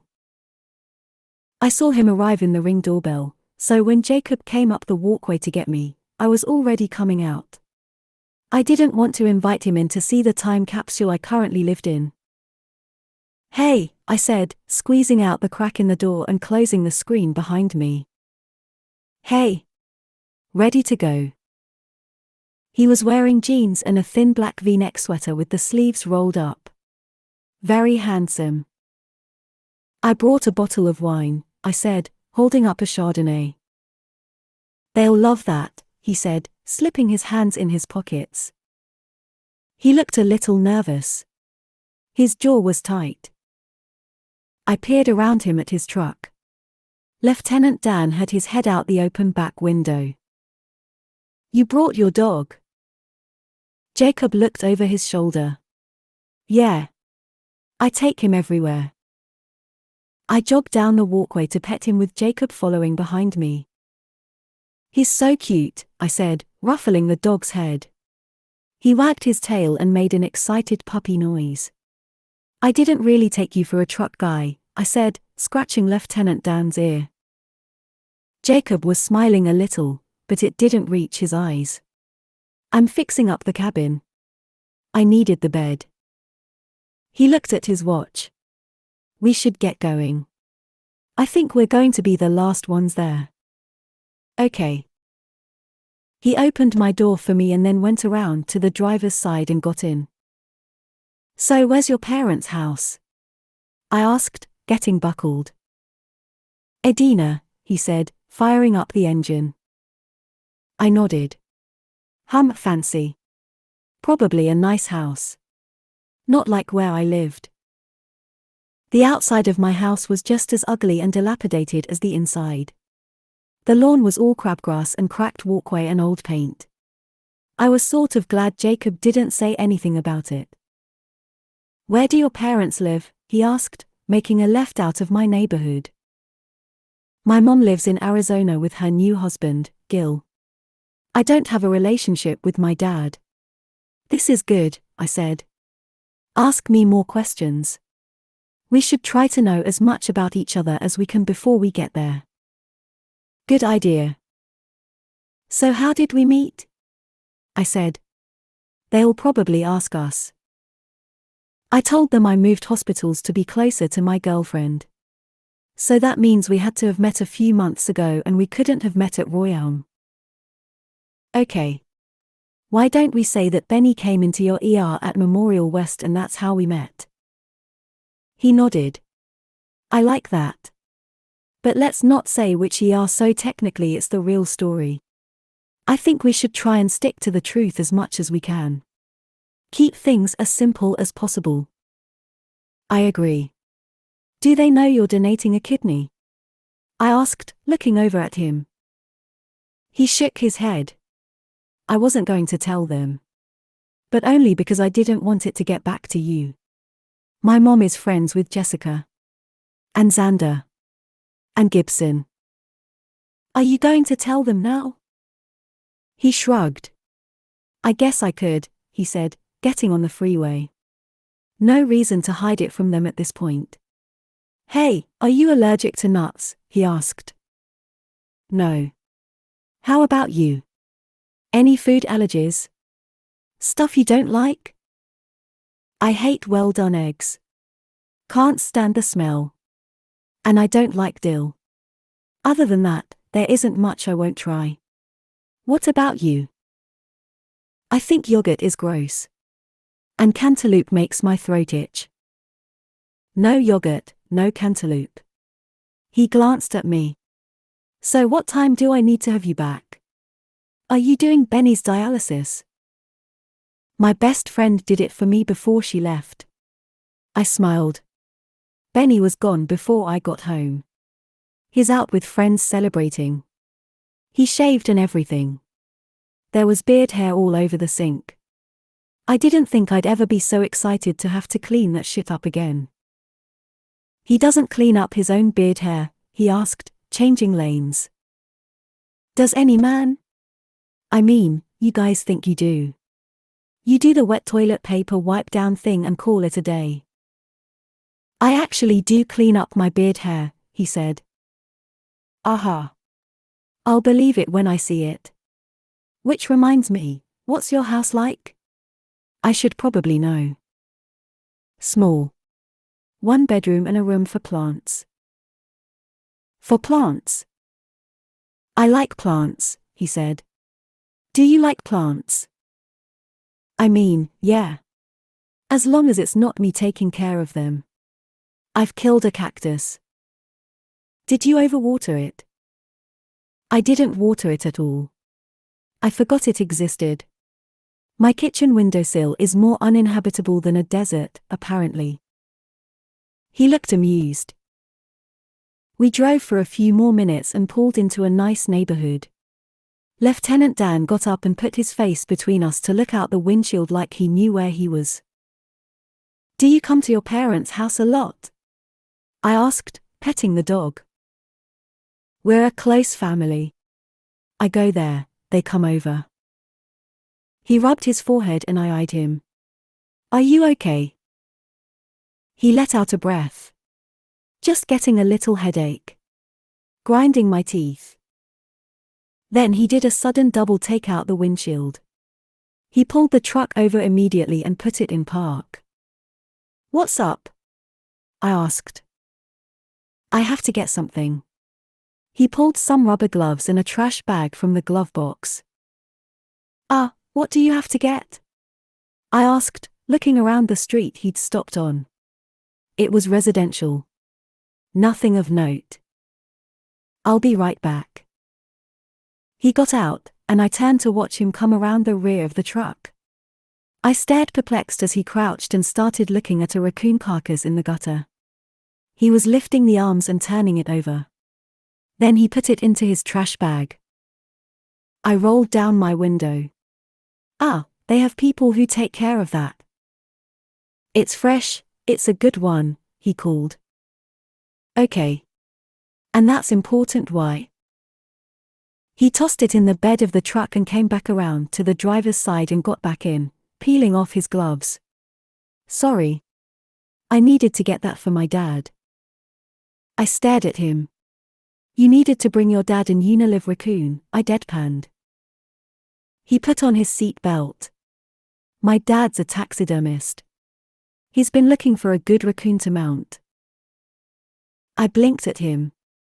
And you couldn't have led with that, so I wasn't afraid I was on a drive with a serial killer. He glanced at me and just now seemed to notice the look on my face. I'm sorry. That was weird. He looked a little embarrassed. I should have explained it before I got out. Sorry. I'm nervous, and when I'm nervous I sometimes miss steps. He had his hat in hand, puppy dog look again. That vulnerable expression like he'd done something wrong. I felt my face soften. Don't be nervous. We've got this. It's going to be fine. He looked at me like he didn't believe me. It will. And don't worry about the raccoon thing. To be honest, this isn't even the creepiest thing I've ever had happen on a date. You're all good. He laughed despite himself. Then he went a little serious again and looked away from me. I don't want you to think that I do this often. Roadkill. He came back to me. No. Lie to my family. I pivoted in my seat to look at him straight on. Jacob, you do not need to tell me what kind of person you are. I know. He gazed at me a long moment. That quiet, thoughtful look he gave me sometimes, and I realized that behind that expression was probably the wheels of his brain, working overtime. Trying to assess the situation, worrying, overthinking like I knew Benny always did. His anxiety pinging around. A clawing internal panic nobody else could see. But I could see it. Because I'd seen it in my brother his whole life. I think that's why Benny's diagnosis was so hard on my brother. He wasn't just living what was happening. He was living what might happen. An infinite number of what IFS, fueled by his anxiety, each one experienced like they were going on simultaneously, eating away at him, terrifying him, tormenting him. And once he started down that path, it was so hard to stop the progression. It was a self-perpetuating cycle of emotional destruction. One that Jacob's selfless gesture had knocked off its trajectory. Jacob had given Benny a reason to stop the inside screaming and look at just one way forward instead of all the possible worst-case scenarios his brain could conjure. He'd given him hope. And in doing that, he gave his restless mind peace. And I could see, in this one quiet moment in this truck, that the screaming was going on inside of Jacob. He didn't have to say a word for me to know it. He was worried what was going to happen with his family today. He was worried what I thought of him. He was dealing with the fact that his ex was marrying his brother, and he was probably afraid we'd get caught in this lie. I decided right then and there that my job was going to be to quiet it all down. I would be a buffer. An emotional support person. I would throw myself over him like a bulletproof vest. Wrap him up in my protection. Look, everything is going to be okay, I said. We're ready. My cheekbones are contoured. We've got wine and the dead thing. The corner of his lip quirked up the tiniest bit. We're going to smile and eat, nobody is going to know what we're doing, and it's going to be fine. Trust me. He let out a long breath through his nose. Okay. This time he seemed to believe it. Or at least he appeared to want to believe it. He drove us another few blocks, and we pulled up in front of a nice 2-story house with half a dozen cars parked in the driveway. He sat staring up at the home through the windshield. It's going to be chaos in there, he said almost to himself. Okay. I'm good in chaos. I'm not, he mumbled. I cocked my head at him. Do you want to play a game? He arched an eyebrow. A game? Yeah. I think you'll like it. I used to play it with Benny when we'd go to stuff like this. Okay. I give you a catchphrase. And you have to work it into a conversation. The second you do, you're allowed a timeout from peopling. We go sit on the stairs with the dog or something. He eyed me. A catchphrase? Like what? I twisted my lips and looked sideways. Leak, not on my watch, I said in a fake British accent. He smiled a little. Benny liked it because it gave him a goal and it forced him to talk to people. He seemed thoughtful. All right. I'll try it. Sweet. I got unbuckled. Any last-minute tips? Yeah, don't give Grandpa any cigarettes, no matter what he says. He's very convincing. And do not under any circumstances bring up sex toys to my mom. You will never escape the conversation. No one will be able to save you. I somehow don't think sex toys are going to come up while I'm talking to your mom.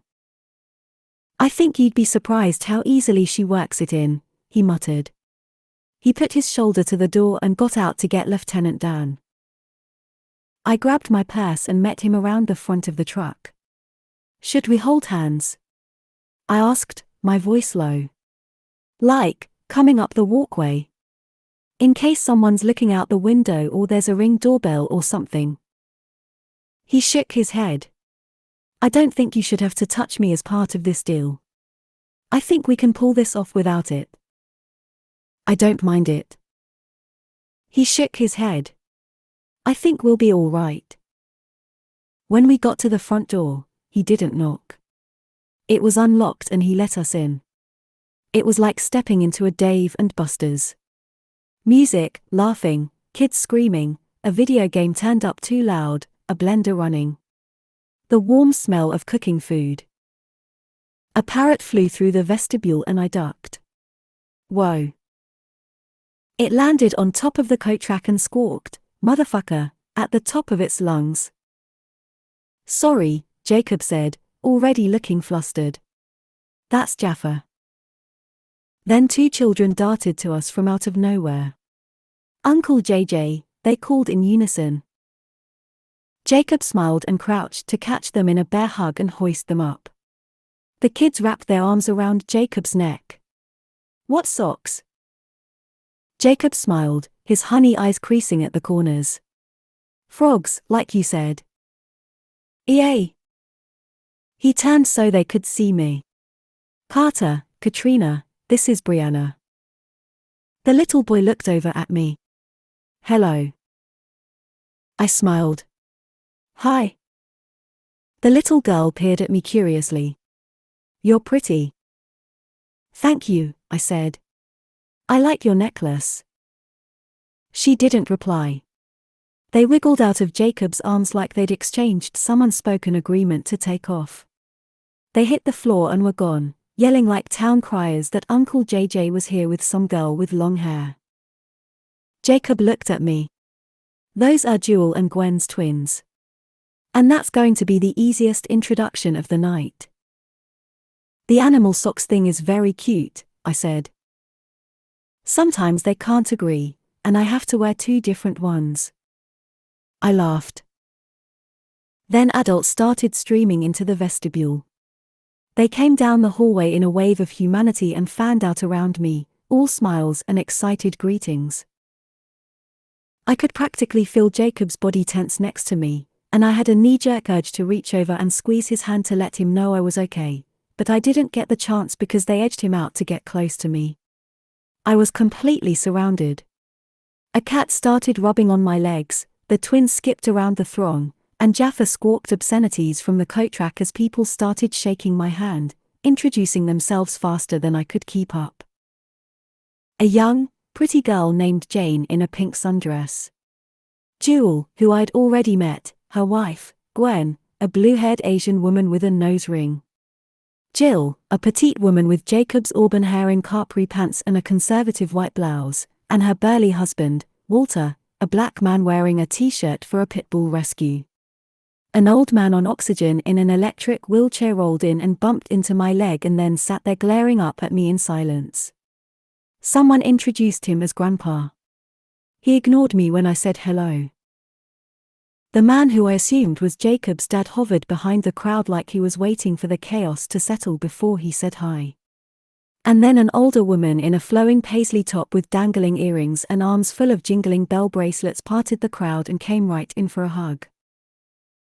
I'd say that all of this would be overwhelming, except that when Mom took us back to El Salvador to visit, I did this exact thing times 100 at every single family gathering. It took a full hour just to walk around and say hi to all my cousins and their families. This was nothing. And the rules were universal and simple. You smiled, acknowledged everyone, and asked how you could help with whatever they were doing. I knew how to handle this and was completely relaxed.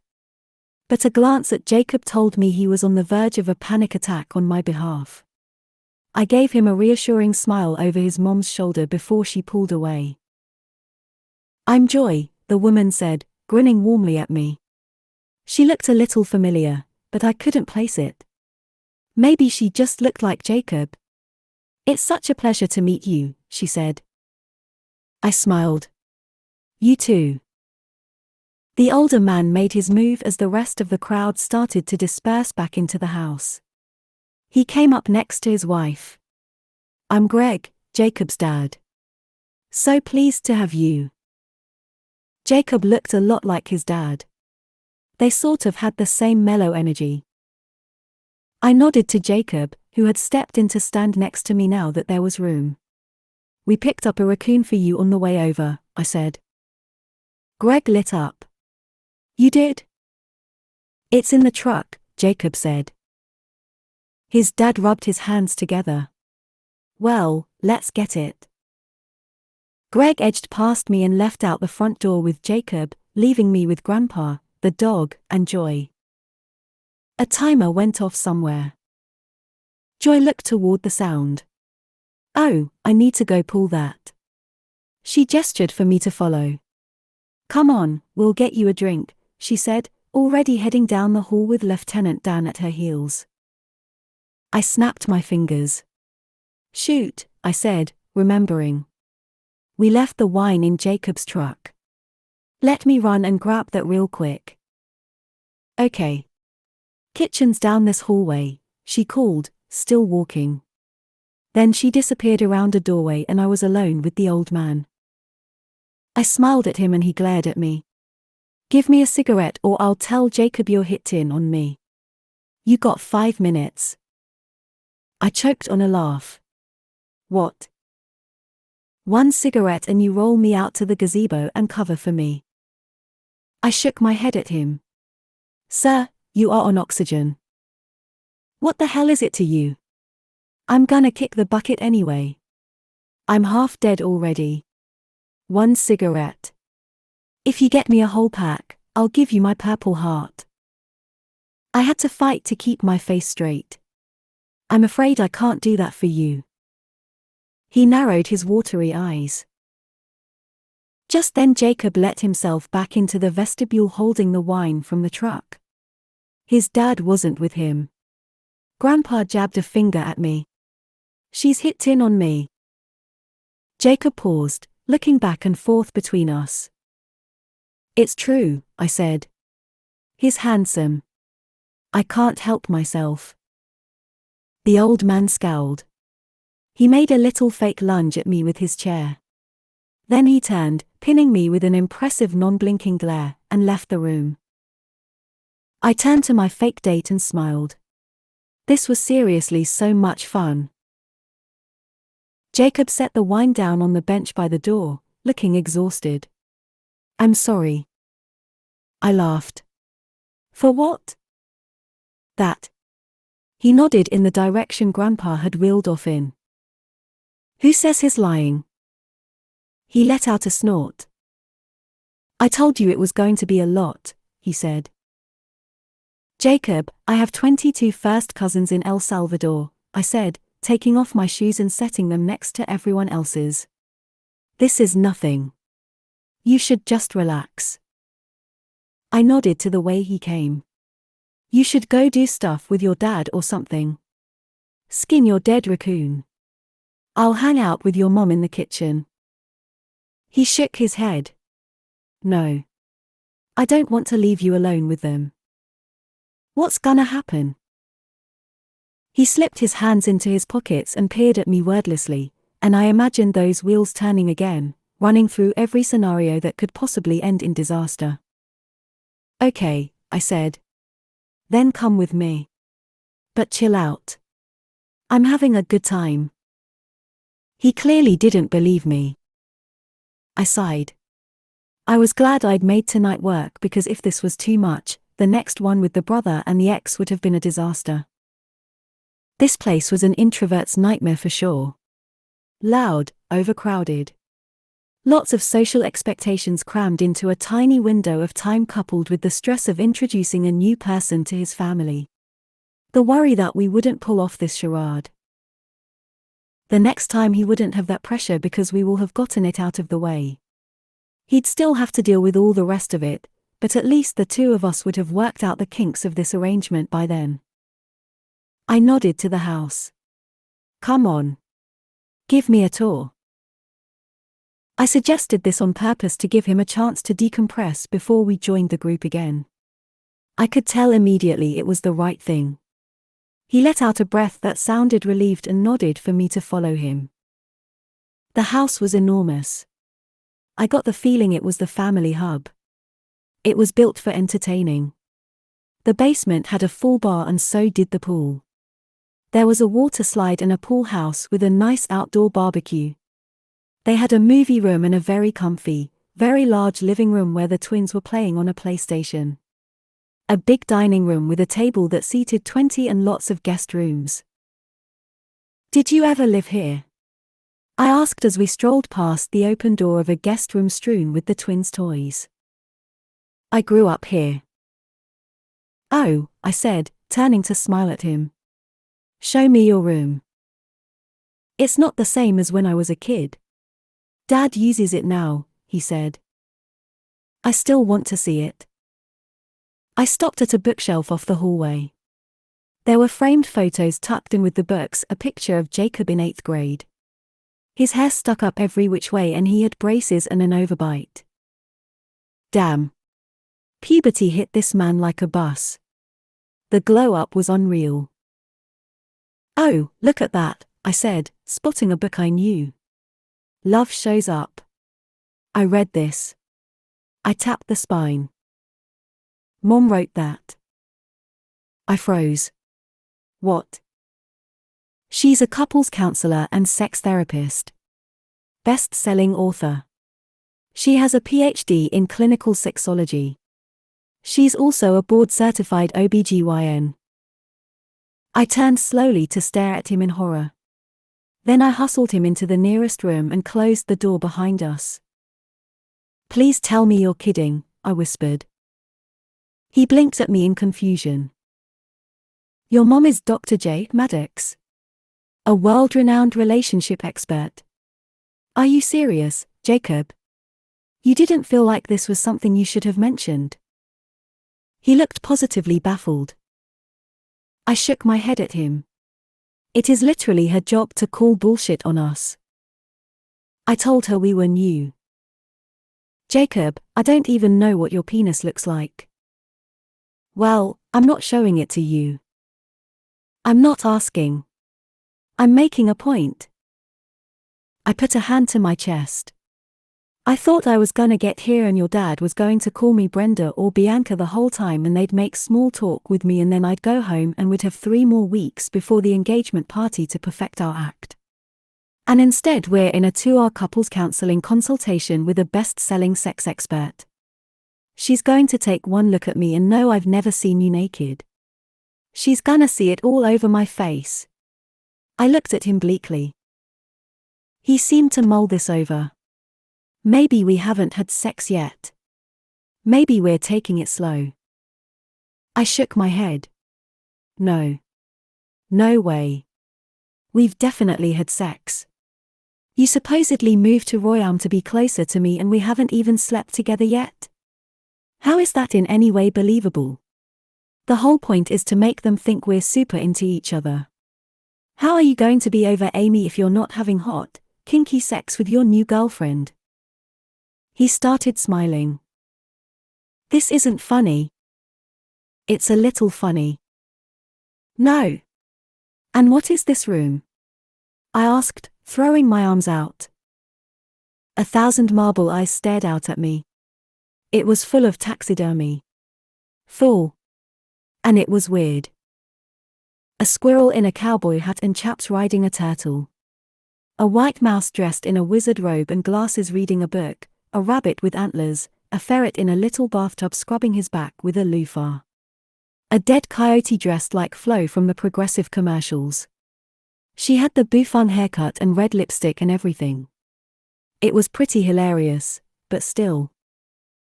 This is my old room. This is Dad's stuff, Jacob said. It's where he keeps his novelty pieces. I bounced back to the problem at hand. This is a catastrophe, Jacob, I whispered. What if your mom sends me a friend request on Instagram? There's not one picture of us together. It literally looks like I didn't exist until today. I shook my head. We just walked in here like renegades. I don't know enough about you to pull this off. I don't even know how old you are. Do you sleep with the fan on? How do you take your coffee? Do you snore? I'm 35. I sleep with the fan, he said calmly. Decaf when my anxiety is high, cream and sugar, and not that I am aware. I shook my head at the gorgeous, oblivious man standing in front of me, who was totally not getting the gravity of this situation. You said your mom knows Jessica? I asked. Yes. And Xander and Gibson. We're going to have to be together in front of everyone. We're going to have to maintain that we're dating at work. I'll have to tell Benny. We'll need to disclose the relationship to HR. His face fell. It's fine, I'm okay with it, I said. It's just bigger than I thought. Hopefully Jessica didn't talk to Joy too much and the jump from I hate him to I'm in love with him didn't come up. We're going to have to step up our game, Jacob. Big time. In your mom's book she said intimacy is in the small things, I whispered. It's putting a hand on my lower back when we walk into a room or facing in my direction when we're together. You're going to have to touch me. You have to do it on purpose, but it has to look like you're not even thinking about it, like touching me is just natural for you because you like it. And I'm going to have to do the same thing. He put his hands in his pockets. Okay. We're going to need to spend a lot more time together, I whispered. If your mom doesn't call bullshit by the end of the night, Amy will in 3 weeks if we don't get good at this. I'm going to need to see your house.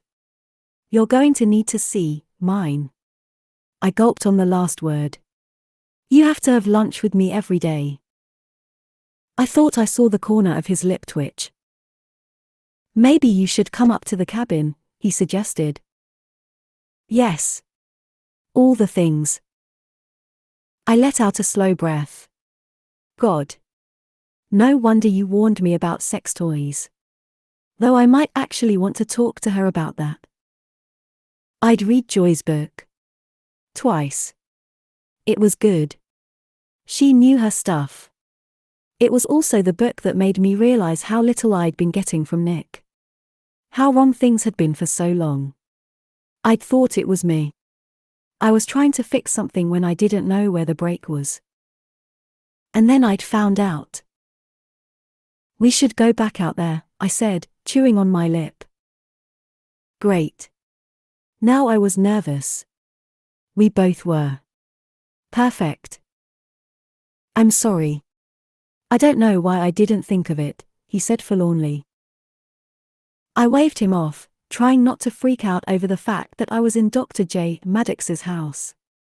Leave it to a man to completely miss the broad strokes. He stood there for an awkward moment like he didn't know what to do now. Then he put out a hand, offering it to me like he felt sorry that I had to take it. I breathed a sigh through my nose at his apologetic expression. I didn't want him to feel bad about this situation. I would have agreed to help him even if I'd known about his mom. Telling everyone I knew that I had a boyfriend was just an unexpected pivot. I hadn't been ready for how far this performance needed to stretch.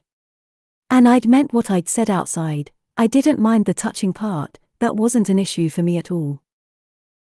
I gave him a reassuring smile. It's going to be fine, Jacob. We'll work it out. I slipped my hand into his waiting one and was surprised when I got the slightest flutter in my stomach at the contact. It wasn't the first time I'd touched him. I'd hugged him earlier in the supply closet, but this felt intimate, even though it was just for show. I felt a tiny blush creep up my neck. I cleared my throat. No kissing on the lips, I whispered. No kissing, he agreed. Then my boyfriend led me out. Chapter 19. Jacob. We were in the kitchen. Jill, Jane, Jewel, and Gwen sat at the counter drinking wine and cutting pasta from scratch and hanging it on a drying rack. Walter was washing dishes, and Mom was stirring a pot. Dad had come back in from his workshop and was making garlic bread. Grandpa sat in his chair staring at the yard through the window. There were appetizers set out. A penis-shaped charcuterie board that Mom got for Christmas from her best friend, and an edible arrangement. When we came into the kitchen, Brianna had immediately started drying dishes. The second she did, I relaxed a little. She seemed to inherently understand the communal effort that was the family dinner. She seemed to understand a lot of things. My anxiety had careened back in full force over the last few hours. A snowball gathering momentum at each unexpected development that was this day. I hadn't been braced to be outed about the kidney donation. It was fine, but it was a mental gear change that I wasn't ready for. And so was this date we were on. I hadn't planned on asking Brianna to do this for me, and now it was happening, and I hadn't gotten the chance to process any of it or get used to the idea that I was actually going through with this farce. And on top of that, I hadn't anticipated how much I was going to dislike what we were doing. I'd never lied to my family before. And while I knew I was doing it for a good reason, the fear of being discovered was enough to send me into a spiral. If we pulled it off, the deception would serve everyone. But if we got caught, my family would know how desperate I was. They'd think I'd lied because I wasn't over Amy and I wasn't okay. That I'd had to make up an entire girlfriend because I couldn't find a real one. The pity would be unbearable. The stakes were unbelievably high. And on top of that, I felt horrible for asking this of Brianna. A part of me knew she felt obligated to me, and I didn't like that because I'd never know how she really felt about agreeing to do this. Was it an inconvenience for her? Was she gritting her teeth and bearing it? Cringing at having to hold my hand? Wishing she didn't know who Benny's donor was after all, so she wouldn't feel honor-bound to entertain this ridiculous request? I would have rather she'd made this decision before she knew, because then I'd know she actually wanted to do it. I was so worried she was being put upon that I'd almost called off the whole thing right up until I picked her up. And now we were in it. And there was no going back. Even if we broke up, we'd already taken the lie beyond the point of inception, we'd actually seen it through. Put on the charade. And, worse, I'd asked her to participate in it. I'd made her an accomplice in my deception. I'd made her a liar. But it was done. And so there was nothing left but to feel guilty about it, while also acknowledging that it was probably the right thing. At least for my family. The stress of all this brought the live wires back. They cracked and sparked and shot through my fingers, and it had gotten worse the closer we got to the house. And then I'd stopped and picked up roadkill, because of course I'd do something on autopilot that made me look even weirder than I was. Then all the eccentricities of my family met us right at the door. Jaffa and Grandpa and the mob of my overzealous family. And I could feel it all pressing on me from the inside, like a scream trying to get out. But she was drying dishes. And my family was chatting with her and laughing. If she was nervous after she found out about Mom, she didn't show it. I don't know why I didn't think of it. Maybe I was so busy overthinking everything else, the most important thing slipped. But Brianna seemed to have rallied. She seemed comfortable and this thing we were doing felt easy and believable, and for the first time I started to feel the relief I'd imagined I'd feel when I'd come up with this plan. At having this weight lifted off me. Having everyone believe I was okay. And it actually did make me a little okay. Because I wasn't going through it alone anymore. I started filling a pot of water for the pasta and Brianna smiled at me. I smiled back. It was funny because it was easier to believe I was donating an organ than it was to accept that Brianna Ortiz was currently in this kitchen with my entire family, pretending to be my girlfriend. Even broader still, it was hard to believe that she was doing it because Amy was marrying Jeremiah. I think if the me of a year ago had the ability to jump into the consciousness of the me of today for just 30 seconds, the what the hell would kill me. So, Jewel said, rolling out more pasta. You guys gonna tell us how you met or what? Brianna grinned. Oh, this is such a good story. Jacob, do you care if I tell it? I set the pot on the stove and turned the flame on. No. Go ahead. She bounced a little and turned to face the room, dish towel still in hand. So my brother was in the hospital and I was running down this hallway to his room and I crashed into this guy coming out of a door. I broke his phone. I choked a little on my laugh. Everyone looked at me. It's true, I said. She did. She went on. I didn't even stop to apologize, I was in such a hurry. I didn't really get a good look at him. And then 5 minutes later this doctor walks into my brother's hospital room and it was the guy I knocked into and he was so cute. Sort of awkward. But in this really adorable I don't realize how handsome I am kind of way. I felt my cheeks flush. I had to pretend to be looking for a pot lid so nobody could see. What did you think of her? Jane asked, looking over at me when I came up from the cabinet, lid in hand. Brianna peered at me, waiting. I paused for a long moment, debating what to say. Then I decided the truth was best. I thought she was the most beautiful woman I'd ever seen. "Oh," my sisters said in unison. Brianna smiled. "But I didn't give him my number," she said. "Why not?" Jane asked. Brianna threw up her hands. "He didn't ask for it." "He's so shy," Jill said. Jill nodded. "Totally." Brianna gave them a mischievous grin. "But you know what he did? He wrote me a letter."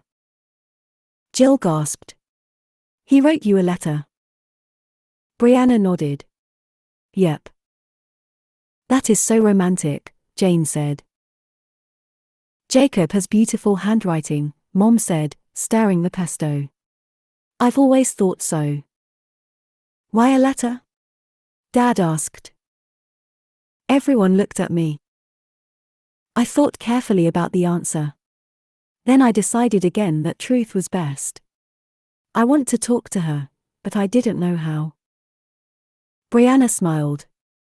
So I wrote him back. Then he wrote me back. And then all I could think about was when was the next letter. Then I stalked him on Instagram and DM'd him for his number. He was up at the cabin. I called him and we spent half the day on the phone. Jill looked confused. "He talked to you while he was at the cabin?" She turned to me. "You don't get cell service up there." I cleared my throat. I was sitting at the restaurant down the street. Now Brianna looked confused. "You were at a restaurant?" "But, we talked for like 3 hours." I cleared my throat again. "I know." I paused. "I wanted to talk to you." She held my gaze for a long moment. Then she seemed to decide to drop it and continue the story. "So he never asked me out," she said, still giving me a searching look. I had to turn away from her. "So finally I just asked him to lunch, and the rest is history." All the women smiled at me and sighed. Well, so far so good. Everyone chatted casually for the next half an hour. The water boiled, I started the pasta, the sides were placed on the table, and then we took a seat for dinner. Grandpa sat next to Mom as usual, but this meant he was right across from us and used this position to glare at Brianna. To her credit, she didn't seem bothered. "So, what do you do?" Mom asked Brianna, passing her a plate of garlic bread. "ER physician, like Jacob," she said, taking 2 slices and passing it to me. "You know, he didn't always want to be a doctor," Mom said. "He wanted to be a veterinarian." Brianna looked at me. I could see that. "Why didn't you?" I passed the garlic bread to Jane. I couldn't deal with seeing abused or neglected animals. Brianna laughed. "We just deal with abused and neglected humans instead. There's a little more recourse for it when they're humans." She bobbed her head. "True." "And what do your parents do?" Dad asked her. "Well, my dad left when I was 8. But my mom is a nurse. She's retired." She immigrated here from El Salvador when she was 18. Oh. Do you speak Spanish? Dad asked. It occurred to me that I didn't know the answer. Brianna was right. We hadn't been ready. Brianna nodded. Yeah. It was my first language. Hong was my first language, Gwen said. It was so hard in school. I did okay, Brianna said, shrugging. I think it was harder for my mom. She didn't have any family here or anything. Brianna turned to Walter and nodded at his shirt. Do you work with that rescue? I own it. Brianna beamed. That's awesome. Yeah, we got almost 30 dogs right now. Springtime's the worst. I'll make a donation. What's your Venmo? Brianna asked, pulling out her phone. Walter was directing her to the rescue's website when Jaffa started weaving through our feet under the table. He was talking to himself, reciting every bad word he knew, interlaced with the word Bieber. This was particularly horrifying, since, according to my sisters, that was my parents' safe word. I prayed to God Brianna didn't ask about it.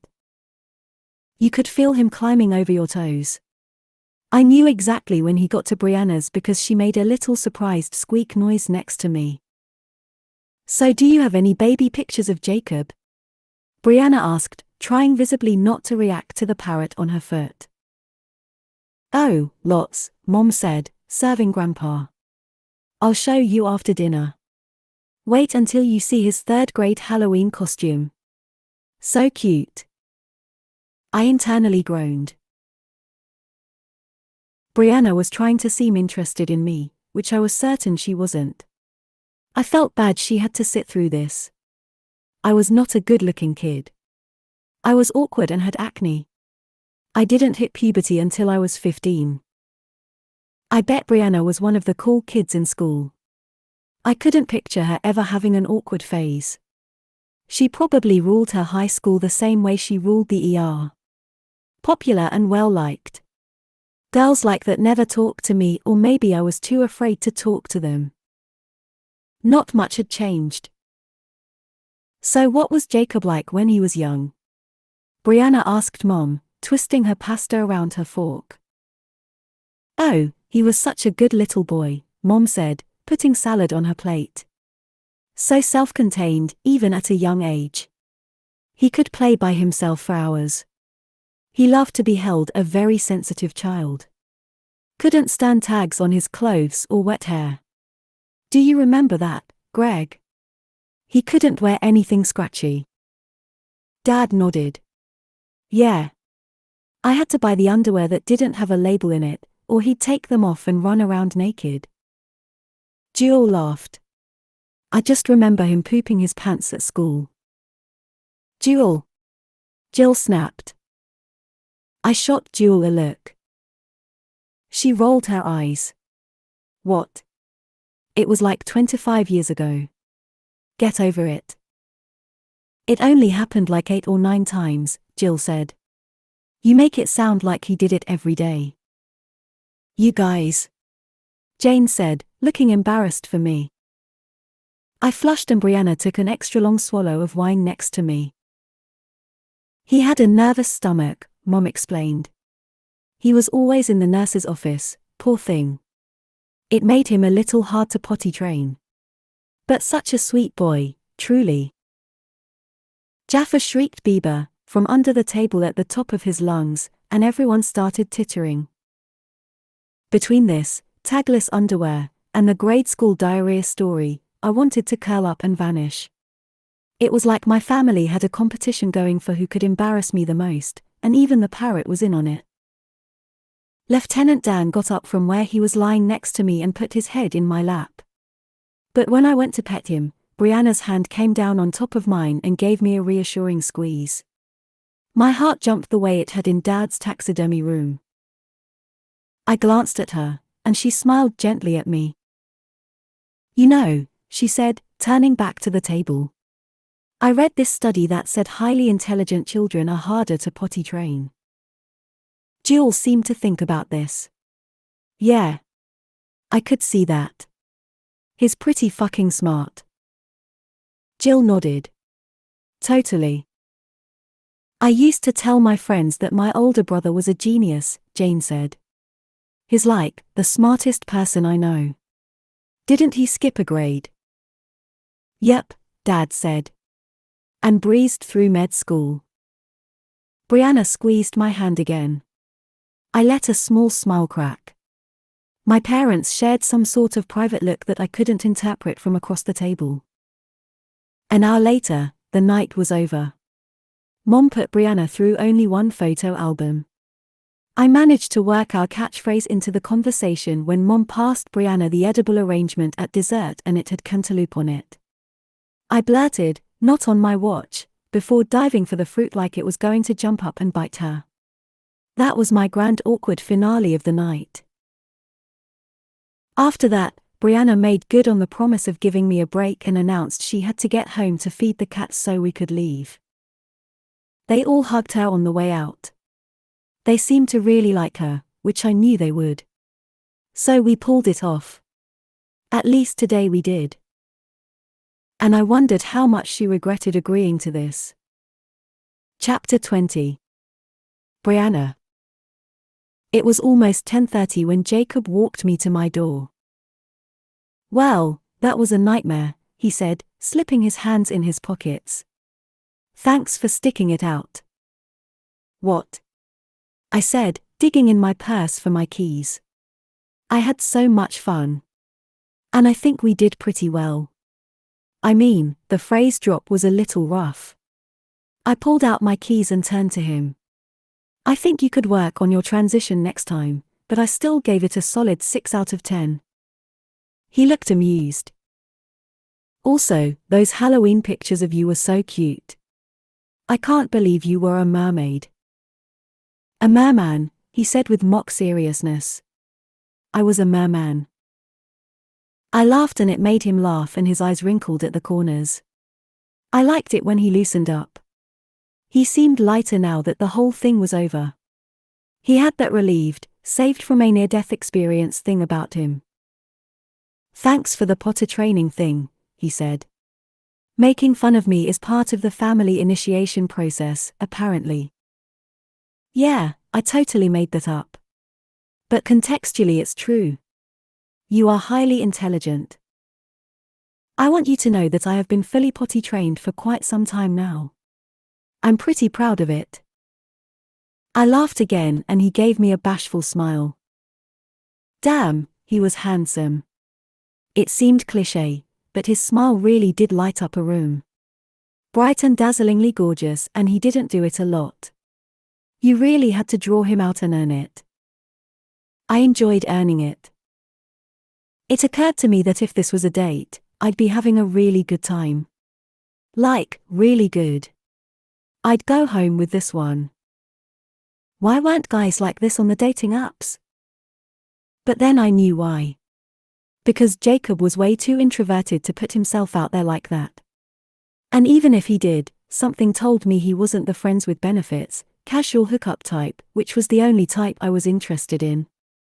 His profile would probably say he was looking for a life partner. That he wanted to get married and have kids. I would have swiped left. But I could still appreciate the view. So tomorrow we tell everyone at work, I said. I'll probably do lunch with Jessica to let her know. He nodded. Okay. When do you want to come over and see my house? He looked at the door. I can't see it now? No. I shook my head. No. I have to clean first. And burn some sage, rip up the flooring, and take down the posters from my room that I put up in the 8th grade. Okay, he said again. How about Friday after work? Sure. Then we just sort of stood there, looking at each other. The same way we did that day in the sob closet. Agreeing to be harmless to each other. The night was warm and still. Frogs and crickets were chirping from somewhere. Moths fluttered in the porch light, and the overgrown lilac bush by the light post that I really needed to deal with was in full bloom. The porch swing looked sort of inviting.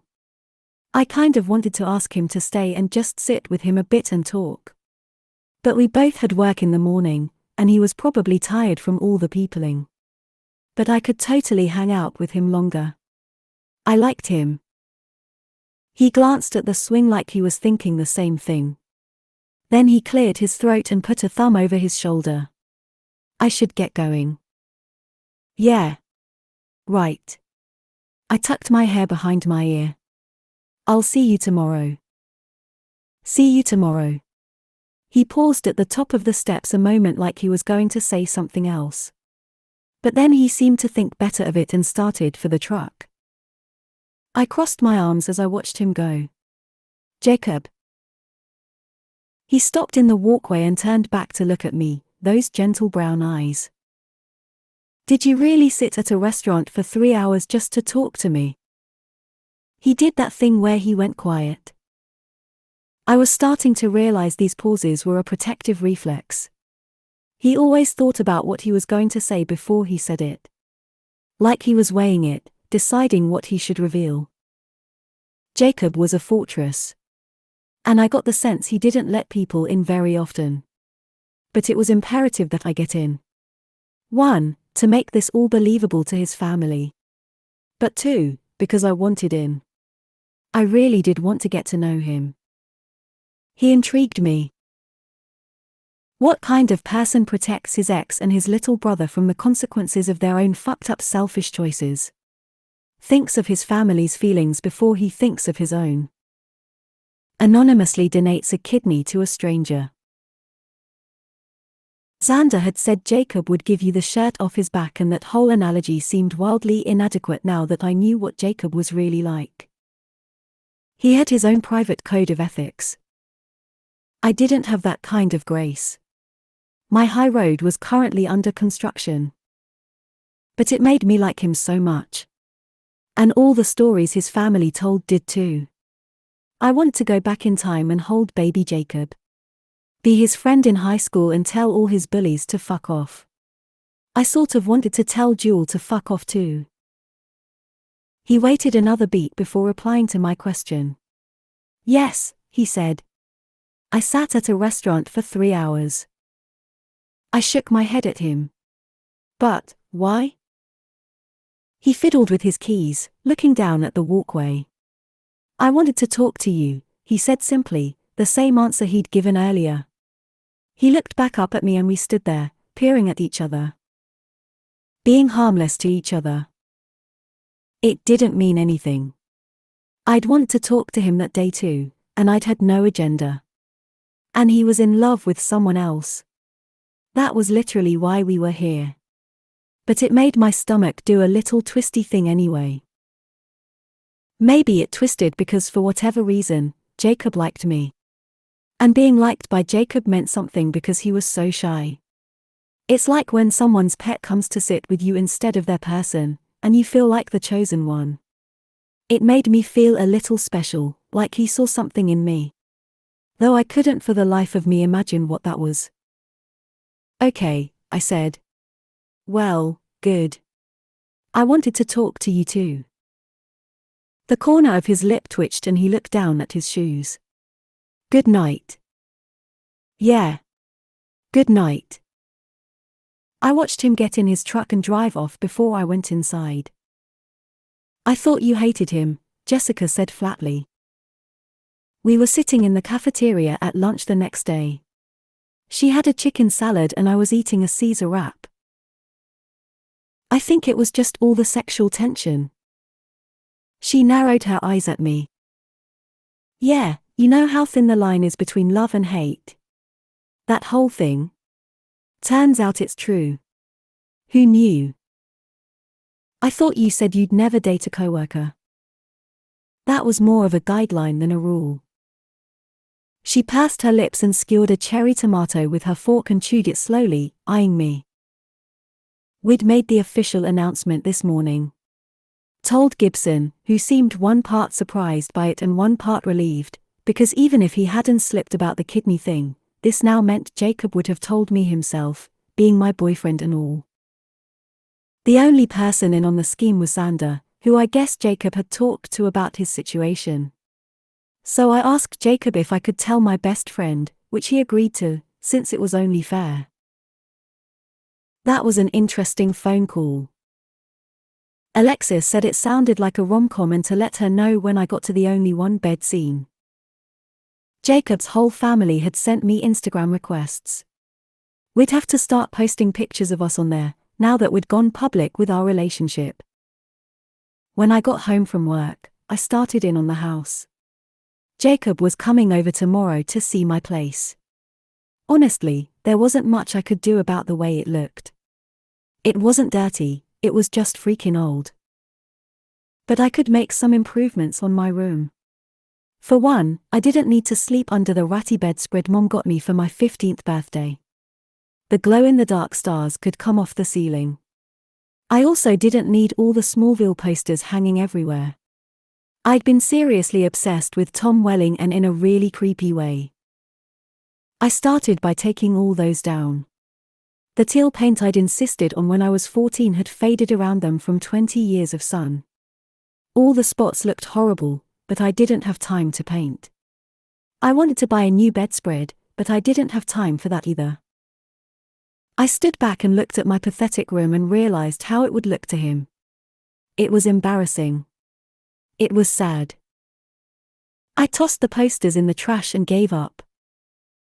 My cell phone pinged as I flopped onto my bed. Jacob, what's the dinner plan for tomorrow night? Me, I don't know. We can just order DoorDash or something. Jacob is typing. Jacob, I need more information than that. I called him. He answered immediately. What do you have in mind? I said without saying hello. I don't really care. I just like knowing what we're eating. I bet this was his anxiety. He probably felt better when he knew what to prepare for. I filed that away. Very well, I said. What about Taco Bell? He groaned. Do we have to? What? Why not? It's been ages since I've had Taco Bell. Nick used to surprise me with it on his way home. He'd bring it with flowers. Taco Bell. This was his idea of a romantic evening. Everyone getting diarrhea. I happen to like Taco Bell. And just so you know, there is no greater show of love than someone bringing you food without being told.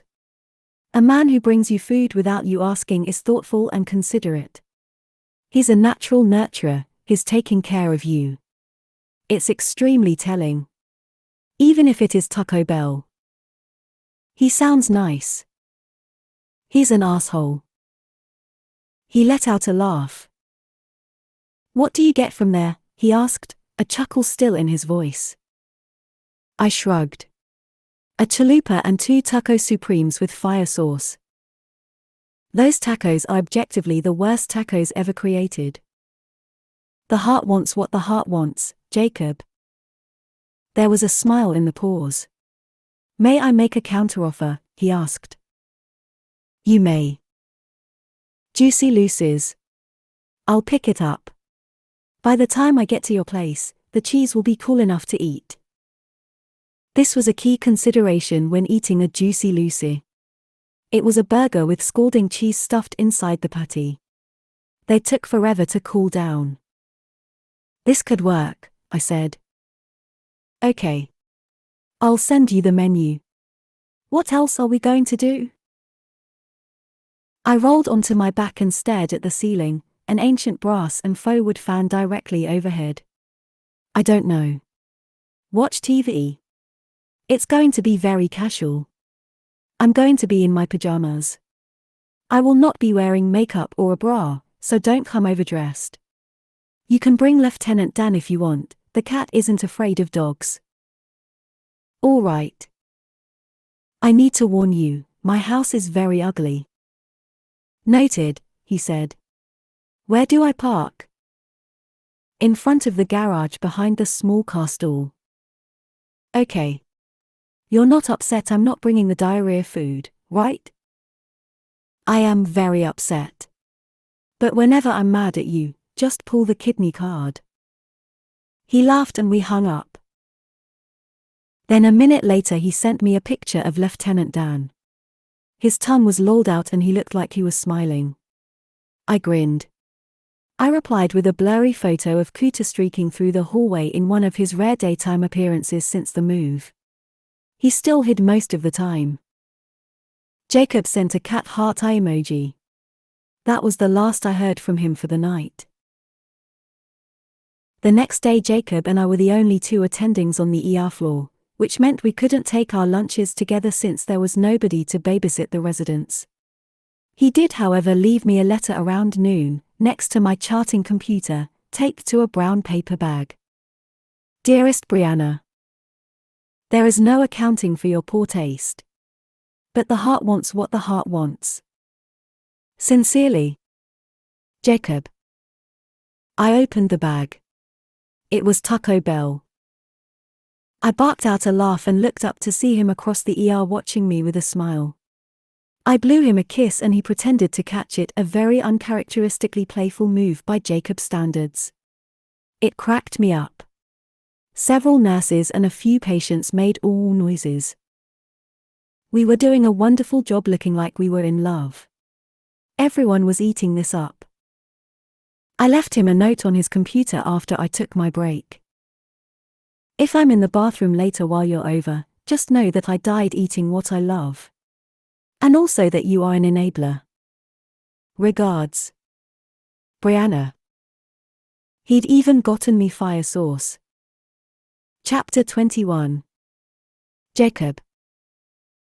Once I knew we were eating Juicy Lucy's, I carefully planned when I'd have to leave to get the food to get to her house on time. I Google mapped it. I didn't want to show up early in case she wasn't ready for me. If I did get there early, I planned to wait in my car until it was time, but not in her driveway. Down the street somewhere.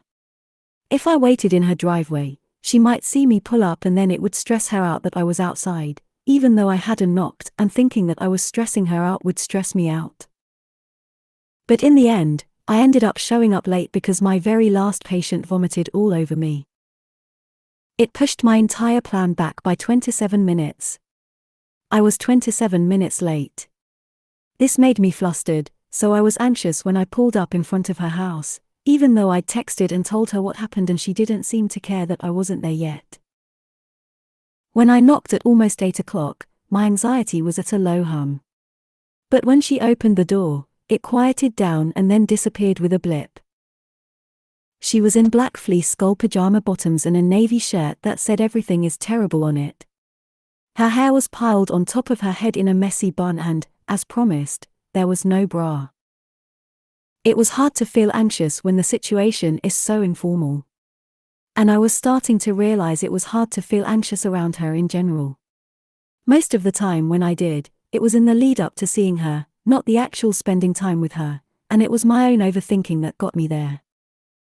Speaking of overthinking, there was something I kept going back to from the other night at my parents' house. She'd said she really looked forward to our letters. I wondered if she just made that up for the story. Because I had looked forward to those letters. A lot. I think it mattered to me so much because those were before the news about my kidney. How she felt about the letters wasn't because of what I was doing for Benny, it was just between us. Unadulterated by gratitude. There wouldn't be anything that was untouched by that now. Now I wouldn't know if anything she was saying or doing was because we were pretending or she was just feeling indebted to me. I wished I could navigate it better and know what was what. Had she really liked the letters? If she wasn't trying to make our relationship look authentic, would I even be here tonight? Would we have talked on the phone like last night? How much bonus time was I getting from her because of our fake dating, because she felt obligated? I hated that I didn't know. "Hey," she said, pushing the door open to let in me and Lieutenant Dan. I stepped into the entry and she crouched to pet my dog and he bounced on his lone front leg and made puppy noises. He liked her. I looked around while she was ruffling his head. She hadn't been kidding about the house. It was old. I liked old. My cabin was old. But this wasn't the nostalgic kind of old that had aged well. This was the kind that was dated and in need of serious renovating. The carpet was brown shag, the ceiling was popcorn. There was a glass coffee table with shiny brass legs. A huge cat tree was in the corner next to a window covered in cheap, bent blinds. The pink floral sofa in the living room had thick plastic on it and a huge glittery framed painting of the Virgin Mary hanging over it. Brianna put her hands on her hips and surveyed the house with me. Well, here it is. It's. Don't lie to me. Actually, yes. Lie to me. I laughed a little.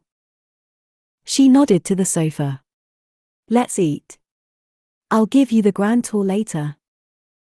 I took off my shoes and she made her way to the sofa.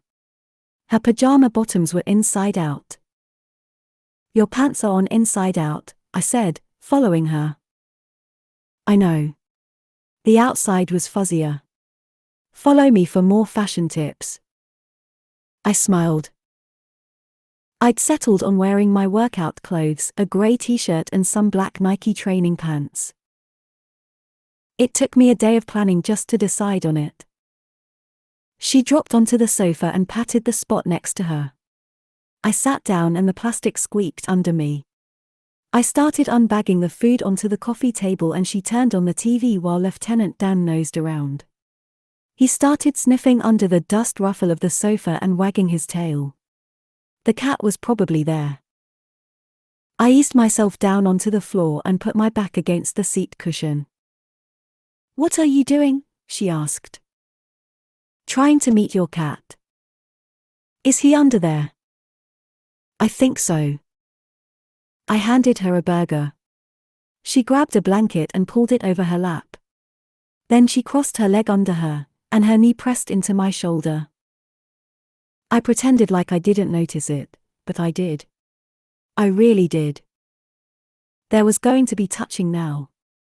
Obligatory touching, but touching nonetheless. We'd have to in front of my family. I felt the same way about this that I felt about the rest of it. I liked it, but hated that I didn't know if she did. She turned up the volume on the TV. 2 actors walked through a parking lot as a building blew up behind them. That stuff kills me, she said, setting down the remote and opening her to-go container. Total bullshit, I said. They wouldn't be walking away like that. Blown eardrums at the very least, she said. The shift in pressure would rupture a lung. Soft tissue damage. She ate a fry and smiled at me like she liked that I knew this and we could complain about it. I liked it too. So I was Googling get to know you games, she said. And I think we should play Would You Rather. I let out a dry laugh. What? She asked. The last game Amy wanted to play was Penis, I mumbled, tearing the corner of a ketchup packet with my teeth.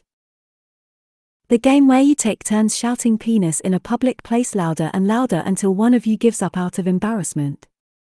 That's like your number one idea of hell. I nodded. Yes. Yes, it is. I'm not very fun, unfortunately.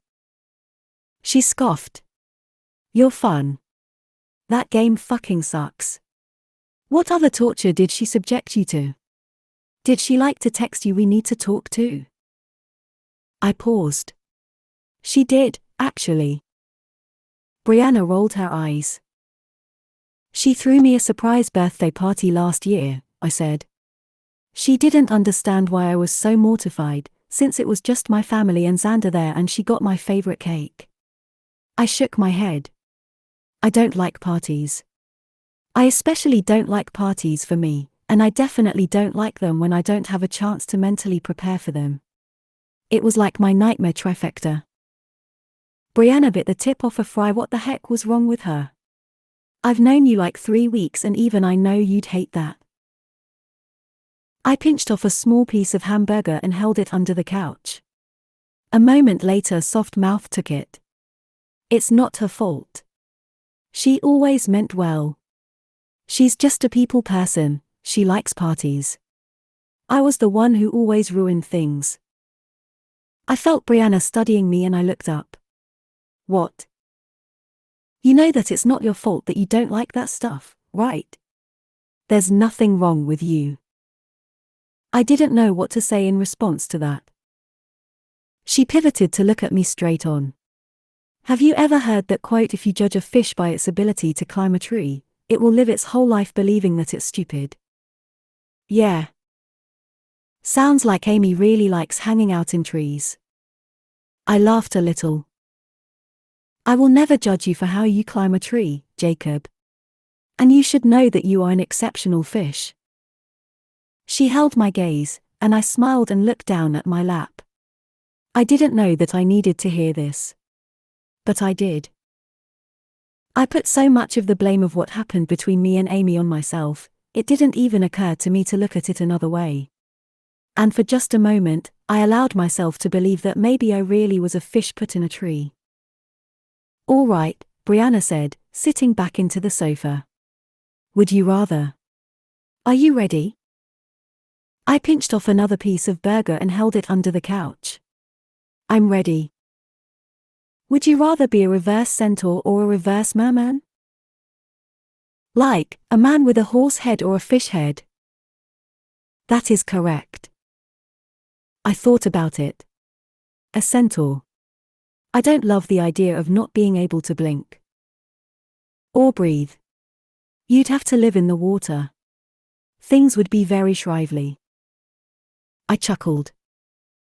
Your turn, she said, taking an exploratory bite of her burger. I need to Google questions. I can't just think these up on demand, I said, pulling out my phone. I scanned a would you rather question list. Okay. Would you rather fight flying monkeys or infinity ants? She swallowed. Flying monkeys, she said without thinking about it. The ants won't ever stop. That was too easy, give me another one. I looked again. Would you rather know the history of everything you touch, or be able to talk to animals? She scrunched up her face. I don't like either of those. Either way, I'm going to be honor bound to solve unsolved mysteries for the rest of my life. But if I had to choose, animals. You don't like unsolved mysteries. I do, but I don't want that to be my job. I only solve murder mysteries for fun. I gave her an amused look. My turn, she said. Would you rather name your kid whatever you want, or name your kid after an internet provider in exchange for 18 years of free Wi-Fi? I laughed. What? Like, Xfinity or something? Yeah. Xfinity isn't awful, I said. So it's a yes? You do it? How much is this free Wi-Fi I'm getting? She bobbed her head. Well, assuming you're getting the premium plan for bequeathing them your firstborn, 75, maybe $100 a month. Over 18 years, that's probably about $20,000 in savings. Yeah. I'd do it. She gawked at me. You'd make your kid live their whole life with that name for $20,000 in savings? I'd pay $20,000 for my kid not to have that name. What? It's not like I named her CenturyLink. Xfinity's a nice name. If you're a horse in a Disney movie. I twisted to look back at her and made my face serious. There is nothing wrong with Xfinity pulling her weight around here. Childcare is expensive. Wow. It is sad how easily bought you are. At least she'll be able to Google therapists.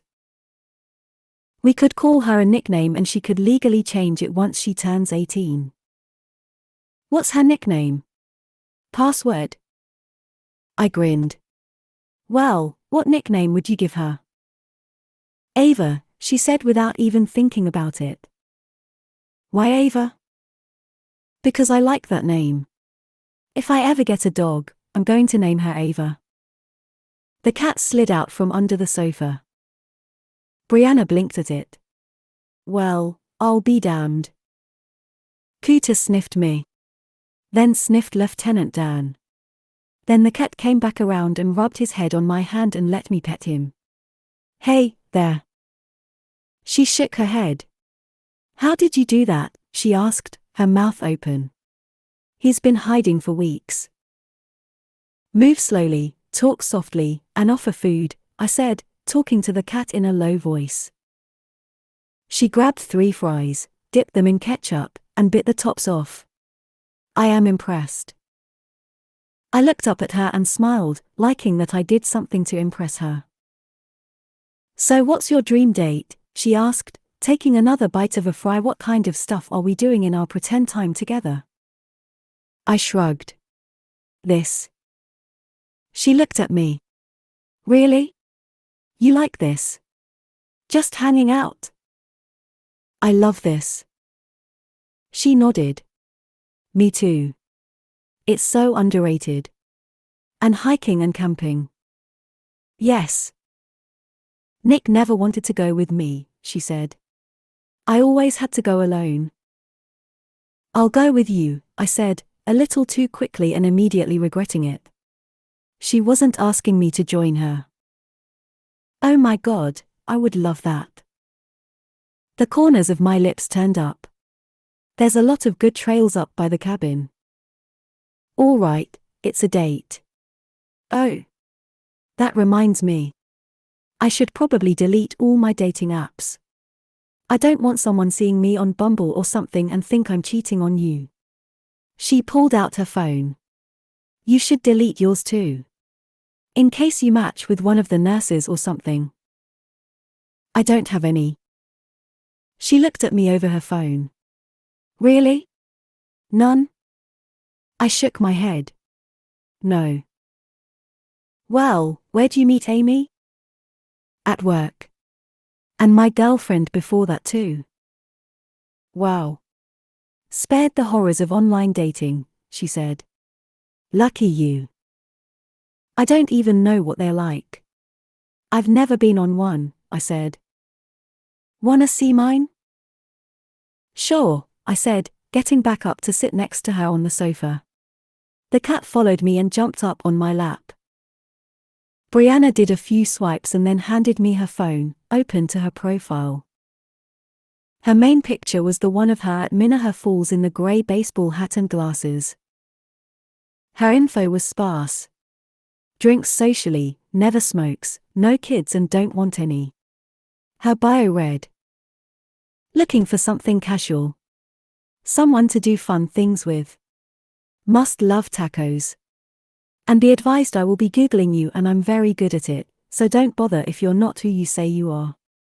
I don't want anything serious and you're not going to convert me, so don't fall in love. You don't want anything serious? I asked, looking over at her. Nope. Now? Or ever? Ever. Oh. Had her divorce been that bad? Amy hurt me too, but I wasn't ready to give up. I wasn't ready to date yet, but eventually. I handed back her phone. You lied on there. Ah, about what? You said you like tacos. Those are not real tacos you like. She made a fake indignant face. Oh, stop. How's your stomach? Everything okay? I asked, grinning at her with my hand on the cat's back. Mind your business, Jacob. Cat whisperer. I'm taking you to Taco Bell with me one day and I'm gonna eat 10 of those and you're going to be impressed and not at all grossed out. I cracked up and she laughed with me. God, this was easy. I wondered if she saw how easy it was too. Or maybe for her all her friendships were like this. Mine weren't. To have this kind of rapport with someone so early on was unusual for me. Brianna made me the best version of myself when I was with her somehow. She stopped laughing and smiled at Cooter in my lap. Why did you and your ex break up? She asked, petting the cat. I blew out a breath. It's hard to explain. She waited. It's like I was a prop. A prop? Yeah. Like she was the main character, and I was her sidekick. It was always about her. What she wanted to do, what she liked. I was there just to be there. And when I finally said something about it, she left. I laughed a little dryly. The funny thing is, Jeremiah really is her sidekick. And he likes it. They like all the same stuff and he's perfectly happy just facilitating whatever it is she wants. Oh, I totally get that. That's what it's like with my mom and Gil. He follows after her like a puppy dog. How did your brother and Amy meet? She asked. They work together. They actually knew each other before we met. She's a pediatrician and he's a nurse practitioner in the pediatric department at Memorial West. Is that why you left the hospital? That is why I left. I let out another long breath. What about you? I asked. What happened with you and Nick? She pressed her lips together and looked at the cat instead of me. Well, we were together for 12 years. Married for 10. And he spent 2 years of that having an affair with a friend of ours. So. I peered over at her. I'm sorry. Yeah. It was pretty messed up. Kelly and I hung out. She texted me almost every day, which just made the whole thing so much more disgusting. I'm pretty sure the emotional affair went on a lot longer than the physical one. I think he basically wished I was her for most of our marriage. She laughed a little.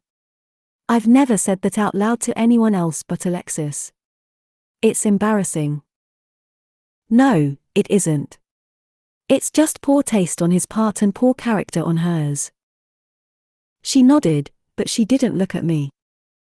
Anyway. Then he proceeded to fuck me over in every way possible. The house was his from before we got married, and my name wasn't on it. It was his grandmother's and he had me sign a prenup for it, so I got nothing there. Half the stuff inside of it was mine. I got awarded that. But they were living there, so it was all tainted and gross and I didn't want it anymore, so I had to fight him for over a year in court to get a payout for it. Her face had gone flat. It's hard to find out that someone you love is fine with just setting your life on fire and walking away. I studied her face. I know what you mean. Amy never even tried. We went to one therapy session. She walked out and that was it. Broke up with me. She blinked at me. The same day. I nodded. Same day. Never looked back. What the hell happened in that therapy session? I was honest about how unhappy I was. And her response to that was to just give up. She shook her head. I looked away from her. I felt betrayed for a really long time, I said. And then she started dating Jeremiah and I felt betrayed again. And then they got engaged, and I realized that I had surpassed my ability to be hurt more than I already had been. She went quiet for a moment. Then she looked over at me. You know what I think about? I think about perfect matches. You know how with an organ donation a perfect match isn't really perfect? There's still a chance of rejection, even if all the stars align like they did for you and Benny. Nothing is ever perfect. There's just matches that have a higher chance of working than others. Maybe you guys were like that. It could have worked, but you'd spend your whole life forcing it. Maybe. You're probably right. I glanced at her. What if your perfect match is out there? You're not going to look? She scoffed. It's too late. I'm done. I've had enough heartache for a lifetime. I held her gaze, but she turned away from me. Anyway. Is it sad that I want Amy to be jealous? She asked. Maybe I'm just projecting my own bitterness onto this, but I kind of want her to rue the day she let you go. We need to put out some serious Morticia and Gomez Adams vibes when I meet her. Like we can't get enough of each other, like we stopped on the way over for a quickie. I think she's a little beyond caring what I'm doing at this point. But I appreciate your commitment. A door closed somewhere in the house. Stairs creaked and Benny came down the hall. Brianna lit up. "Hey, where you going?" He stopped on the other side of the coffee table. "Justin's. He got a PlayStation." "Hi, I'm Benny," he said to me with a small wave. "Nice to meet you." "Jacob." "Nice to meet you." He looked better than he did the last time I saw him. He was still frail, but Brianna was right, he seemed brighter, more put together. It was a little strange looking at this person, knowing that in a few months he'd have one of my kidneys in his body. But I didn't have too much time to ponder this because Brianna scooted over and snuggled up next to me. I couldn't even breathe. "We're just gonna watch a movie or something," she said, putting a hand on my chest. "Set the alarm if you come home after I'm in bed, okay?" "'Kay, later." He nodded at us and left. When he shut the door behind him, Brianna tipped her head up to smile at me. "How was that? Was it good?" Her lips were very close to mine. I cleared my throat. "It was good." "Yay," she said brightly. Then she moved away from me. "We need to practice touching before the Amy thing. That way we're not all stiff and weird." "Right. Good idea." My heart was still pounding. The whole thing flung me into silence. Brianna had rendered me mute, yet again. I pretended I needed to eat my fries all of a sudden and leaned forward to grab them from the coffee table. We ate without talking while we watched TV and my heart rate finally stabilized.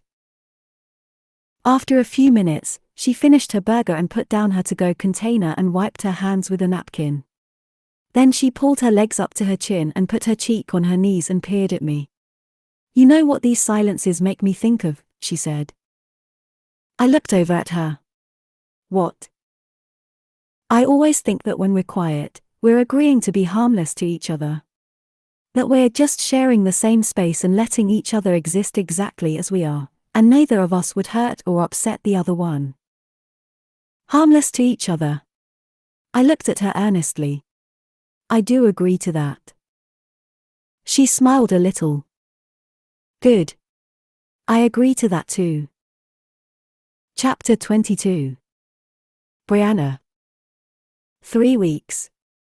Jacob and I had been in our fake relationship for 3 weeks. And I loved it. God, I liked him. I really liked him. We spent pretty much every day off together, mostly with his family or places where we could take good selfies for Instagram. We'd met Jill and Walter for dinner at Outback. Stopped by Jane's work, where she managed a small cat cafe, to get lattes and say hi. Last week, we'd taken the twins to the park so Jewel and Gwen could have a few hours alone. Carter rolled down a hill and got dizzy, then barfed all over Jacob. It was hilarious. Jacob was such a good sport. I loved watching him with the kids. He was so patient and sweet with them. We went for walks and to coffee shops, took Grandpa to lunch. He harassed me for cigarettes the whole time, but it was still fun. Every time Jacob's truck pulled into my driveway, I got excited. I had someone to do things with again. To share my day. To eat out and see a movie and hang out with on my days off. I hadn't had that kind of companionship in so long. Even before we separated, Nick had been so checked out. Jacob and I texted when we weren't together, or we talked on the phone or wrote letters. We were so ready for the engagement party tonight it wasn't even funny. We had the PDA thing down pat. He was pretty affectionate once he was comfortable. Whenever anyone was around, we just held hands or stood extra close. It was super easy. Especially because I adored him. I literally adored him. He was so sweet, and kind, and funny, and self-deprecating, and awkwardly lovable. I had this deep urge to take care of him and baby him and just love all over him. Tonight I was going to his house for the first time. He was picking me up and we were stopping there first, then going to his parents' house for the engagement party. I hadn't been over to his place yet. I had to see it before I met Amy just in case it came up. I was super excited. He picked me up at 4, and I jogged out to the truck to meet him. "Hey." He smiled as I tossed my purse onto the seat and got in. He held up a bag. "I got you a red velvet donut." I grinned. "You did?" "I have to feed you or you get crabby and non-productive." I gasped dramatically. I am never non-productive. He laughed as I got buckled in. Then he backed out of the driveway while I dug in the pastry bag. "Where's Lieutenant Dan?" I asked. "At home." I didn't want to leave him in the truck while I ran in to get your donut. He glanced at me. "You look nice." "Thanks." I looked down at the red floral, knee-length halter dress I had on. The engagement party was a luau. I had a big fake red hibiscus flower in my hair. Jacob wore a black Hawaiian shirt with large birds of paradise on it. It was very hokey and very not Jacob. He'd probably had to go by it. According to him, this party was exactly the kind of crap Amy loved. Themed, loud, and lots of people. I took a bite of the donut. Then I held it out in front of him and he took a bite too. "So what's the plan?" I asked, licking frosting off my thumb. "What time is everyone getting there?" He chewed and swallowed.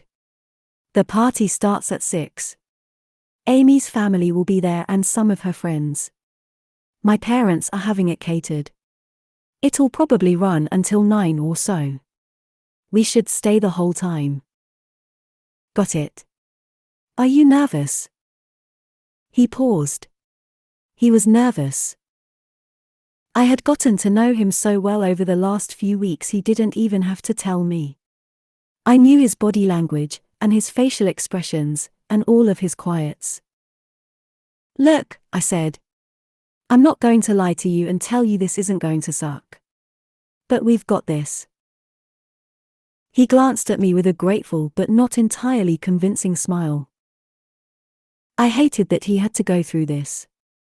I wouldn't have been able to do it. If I had to go to Nick and Kelly's engagement party, I'd show up in my wedding dress to burn the venue down.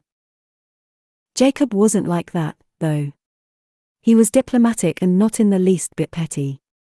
He was more inclined to take the high ground, put the blame for someone's bad treatment of him on himself rather than publicly admit someone had done him dirty. I had no problem telling everyone Nick did me dirty. Fuck him. We pulled onto Jacob's Street and I craned my neck to see. He lived in a quiet wooded neighborhood in Minnetonka, a few blocks from the lake. I didn't know what I'd been expecting, but his house was exactly at the second I saw it. The place was small. It looked funny on the large, tree-filled lot, almost like a shed that had been converted into a home. Probably a vacation cottage once, being that it was so close to the popular lake. Nice curb appeal. He had it all landscaped and pretty, with hostas and lilac bushes that were actually pruned and managed, not like mine. We got out and walked around the yard first. He showed me the bird bath and the porch swing that faced the woods. Then we circled back to the front and he opened the door to an excited Lieutenant Dan and a warm, sunny living room. It was an open floor plan with a newly remodeled, farm-style kitchen to the left and a small table with 2 chairs. He had 2 sophisticated tan leather recliners in front of the TV where a couch would normally be. "This is cute," I said, petting the dog and looking around. "But you don't have a sofa." "The chairs are comfortable." "Yeah, but you can't Netflix and chill in these. How do you snuggle? And only 2? What if more than one person comes over?" "I don't want more than one person to come over. Clearly. The horror. He gave me an amused look. I just like people more when they're not around. Present company excluded. I laughed. Lieutenant Dan finished with me and hopped up onto one of the chairs, and I gave Jacob a look. Oh my God. Is that his chair? You only have 2 chairs and one of them is for the dog? He gave me a shrug and a small smile. I shook my head and wandered around looking at his stuff while he followed me silently. He had a big floor-to-ceiling bookshelf with framed photos tucked into it. Lots of plants.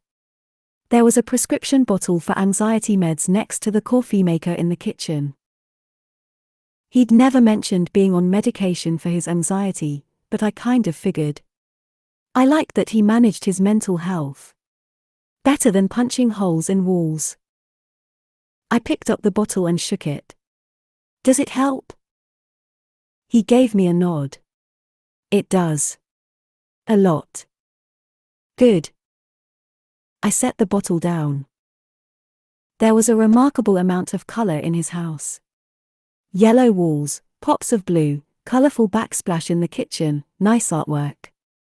He had a pretty chandelier over the small table and stained glass hanging in a window. He hovered just behind me, quiet. Like this inspection was a test and he was waiting for his grade.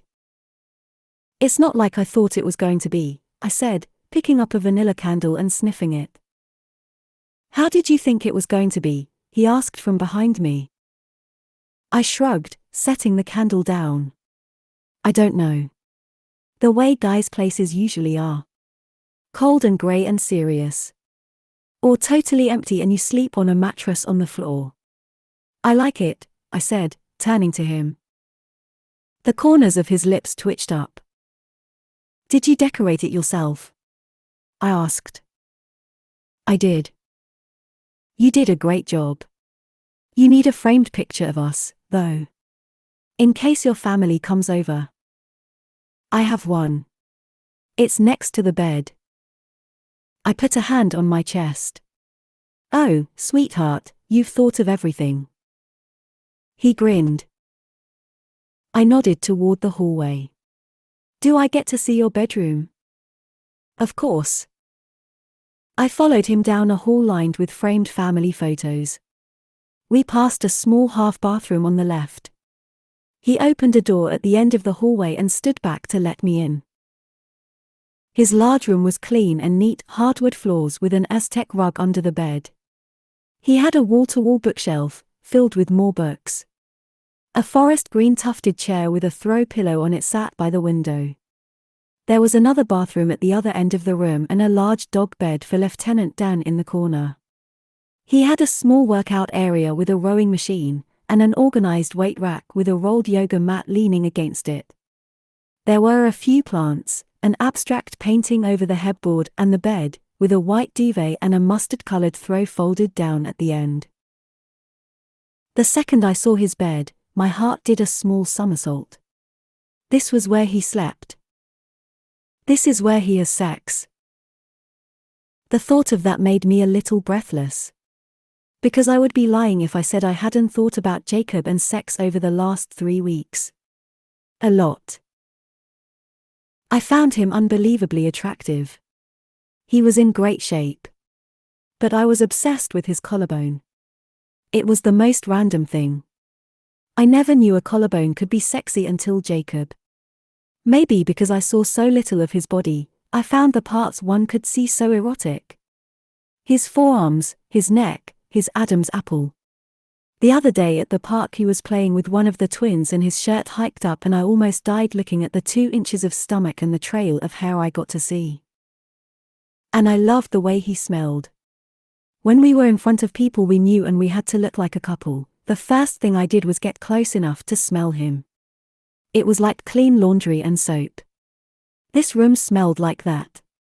This whole place was Jacob, concentrated.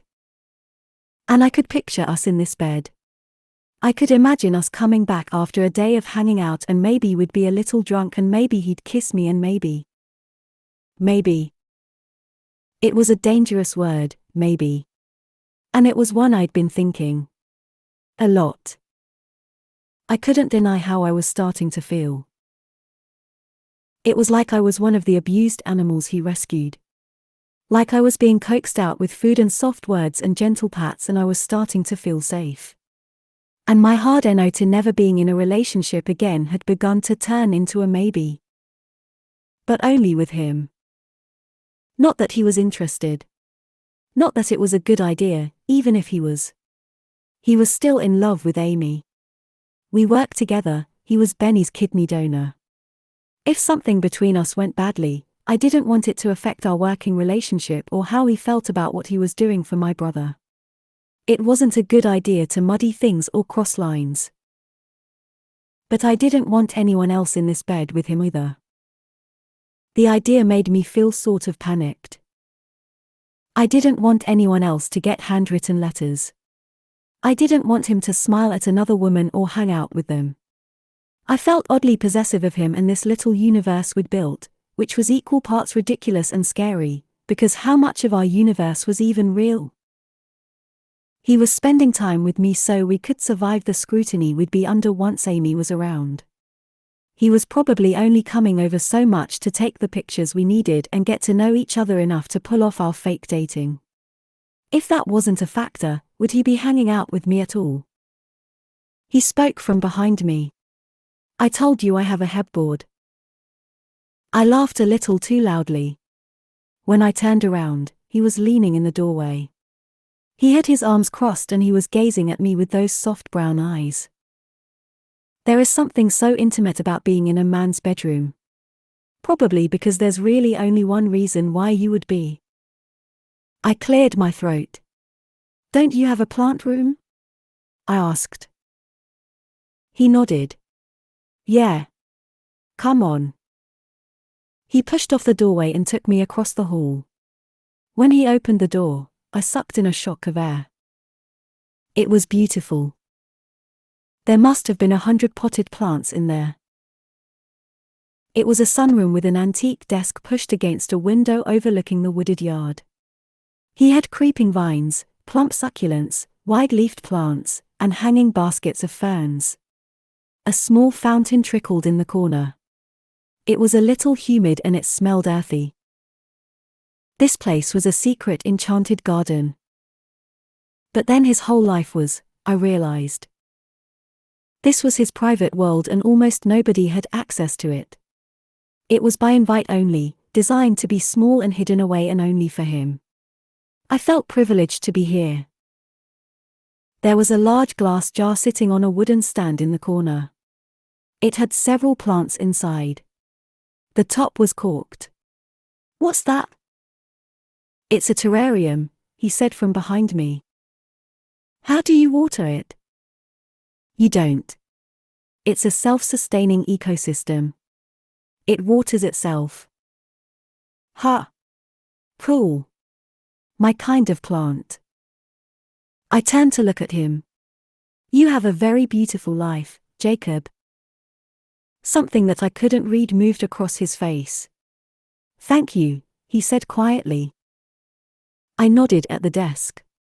Is this where you write to me? He slipped his hands in his pockets. Yes. I smiled. I liked the idea that his words were born here, in this magical room. It was so him. Jacob knew who he was. He felt so fully formed. Grown up. His life was made up of hundreds of thousands of tiny choices, each thing in it selected by him and only him, so it was exactly what he wanted. Imagine being the woman he picked to join him here. Having a gentleman like this one choose you to be a part of his private, insular world. To be as special as each thing he carefully surrounded himself with. How lucky that woman would be. And I wondered how Amy couldn't have felt that way. How she could have had the love of a man like this one and not wanted it. I smiled softly around the room. I liked that Jacob knew what he liked. He knew what he needed and he built a life around him that reflected that. I'd done that once. I'd built a life. Picked out furniture and framed photos and put vacation souvenirs on shelves. And then the man I'd done it with gave it to someone else. And now I lived in the shattered and fading remnants of my childhood instead. I lived with peeling linoleum and shed carpet and ugly furniture I hated. I wanted to be this whole again. I would. As soon as Benny was healthy again, I'd move on. Move out. Find a place to make like this one. Be like Jacob. Be like the old me. I sniffed and turned to him. This room reminds me of something my mom always used to say. What? Un hombre que puede mantener viva una planta tiene la paciencia de aguantar tus mierdas. It means a man who can keep a plant alive has the patience to put up with your shit. He smiled. I've never heard you speak Spanish, he said. It's very beautiful. I don't know why, but this made my cheeks heat a little. Maybe because the way he looked at me when he said it felt like he was telling me I was beautiful. And I liked that very much. Because, looking around this house, Jacob knew beautiful when he saw it. He looked at his watch. We should probably get going. But he didn't move from the door. The fun part of the evening was over. We were moving on to stage 2, the main event. 3 solid hours of socializing. And Amy.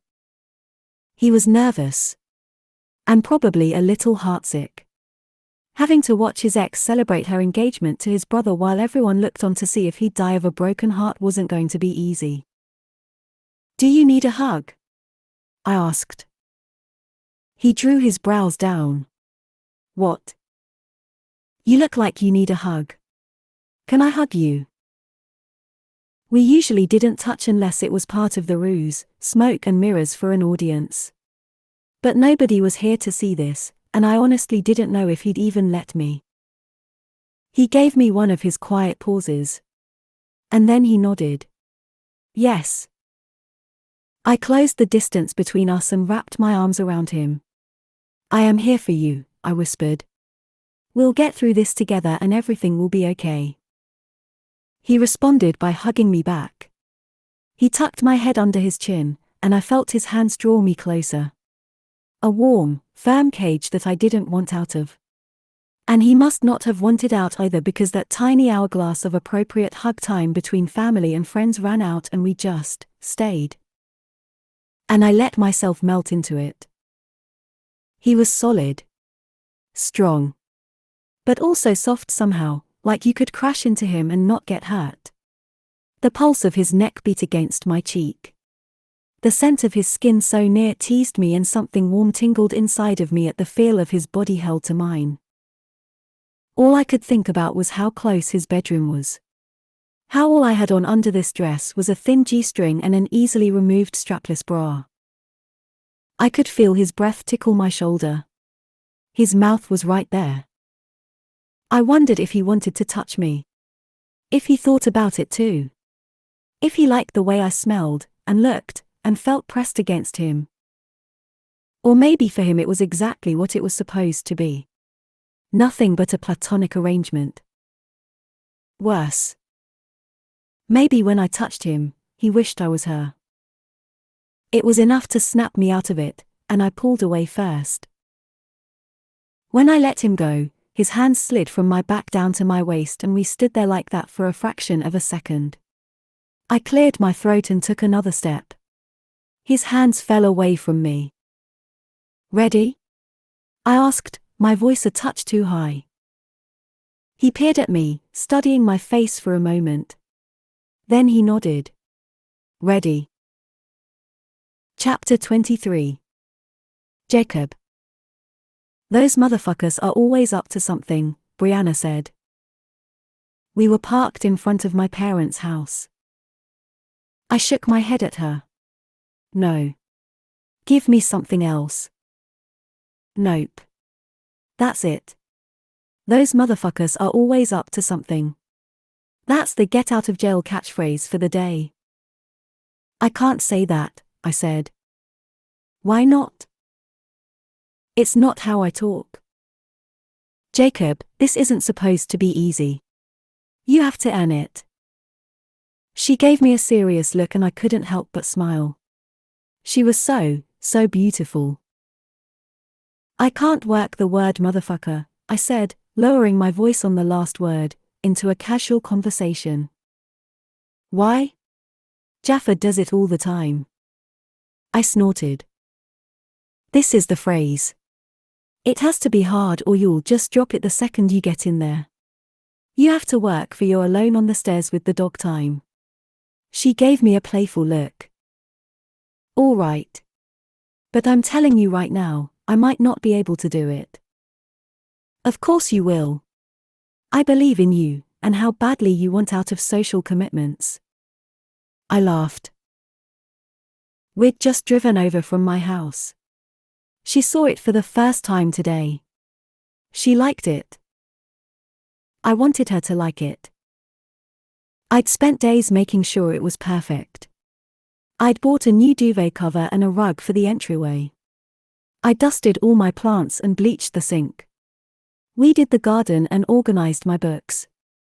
I wanted her to be impressed.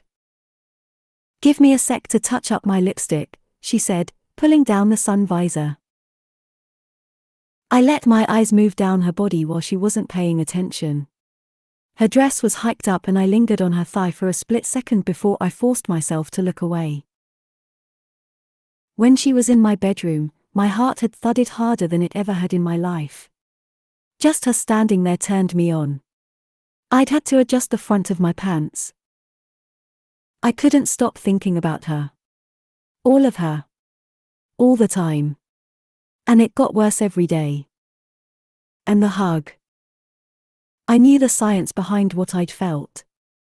That the pressure of her contact was sending signals to my autonomic nervous system, quieting down my fight-or-flight response. Oxytocin was being released, creating a feeling of calm and bonding. But other things had happened too. Things that wouldn't happen if I'd hugged my sister. I could still smell her perfume on my shirt. I could still feel where she'd been pressed into my body, and I couldn't ignore how much I liked it. How beautiful I thought she was today, how nice she smelled. How grateful I was that she was doing this, for whatever reason. And all this strengthened my desire to return the favor that was a favor to my favor. All I wanted to do these last few weeks was to show her how much I appreciated her and valued her friendship. My brain had broken off from worrying about the wedding and all that situation entailed, and it had moved on to how I could look after Brianna. A quiet observation of her well-being had grown inside of me the way it did for all the people I cared about. Only not the same. Not the same at all. She closed the visor and smacked her lips. Done. I guess we should get out, I said. Yeah. Are you ready? I'm never ready for a party. I just come to terms with the fact that I have to go inside. She laughed. Why are they doing it here? She asked, gathering up her purse. They couldn't rent a restaurant or a dining hall or something. Everyone does everything here. Mom likes it. It's her way of always having us around. Huh. That's smart, I guess. They're not getting married here, are they? No. I think some hotel on the North Shore. Lieutenant Dan made an impatient whining noise from the back seat. He wanted to see Mom. I sighed. All right. Come on. Let's go. When we got inside, the house was empty. The party was a luau-themed pig roast at the pool. Everyone was out back. We went through the living room to the sliding glass doors off the upper deck, and we could see everyone through the window. I let Lieutenant Dan out to go find Mom, but Brianna and I stopped there to look. My whole family was outside, along with Amy's parents and her sister. A few of my cousins milled around by the pool with Mom's best friend, Dorothy. Amy's best friend, Shannon, and her college roommate were over by the bar. A few co-workers and Amy and Jeremiah's friends sat at the tables. There were tiki torches lit and lights strung over the yard. Mom had hired a bartender, and drinks in pineapples and coconuts were floating about.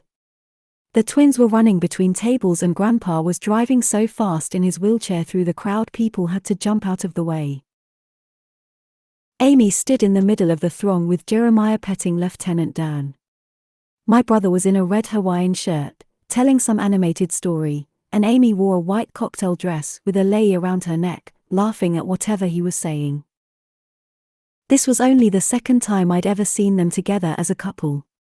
Once at the bar when they broke the wedding news, and now. But this time was different.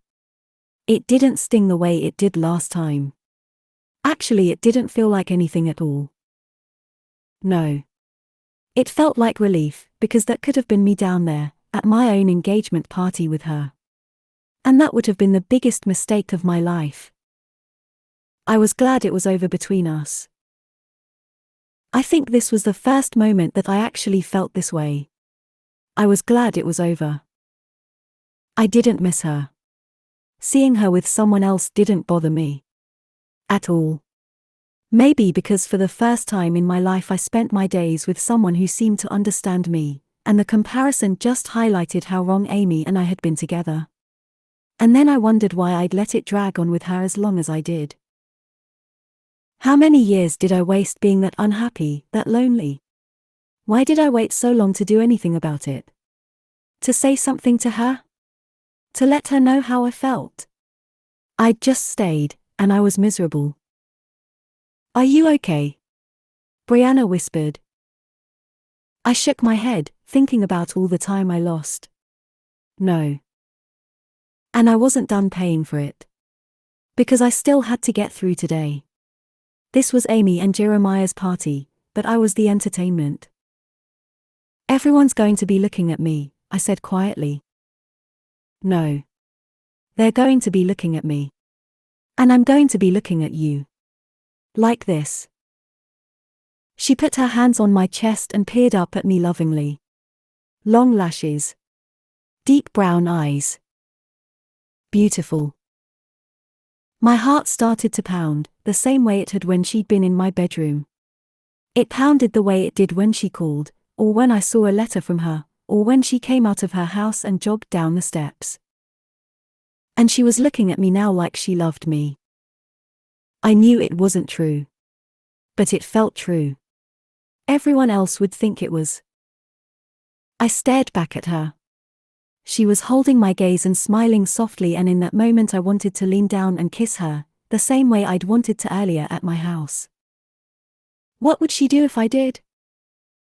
I wanted to know if she ever thought of me like I thought of her. If she got excited to see me. If she had feelings for me beyond our friendship, or if she'd ever thought about it being more than this. I wanted to know if any of this was real. Because it was starting to feel real. At least for me. I cleared my throat and looked away. "Come on. Let's get this over with," I said. The Beach Boys were playing when we came outside. A blender was running. There were probably at least 100 people here and the party was loud, but it felt like everything hushed the second we started making our way down the stairs. Everyone was looking at us. Brianna's hand slipped into mine and tightened, and I realized how absolutely unbearable this would have been without her. If I had to come here alone, I wouldn't have been able to do it. "There they are," Mom said, spotting us. She closed the distance between us with a coconut drink in one hand and a lei in the other, Lieutenant Dan hopping at her feet. "I waited to carve the pig until you two got here," she said, hugging Brianna and slipping the fresh flower necklace over her neck. She kissed me hello, and the party sounds resumed around us. Gwen, Jewel, and Walter came over. Mom left to greet more guests and I stood quietly while Brianna made small talk on my behalf, my anxiety at a low hum. I had to go introduce Brianna to Amy and Jeremiah and say hi. Soon. It would never be as awkward as it would be right now. I knew we just had to get this initial introduction over with, let everyone stare at us, and the rest would only get easier. But I was dreading it. I was trying to rally my courage to go over there. But in the end, Amy and Jeremiah came to us. "You made it," Amy said, breezing in and parting the group. "Thanks for coming." Jeremiah beamed, coming in for a hug in that confident way my little brother had. The easy rapport of a slightly drunk extrovert surrounded by his own people at his own party. I felt frozen. Shut off again, like that day in Benny's hospital room. Rendered mute by the complicated dynamic of this impossible situation and all the people watching me. Every single person at this party was holding their breath, wondering, how will Jacob deal with seeing Amy with his brother? My dog pushed his head under my hand. Amy's eyes went back and forth between me and Brianna. "And this is," she asked when I didn't introduce them. Brianna said, smiling at my ex. "Congratulations on the engagement." I cleared my throat. "This is my girlfriend," I managed. "I know," Amy said, a little too brightly. "They told us you had won. We couldn't believe it." I don't think she meant it to come out like that, but it did. I felt Brianna tense next to me. "I know what you mean," Brianna said curtly. "When Jacob told me what this party was for, I couldn't believe that either." Amy's mouth fell open. Walter buried his nose in his cup of beer, Gwen sucked air through her teeth, and Jewel whispered, "Damn. Double homicide," under her breath. Jeremiah shifted his feet. "I was just telling Amy that the two of you work together," he said, trying to change the subject. "Yes," I said, regaining some of my composure. "Brianna's an ER physician at Royalm." "Do you like it?" Amy asked her with a forced smile, obviously trying to make conversation to salvage the bad start. "Working with him? I love it," Brianna said. She looked up at me with stars in her eyes. "You know what he said to me the other day? You guys will love this story. We had this patient with a degloving injury to the scalp. Half his face was peeled off, really gory. Anyway, we patched this guy up and Jacob grabs me and pulls me into a supply closet and looks me in the eye and says, 'Brianna, I would love you even if you didn't have a face.'" I almost choked on my laugh. Her story was so unexpected it completely threw me out of my anxiety spiral. Amy looked back and forth between us like she was trying to tell whether Brianna was joking. I coughed into my fist, still smiling. "It's true. I said it." Amy pressed her lips into a line. "That's so sweet," she said flatly. Brianna clutched my arm. "He's always saying stuff like that to me. He's so romantic." She grinned up at me for a second, then looked back at Amy. "We're moving in together."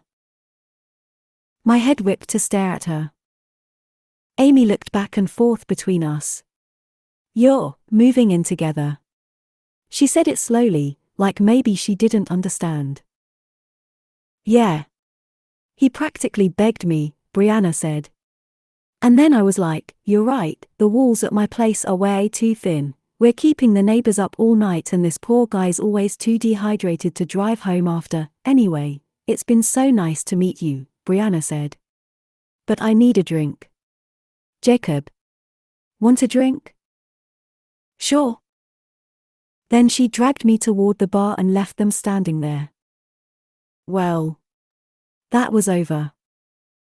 "I hate her," Brianna whispered as soon as we were out of hearing distance. "Don't hate her," I said, still chuckling. "I'm sure this isn't easy for her either." She muttered something in Spanish. Then she pulled me into a quiet spot next to the pool house. She closed her eyes and let out a long breath through pursed lips like she was trying to settle herself down. When she looked at me again, she shook her head. "I'm sorry," she said, softer now. "I get very protective over people I care about. And I did not like that." "It's okay," I said, trying to hide how much I liked that she just said she cared about me. She crossed her arms. "I mean, what is her problem? Was that necessary?" "I couldn't believe you have a girlfriend," she said in a mock voice that was supposed to be Amy. "Why exactly is that so hard to believe?" You're a 10. What is so fucking confusing? I arched an eyebrow. You think I'm a 10? You're an 11. I peered down at her, grinning. So you'd still love me even if I didn't have a face? This drew a laugh, despite her annoyance. Where do you come up with this stuff? I asked, smiling. I am very good at ad-libbing. Seriously, though. I really hope you don't let anything she says get to you. She's not a mean person. I don't think that came out the way she intended. Yeah, well, she'd better learn to be a little more intentional when it comes to you, because I'm not going to put up with it. I was 2 seconds away from taking my hoops out. I looked at her, amused. You know, you actually scare me a little bit. You have no idea how scary I can be. I crossed my arms. You do realize that you're really going to have to live with me now, right? Oh, ha ha. I'm serious.